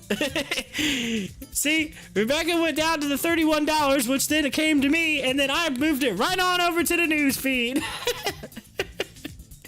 And then in the news feed wrote it from the story they wrote. They got that from a whole lot of the Donald Trump cronies who then officially got it from Donald Trump. So there you go. The poop came from Donald Trump, Rebecca. That's where it came from. Who then passed the poop on to from Facebook and Twitter. There you go. It came from Facebook, Twitter, and Donald Trump. That's where it came from. Jeez. And that whole line of poop kept Rebecca from getting in at $31. Dang! Just kidding, it was all my fault, she said. I just can't believe I lost hundreds on a stock that went up nearly 200%. I'm not telling anyone about this. Hey, Rebecca, do you care if I tweet this out? Can I just copy and paste and tweet it out? Like, I won't put your name in there. I'll say, someone once said...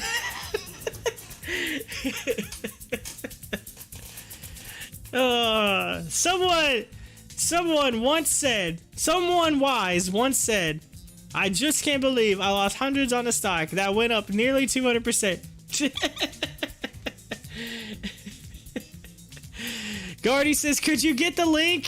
What link? What link you talking about?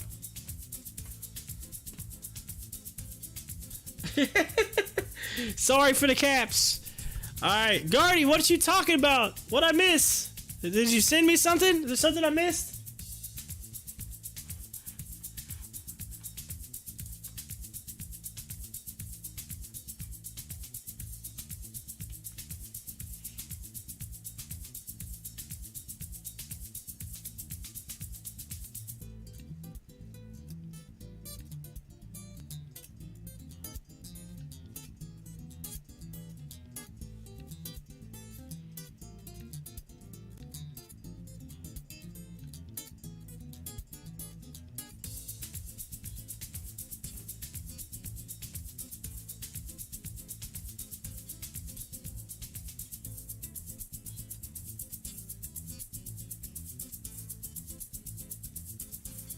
Oh, for the S&D. No, I did not get the link. I apologize. I did not. Let's see. April says, it sounded much better when it was Corey's fault.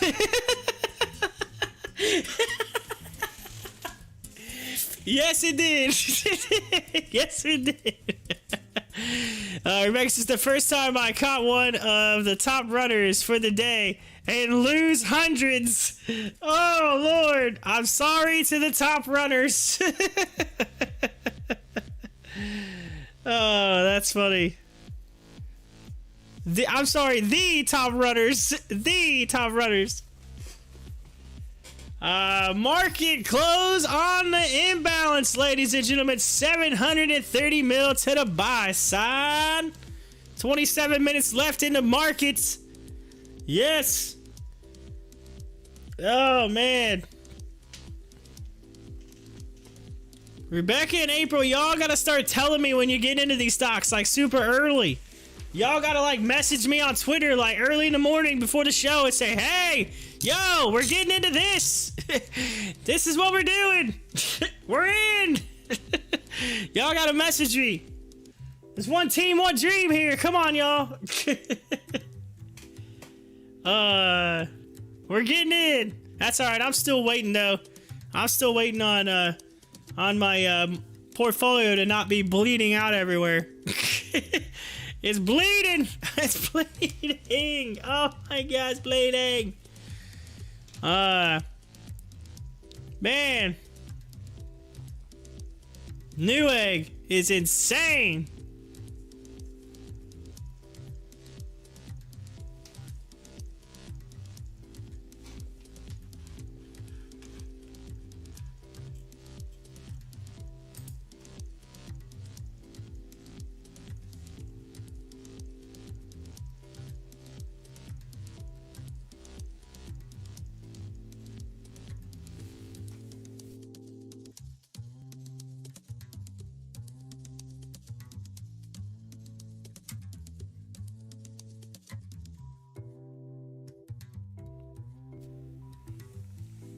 Let's see here. Right now at $75 at 3:30, I would have normally sold. Yep. I can't think about this anymore. Oh, Rebecca.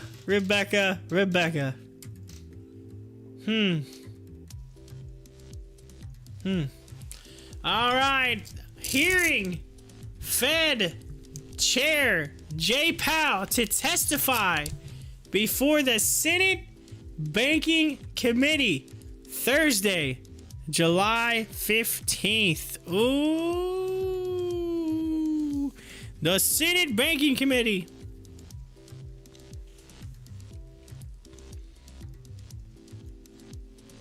Rebecca says, I feel like I threw away a lottery ticket. A winning lottery ticket. Yeah, it was a winning one. Oh, man.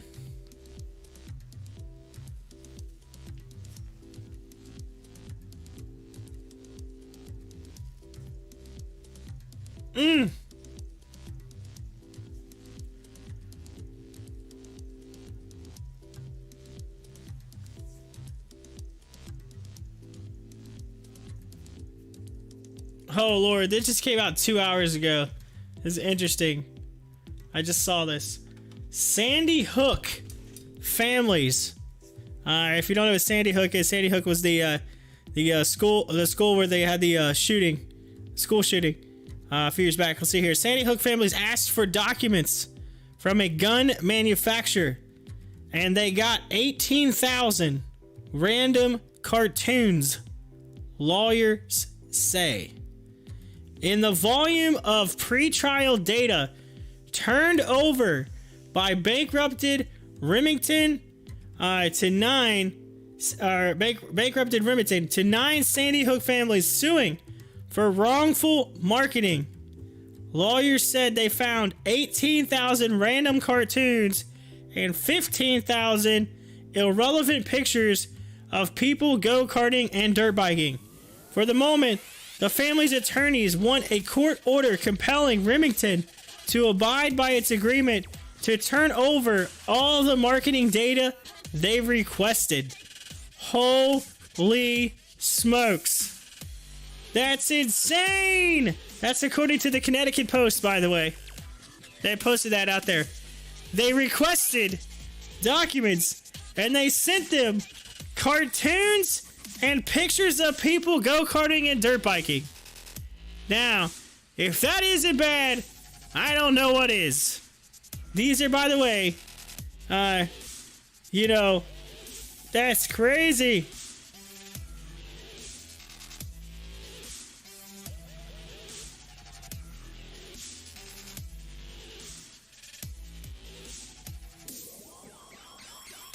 Craziness.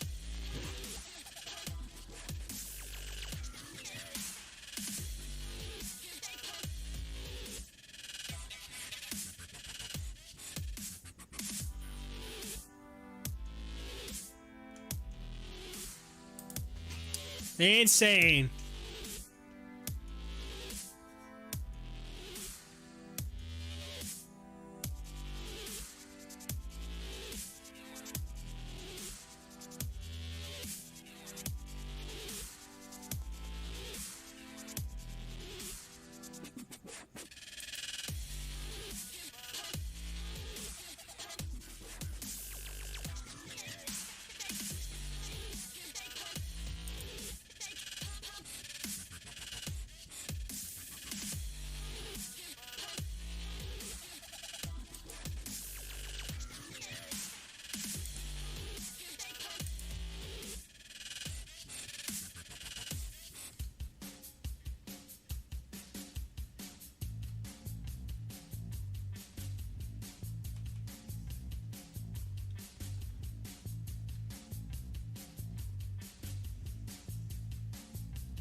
All right, so Cash App was posted out there this thing about giving away. It sounds like some free T-shirts or something, or free something to if you put your cash tag in, you retweet whatever.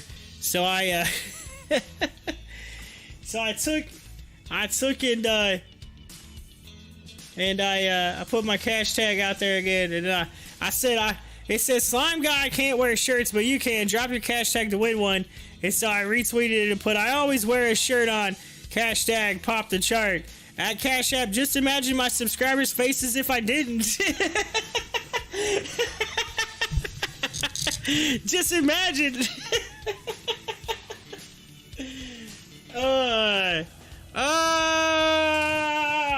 What'd y'all be like if I was shirtless on the show? Y'all be like, what in the world what is going on? Holy smokes.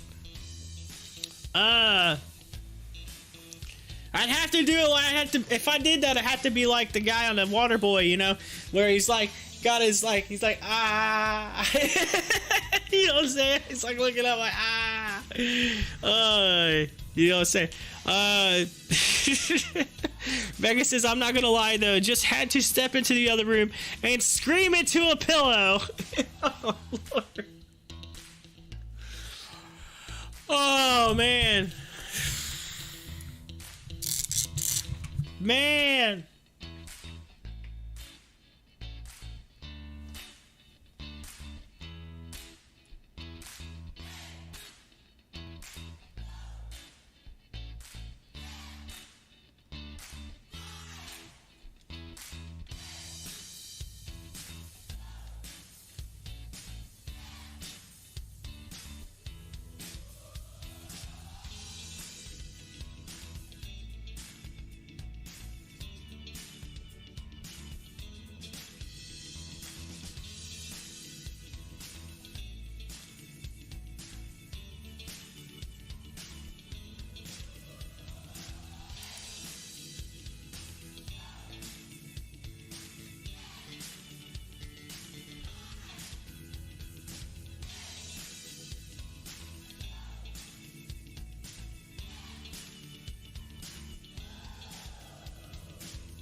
Oh, Axila getting a little pop right here. A little bit of green with 16 minutes to go, ladies and gentlemen, in the market today.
Wow, this is really cool. So they post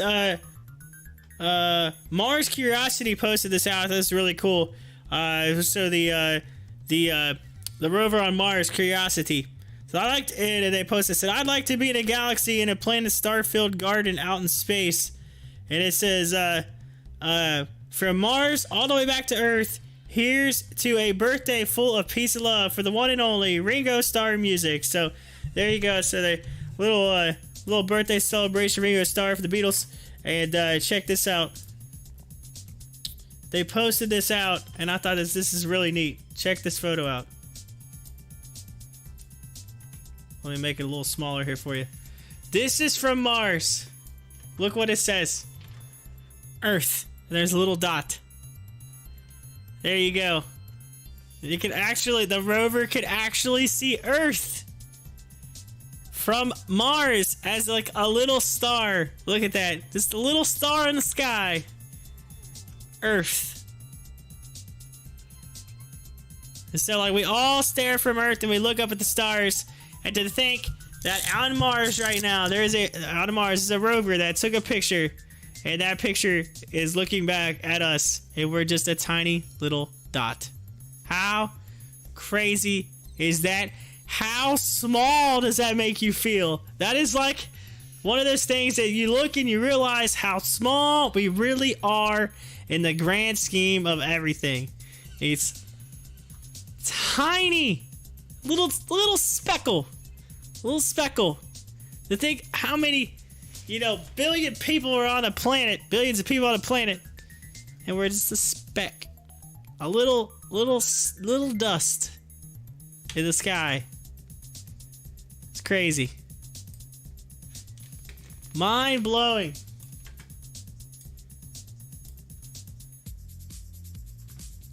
So cool.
Alright, we're 11 minutes away, and we were just talking about space, and I actually just seen a tweet from NASA that said first rocket A Black Bryant sounding rocket launched at 2 p.m. carrying the Dynamo 2 experiment to study the electrical current in the Earth's ionosphere called the Dynamo.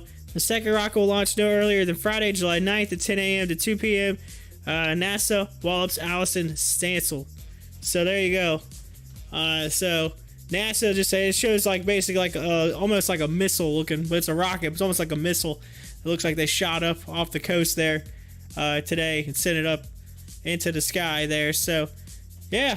So if you see something shoot up in Florida, NASA's shooting some more rockets up there and testing some stuff up in the sky.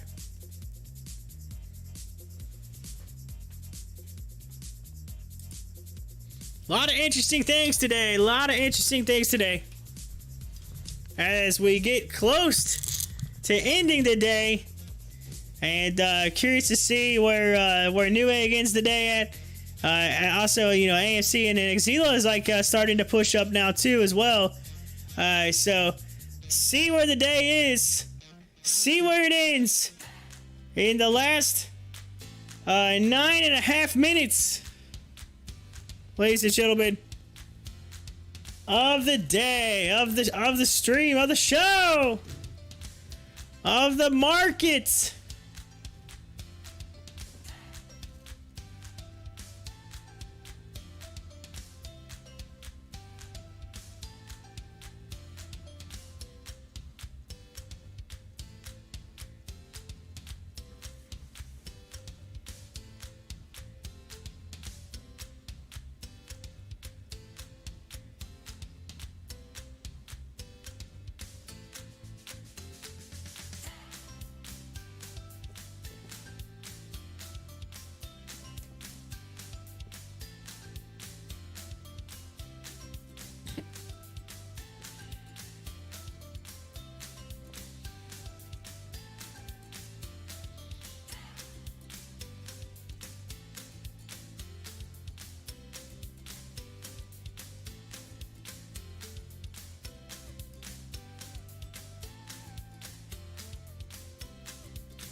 All right, Javi says my dude looks bored.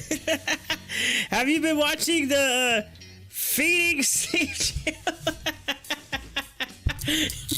No, I was reading up on some crypto stuff. All right, market close on the inbound. It's 1.4 billion to the buy side. We got 4.5 minutes left. I was kind of just like get down. It's like to the nitty gritty here, and I was doing some just reading up, you know, crypto.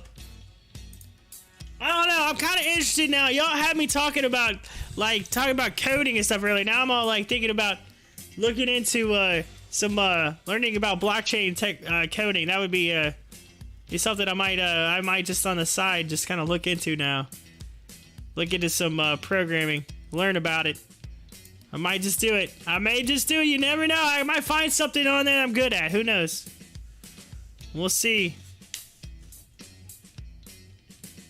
I'm gonna create my own crypto. That's it. I'm coming up with it. We're coming up with crypto. It's gonna be called Popcoin. Popcoin. We're gonna do it.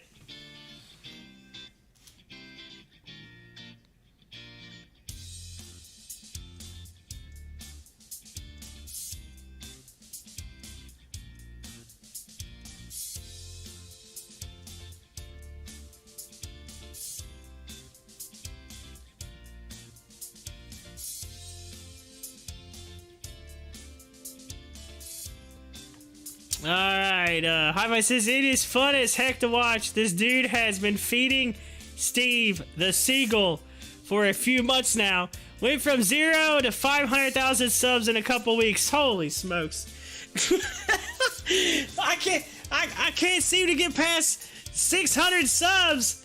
And here people are getting 500,000 just by feeding seagulls. Oh, man. This is crazy. Hey, Michael Burry reportedly says Reddit favorite meme stocks will crash as new money dries up. Ooh, we were talking about that. I want to see if there's a link to it. Got a link to it on CNBC. We were literally just talking about that earlier today. As we're 2.5 minutes away, and CNBC has an article, and you know what? I'll read it before we close out today, and that'll be the article. I'll read it here in just a little bit. I know I'll be getting close to the countdown by the time I try to finish reading that, so I'll read that here in just a moment after we go through the rundown and everything else, and we'll get that for you.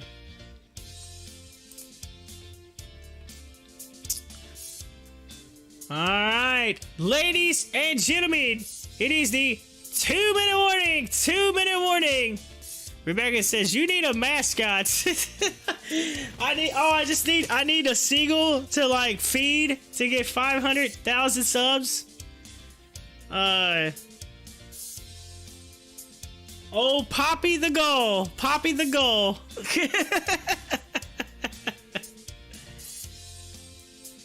I got an 85-pound German Shepherd that made it on here one time, and she, if we go back in time and watch the video on that, she like ripped down the microphone and like ripped everything off, like the wires, the headphones flew off of my head, like she went crazy, jumped all over me. Get a parrot that talks. Oh, a parrot that makes calls, huh? That would be good. I pull it up there and say, buy or sell, and then the parrot will go, buy or sell. Buy or sell. Oh, that's funny. 1 minute, y'all. 1 minute. Start feeding a stray cat. That's funny that you say that because actually we have a cat that runs around there. It's not a stray cat, but it runs around the neighborhood. It's my neighbor across the street, and it comes over now. And my daughter wants to pet it and whatever. So my wife decided to feed it outside. But she's like, can we just get a cat? I'm like, we're not getting a cat. I do not like cats. I do not want a cat. I'm a dog person. I don't like cats. I said the cats are okay if they're outside and there's somebody else's cat. And you're more than welcome to do that. 30 seconds. I said, but because that's the best cat to have. One you don't have to really take care of. This comes around. My daughter loves it, pets on it a little bit, and it leaves. That's the best cat to have. Can't beat that. All right, ladies and gentlemen, Let's get into the countdown. And 10, 9, 8, 7, 6, 5, 4, 3, 2, 1.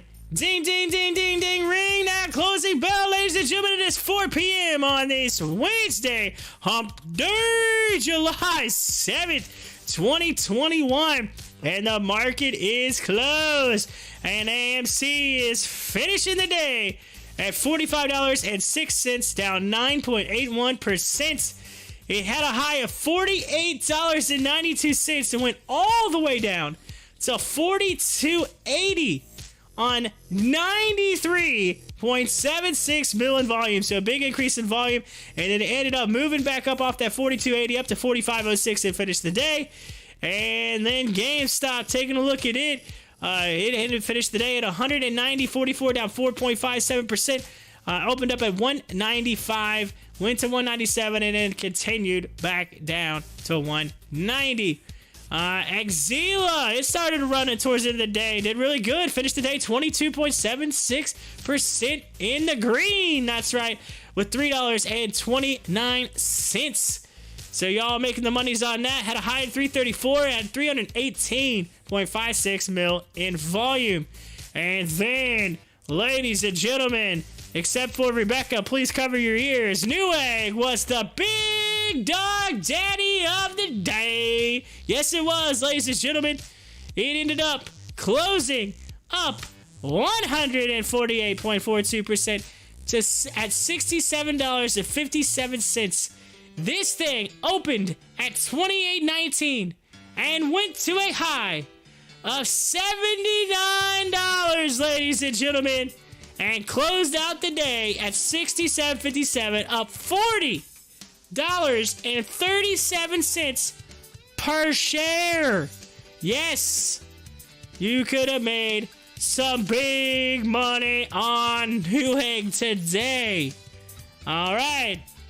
Yes, Newegg, get it done. Savara, by the way, Savara finished today up 0.66%. One of the very few green stocks that you see. Because if you look down the board, you're seeing them. It looks like BlackBerry was down 5%. Cost was down 2.7%. HOFV's down 8%. DLPN's down 6%. CIDM's down 5%. CSCW down 8%. Ladies and gentlemen, this thing is getting old. WiseKey is down 0.5%. We have been seeing all this down for days. Come on, give us something to talk about. Oh, that's right. There is something to talk about. It's called the crypto market, ladies and gentlemen, and it's doing really nice. All right, Bitcoin was up 1.6%. Ethereum's up 1.6%. Litecoin 1.3%. Doge is down 0.5%.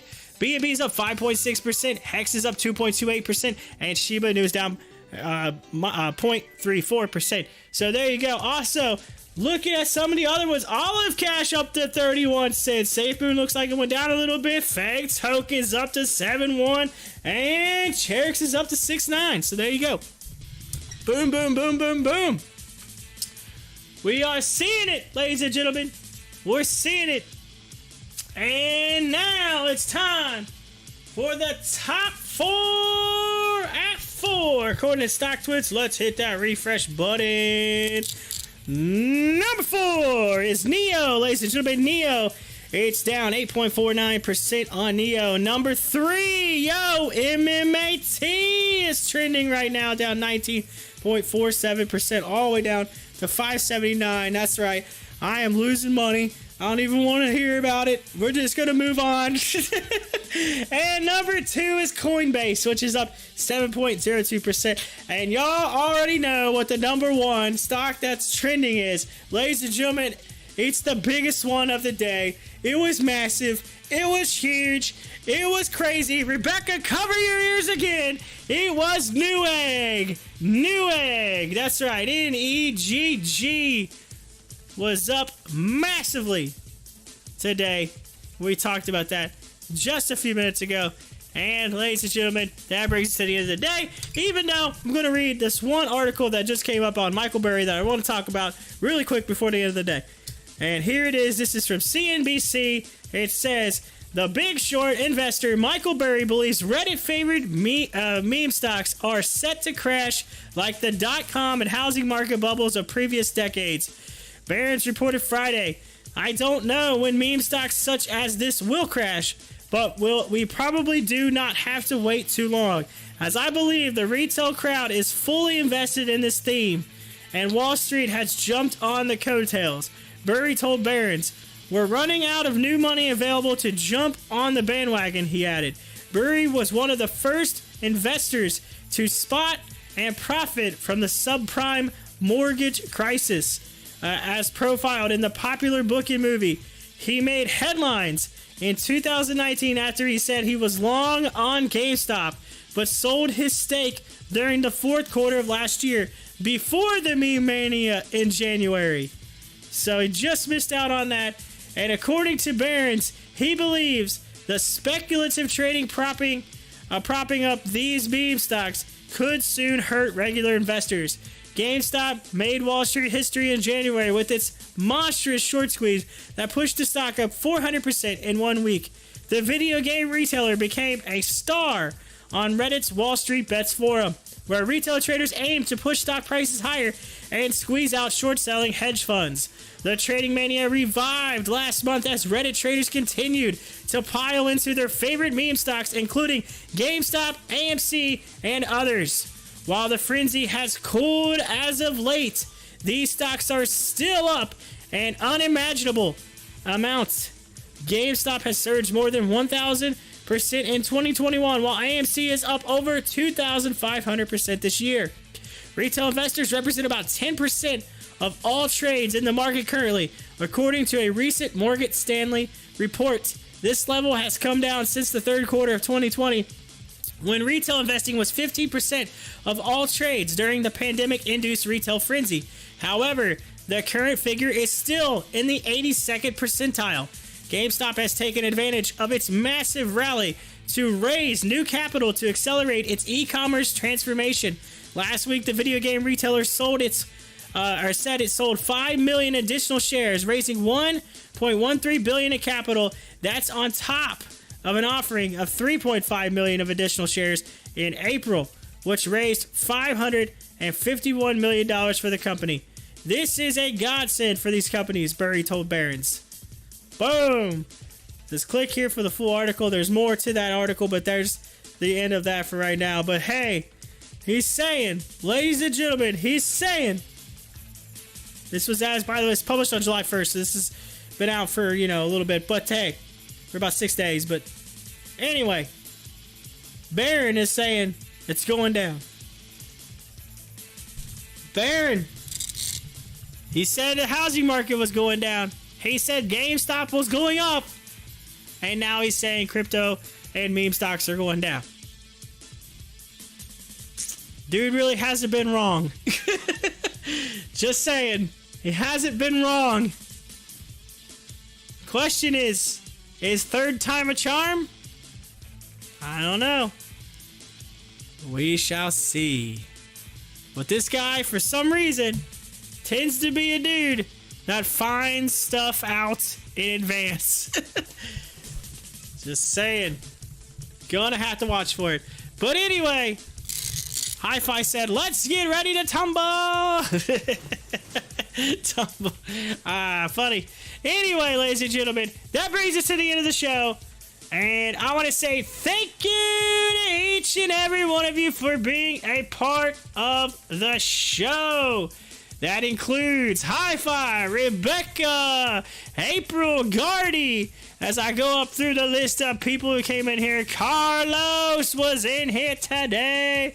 Yeah. Let's go. I'm scrolling through. I'm going through. I'm going to get everybody. Bobby was in here. Joey was in here. Yeah. And let's see, is there anybody else? Yes, the Trollmaster was in here. Nick was in here. Yo. Thank you to each and every one of you for being a part of the show. Ladies and gentlemen, Hump Day is officially over. And I will be back tomorrow. Same bat time, same bat channel right here on Pop the Chart live stream, 9:25 a.m. I will see you for the Thursday edition, the July 8th edition, tomorrow, right here on Pop the Chart. Corey, the host of the live stream, saying bye.